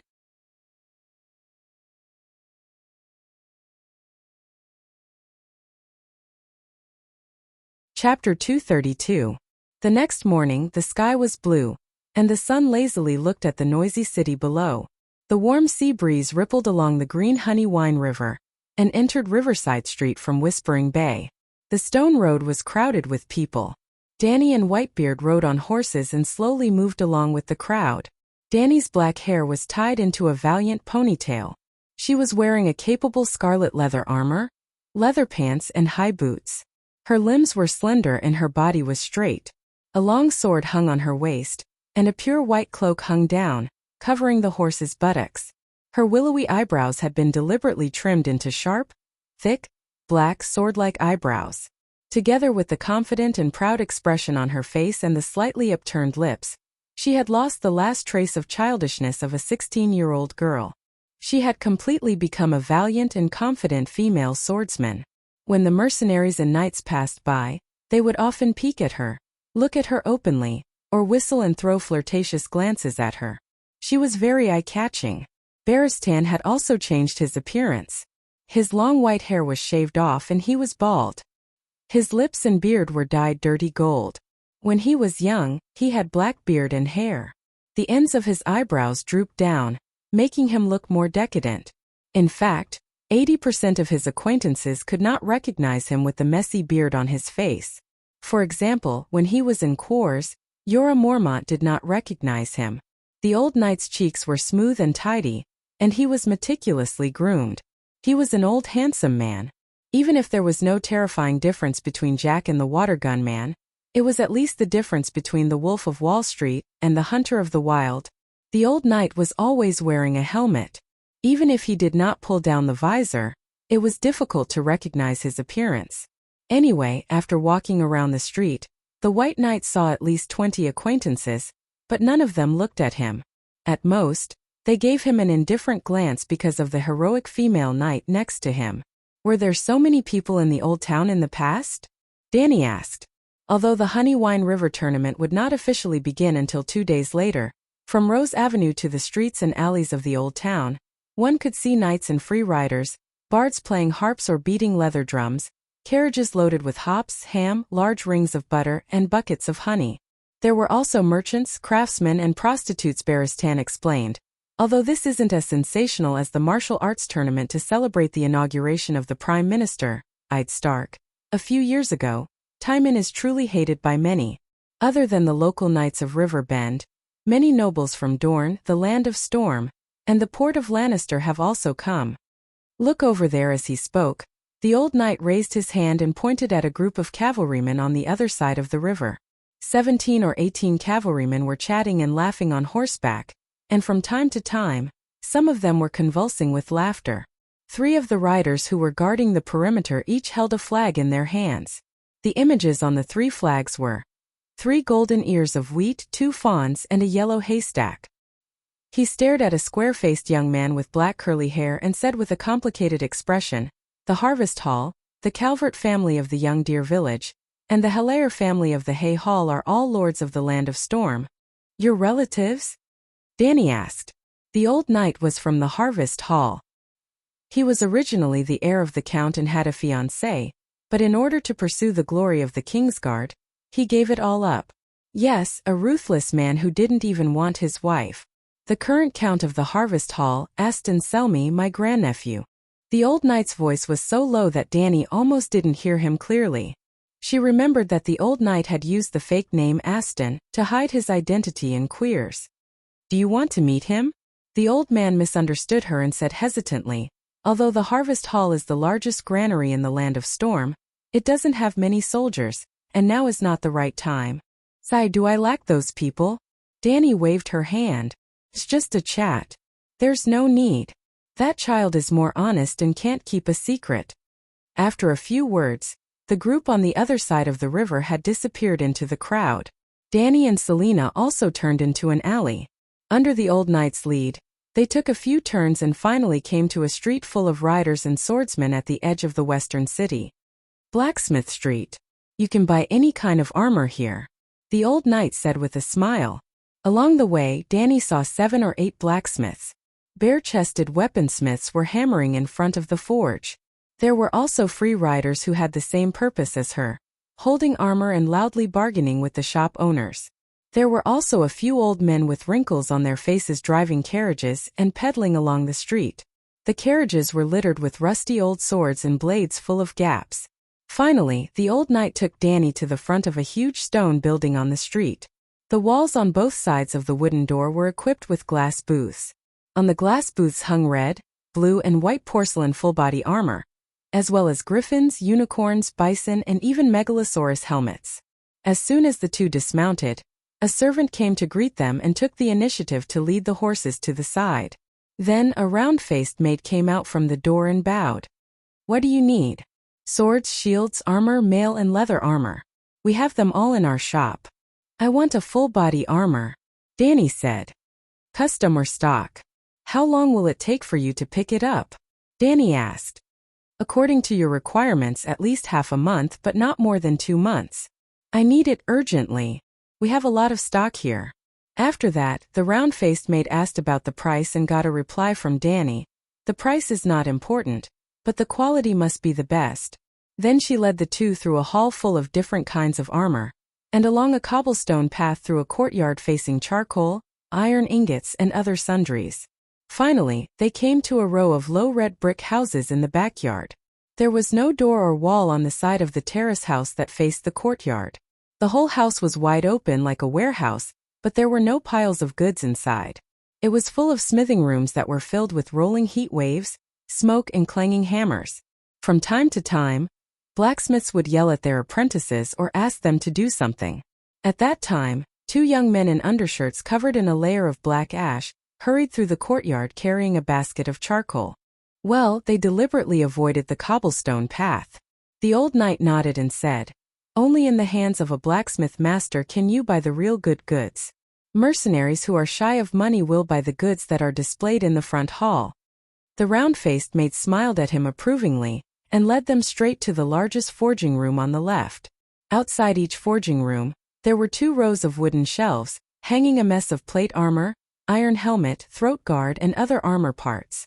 A few guests were looking back and forth under the apprentice's introduction. Do you want to choose by yourself? Or do you want me to find an apprentice for you? The maid asked. I'll choose. The old knight directly went forward and knocked on a silver-gray plate armor. The maid said to the apprentice next to her and said goodbye to Danny. After choosing the armor, you can pay the blacksmith master directly. The armor hanging on the wooden shelves looked messy.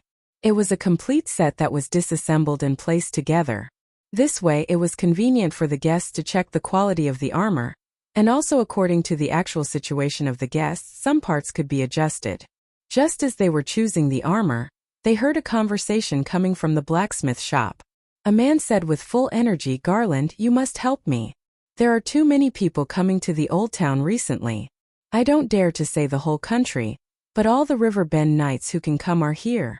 But every time a knight comes there will be 2 free riders, 3 craftsmen, 6 soldiers, a dozen businessmen, 2 dozen prostitutes, and as for thieves there are so many that I don't even dare to guess. With so many people, things are starting to get troublesome. This morning, A drunkard was found drowned in the Honey Wine River. Can't be sure if it was an accident or a homicide. Last night there was a riot in a tavern at the North Gate, and a few riders from the borderlands fought with the Dornishmansai. There are countless fights like this, and there are even cases of people being raped from time to time. You should send a group of people to help me maintain order. Another young man asked doubtfully. The old town's military is so weak? I remember, second uncle, you started training new recruits a month ago. Garland Tyrell, Garland Hightower. The old knight glanced and said in a low voice. Danny also saw the two valiant knights wearing leather armor with long swords at their waists. One of them was a middle-aged man in his early 30s with the White Tower emblem on his chest, and the other was a young man in his early 20s with two large golden roses on his chest. Yes, Garland was Jorah Mormont's second uncle. The old man of the old town, Leighton Hightower, had many children. He had 6 daughters and 4 sons. Linny's was the youngest daughter, and Henry Foley, whom Rhys met, was the youngest son. It was not difficult to understand why Jorah could eat swan meat. There were too many children in the family, and Earl Leighton was already very satisfied to find a powerful earl as his son-in-law. Although his second daughter was married to Duke Hightower, that son-in-law had the good reputation of being the most mediocre general in the world of power. He was known as the inflatable fish in the pugilistic world, and the old man could not be proud of it.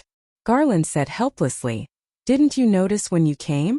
The wheat in the field is ripe, and the soldiers I recruited have to put down their spears and pick up their sickles to harvest the crops.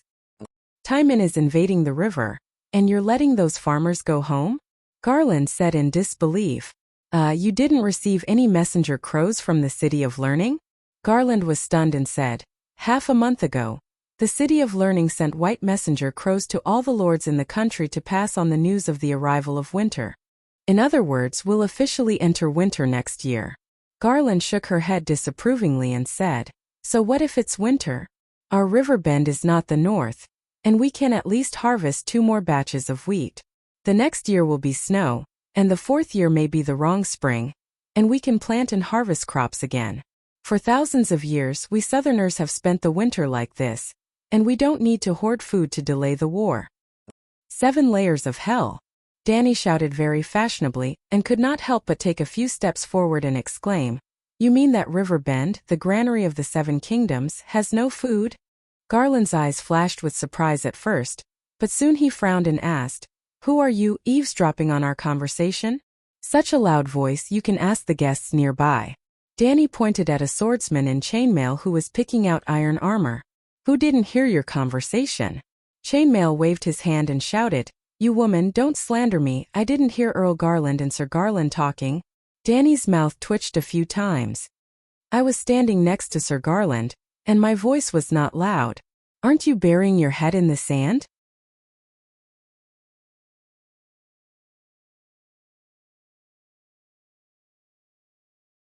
Chapter 233. Garth Hyder smiled warmly at Danny and explained, "We originally stored grain for winter, but in the past few years the 7 kingdoms have been in chaos. Hajin County has been completely destroyed, and the king's domain has been ravaged by the rebels. Count Tali is still running back and forth between the 2 places, cleaning up the bandits and rioters. As for the Stormlands, it is not a land that produces grain. Now that Storm's End Castle has not been taken, there is still a battle to be fought. King's Landing has 500,000 people, and they rely on River Bend to transport supplies." Then he looked at his nephew and said meaningfully, "So, do you understand now? River Bend will definitely not lack grain, but in order to maintain the normal operation of the kingdom, every grain of wheat is of great use. First, ensure that the old town is not harassed by Timon. King's Landing." Garth understood that his uncle was hinting that grain was the bargaining chip for the High Court to participate in the King's Landing power game. He smiled bitterly and sighed, saying, "Lannister himself is not in a hurry, why should we worry? It is already difficult to take care of River Bend." "How long is the estimated length of winter given by the City of Knowledge?" Danny asked. "About 3 years." Garth looked at her and asked curiously, "Miss, you don't look like a local, right? Why do you care?" "Oh, a normal person would care about this, right?" "Oh, that's right." Garth was startled at first, then said admiringly, The ladies of the Lord's house only care about whether there is a banquet tonight, which famous bard in the city. You are very different. Danny did not appreciate it and said with a cold smile, if you allow women to participate in the tournament, and allow women to participate in politics, they will naturally not only care about the flowers under the moonlight. Garth glanced at the longsword at her waist and smiled faintly.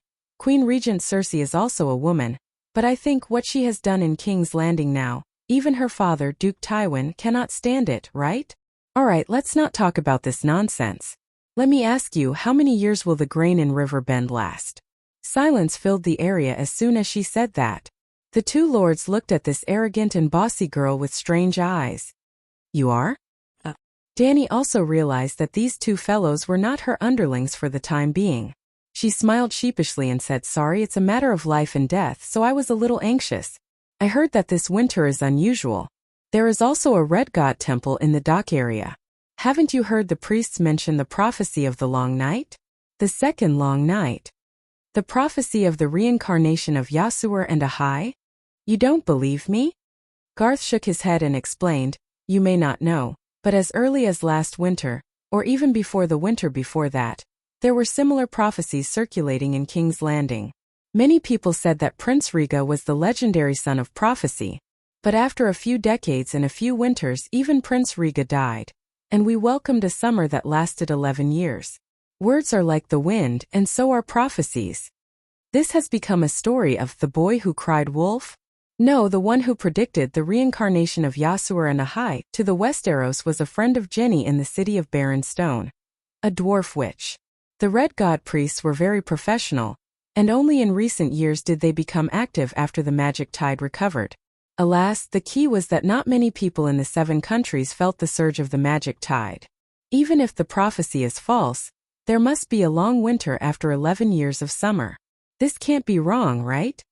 Danny said. So what do you want to say? Garth shrugged and asked. Don't mess around. While the south is still warm, hurry home and farm. Go to the north and introduce a batch of cold-resistant winter wheat seeds, then spread the turnip seedlings all over the mountains and plains. Let's work together to survive the long winter. It's not that we want to mess around, Garth sighed. You know about the upcoming tournament, right? I sent the farmers home to harvest the crops, but the threat of Tywin is close at hand. In order to recruit a group of idle mercenary knights at home, I started this tournament. In fact, as early as the end of summer, when the City of Knowledge issued the autumn warning, the Hyder family began to reduce the economic crops in the territory on a large scale, and changed to wheat, soybeans, corn, turnips and other grain crops. Danny was also helpless. But miss, your suggestion is not bad, Garth said thoughtfully, stroking his chin. The crops in the north are more cold-resistant. We should really buy a batch of seeds back. This winter is unusual. The situation in the 7 countries is not stable, and the winter lasts especially long. 11 years of summer. Okay, I'll ask the scholar to send a letter to White Harbor and order a batch of seeds from Count Mandler. Garth nodded. While they were talking, a brawny man with 7 or 8 scars on his face walked over with a wooden box in his hand. His voice was as loud as a bell as he shouted, Count, your armor is here. This time, you will definitely become the most dazzling existence in the meeting. Thank you. Garland stepped forward and took the wooden box. He smiled bitterly and said to his second uncle, I should have let Loras do this. He is now a white knight. He can't leave the queen's side. Garth nodded to Danny, and left with his nephew. These two are very good, Danny said to the old knight. When the three were talking, the old knight had been standing by the shelf, eavesdropping and choosing armor. My lord, you are lucky to have met 2 of the rare Westeros who are well-mannered and good-tempered true knights. If it were anyone else, unless you reveal your identity, it would cause unnecessary disputes even if you don't get whipped. Nobles will never accept criticism from people of lower status, even if the other party is obviously right. The old man complained. I know. That's why I praised those 2. Under normal circumstances, the children of the Hyder family are all very good. Lady Linny's is an exception. Danny stepped forward and came behind the scarred man who was arranging the iron ingots. She asked, Master, did you personally make armor for Count Tyrell? Yes, Garth Tyrell was a count. A count with real power in Brightwater City. Brightwater City was located at the source of the Honey River. It was a rich and productive territory that originally belonged to the Florin family. However, in the War of the Four Kings, Florin sided with his son-in-law, Erlu Stannis. Later, Hiding Tyrell allied with Lannister and defeated Erlu. The Florin family's noble title and territory were taken away. Of course, don't say that I'm bragging. It's hard to find a blacksmith in the 7 countries who can compare with old Londo. The brave Count Garland is not an exception. Many knights who truly know what's good for them are my regular customers. For example, everyone knows that the Knight of Flowers, now known as the Kingsguard, went to King's Landing to participate in the tournament a few years ago. He specially came to me to make a set of bright silver armor that was as bright as a white star. The scarred man said proudly, "Do you have any armor that suits me?" Danny asked. "You're not satisfied with the ones outside? I want something better. Do you have it?" Of course. Old Londo nodded and asked, "You want it today?" "Yes." The blacksmith frowned and looked at Danny. He said, "Fortunately, your figure is about the same as the slender youth. There's no need to make a special breastplate." "You damn old man, what nonsense are you talking about?" Danny glared at him and asked, "I won't buy it if it's not comfortable. Connor, bring me that medium-sized blue glaze armor." Old Londo ordered the apprentice who was adding charcoal to the stove. Then he turned around and explained to Danny, 32 pounds made of fine iron. It can definitely be worn on the battlefield. It's a bit light. Isn't the plate armor too thin? Whitebeard said. It's definitely not thin. You'll understand when you see it. Indeed, it was a set of fake full-body armor with smooth blue glaze inlaid on the chest. The breastplate was of normal thickness, but it could only protect the chest and waist. The back was a layer of light chain armor. In short, this kind of armor could only protect the front. If someone attacked the back, an armor-piercing arrow could pierce through the back of the owner's heart. Of course, the old blacksmith did not skimp on the materials. This kind of armor was very common among the cavalry. When a large group of cavalry charged, their companions would help to cover the back. Reducing the weight was good for increasing the endurance of the cavalry. The old knight put down the armor and shook his head. "My lord knight has an extraordinary body. Do you have a full-body armor that weighs more than 40 pounds? 40 pounds. Old Londo looked at Danny suspiciously. "Miss, you have a thin waist and narrow shoulders. Your body looks a bit thin. Can you walk in it? Do you have it? Let's try it and we'll know." Danny said, "Yes, we do. But the armor is neither bleached nor inlaid with colored glaze." The old blacksmith patted the white knight's chest and said with a look of disgust, "It's almost the same as this old man's. It's black. Except for the unique helmet, the other parts are too mediocre." "Scrap metal?" Danny's mouth twitched. She said directly, "Let me see. I'm a real knight. I only care about the defense. I don't care about the style." After a while, 2 apprentices carried a wooden box over. When they opened it, Danny frowned. She picked up the iron helmet and asked the old man, "Is this the unique helmet you mentioned?" The blacksmith said seriously, "Look at it. Ferocious fangs, scarlet crystal goggles and a twisted expression. Such a realistic wild boar helmet. I'm sure children on the street will cry when they see it." Barristan lowered his head and looked at the breastplate. To his surprise, he found that it was heavy and had a cold gleam on its surface.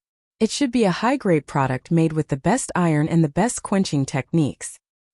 He could not help but ask in surprise, "Who ordered this? The quality is good. The price must be high. But I don't remember any wild boar nobles near the old town." "Hey old man, you have a good eye." The blacksmith looked at him in confusion but found that he had no recollection of it. "This armor is called King's Howl. You know how King Robert died, right? After drinking Cersei's spiked wine. He was dizzy and his little Gigi was crushed by a wild boar. You're brave. How dare you make this armor to mock the king?" Danny said in a strange tone. "It's not that I'm brave. The person who asked me to make it was brave. He's just a kid from a big noble family. But before I could inlay the glaze, his father came to me. He didn't even pay the deposit." The old blacksmith sighed. With Barristan's help, Danny tried it on and found that it fit. She said, "This King's Howl is good. How much is it?" 2 gold royals. It's cheap. 2 gold royals were not expensive. Danny paid the money happily. After that, the two went to another blacksmith shop to sell a sturdy helmet. Danny wanted to keep a low profile. She wanted to be a mysterious knight. She did not want to scare children. Before lunch, the two returned to the quill. Danny was surprised to see 2 familiar faces.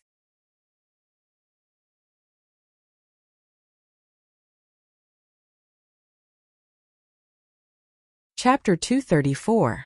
Under the sunlight, 4 or 5 gray-robed apprentices from the City of Knowledge were frolicking on the wide grass field in front of the hotel.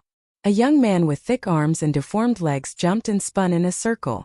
Then, he threw out his arm abruptly, and the green shriveled apple in his hand flew down the honey-wine river at a high speed with a whooshing sound.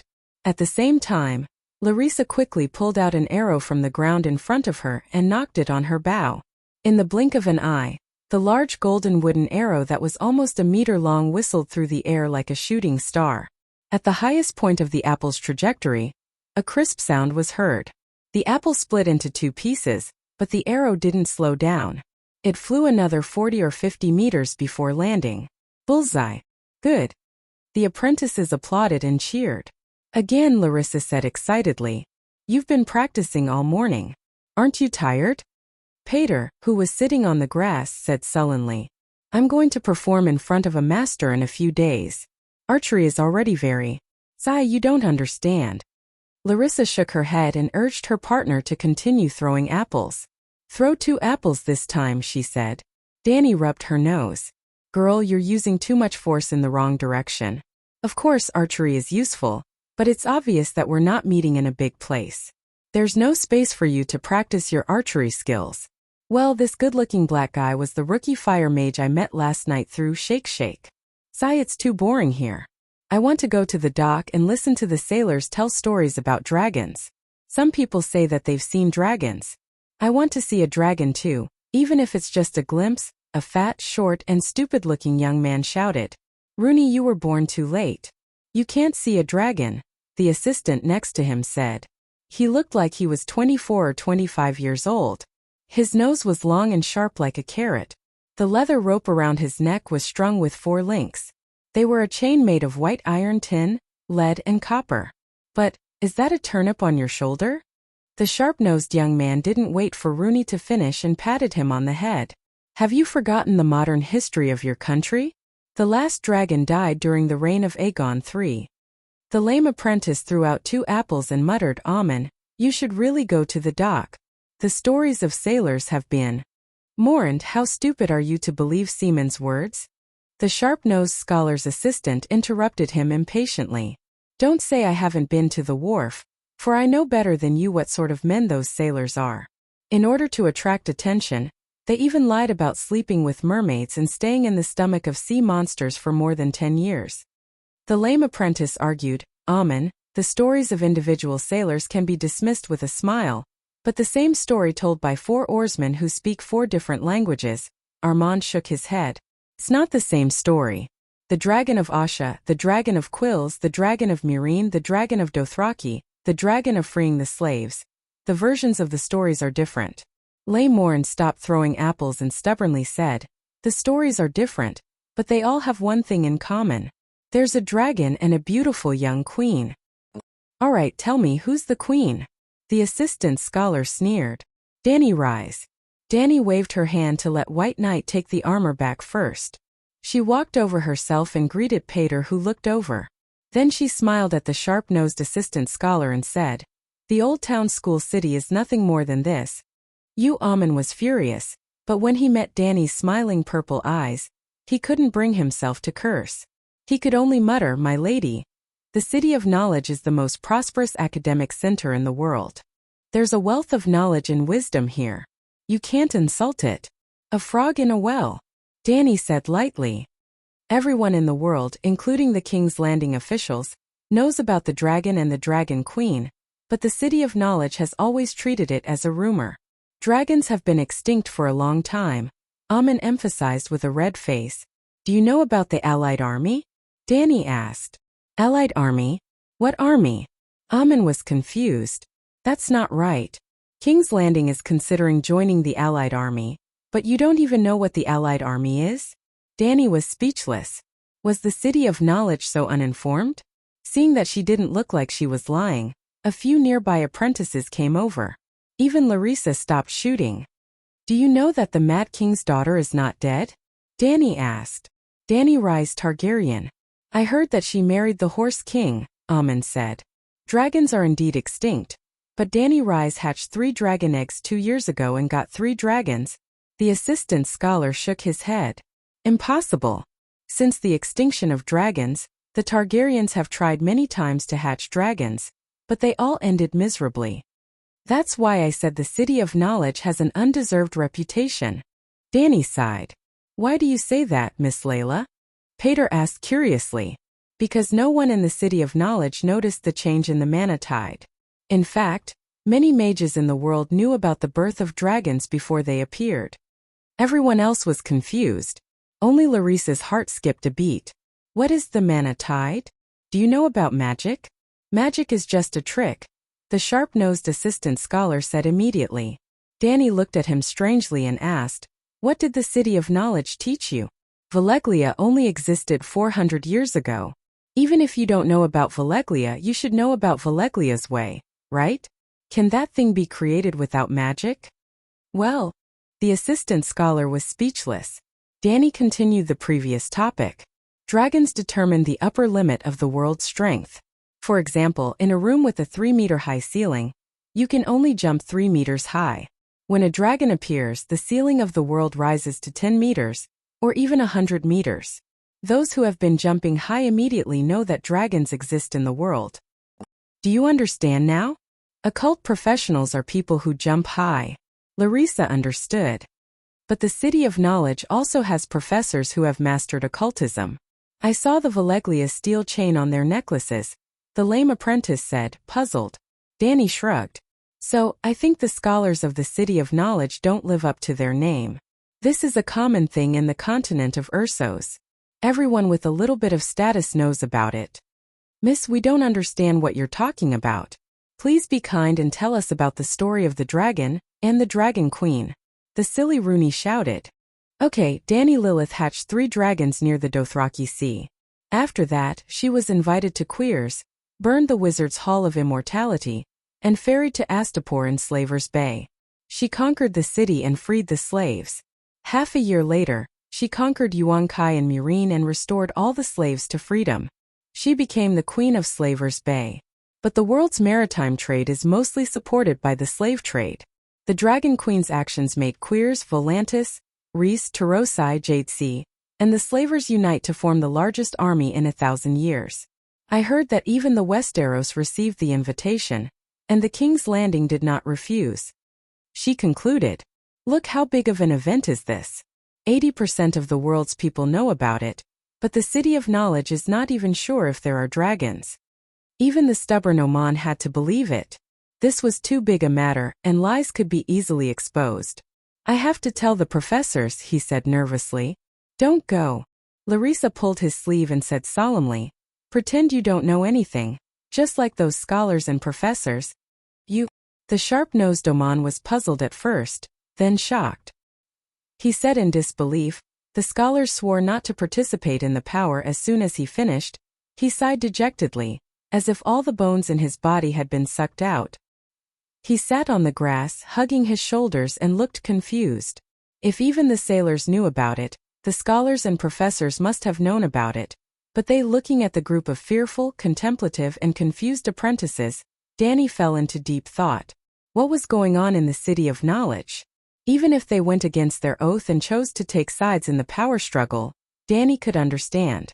After all, the City of Knowledge was in the old town. But deliberately hiding or even erasing the existence of the Dragon Queen, this was a little too impulsive. It was hard to understand. It seemed that the situation in the Westeros was far more complicated than she had imagined. What a small country made up of 3 failed races. The struggle for power was so intense and complicated that it was even more intense than the 9 city-states of Ursos and the cities of Queers and Jadesea combined. You want my daughter? Sure, the price is clearly marked 1 gold royal. A woman's laughter came from the window on the third floor of the hotel. Then the man cursed loudly that the price was too expensive. The woman retorted that her daughter Rosie was the most beautiful and pure hostess in the hotel. Not a single gold royal. Not a single copper coin less. Then there was the sound of heavy breathing. In broad daylight, the adulterous couple actually. No, Rosie. Danny could not help but look at the stupid apprentice, Pater. His girlfriend with cute dimples, wasn't she called Rosie? Sensing Danny's gaze, Pater's face turned red, then white. He muttered, "That's Rosie's mother, Emma. Although she's the oldest among the hostesses, her body is enchanting." A lot. Danny did not want to know about a middle-aged woman's business, so she interrupted him and asked, "What's the deal with one gold royal?" This? Pater's face was conflicted, and he did not know what to say. The short fatty beside him, Rooney, did not have so many scruples. He shouted, "Ever since Rosie's first period came, Emma has been promoting her daughter to everyone. It's worth one gold royal's first night. Pater is saving money." Was this the ugliness of human nature, the distortion of morality? Or was it helplessness under the cruel fate? The window on the third floor was not closed, and the sound became louder and more rhythmic. The apprentices were a little restless, and Danny could not stay any longer. She waved at Pater and walked towards the hotel lobby. "You're saving money? But even if you have one gold royal, what can you do? I think you really like her." Danny asked. "I want to elope with Rosie, but I'm scared. Right now, I just want to save up enough gold royals so that Emma won't sell Rosie." For some reason, Pater told the secret in his heart to a female knight whom he had just met twice. Even his friends didn't know about his plan. Maybe it was because her eyes were full of sincere sympathy.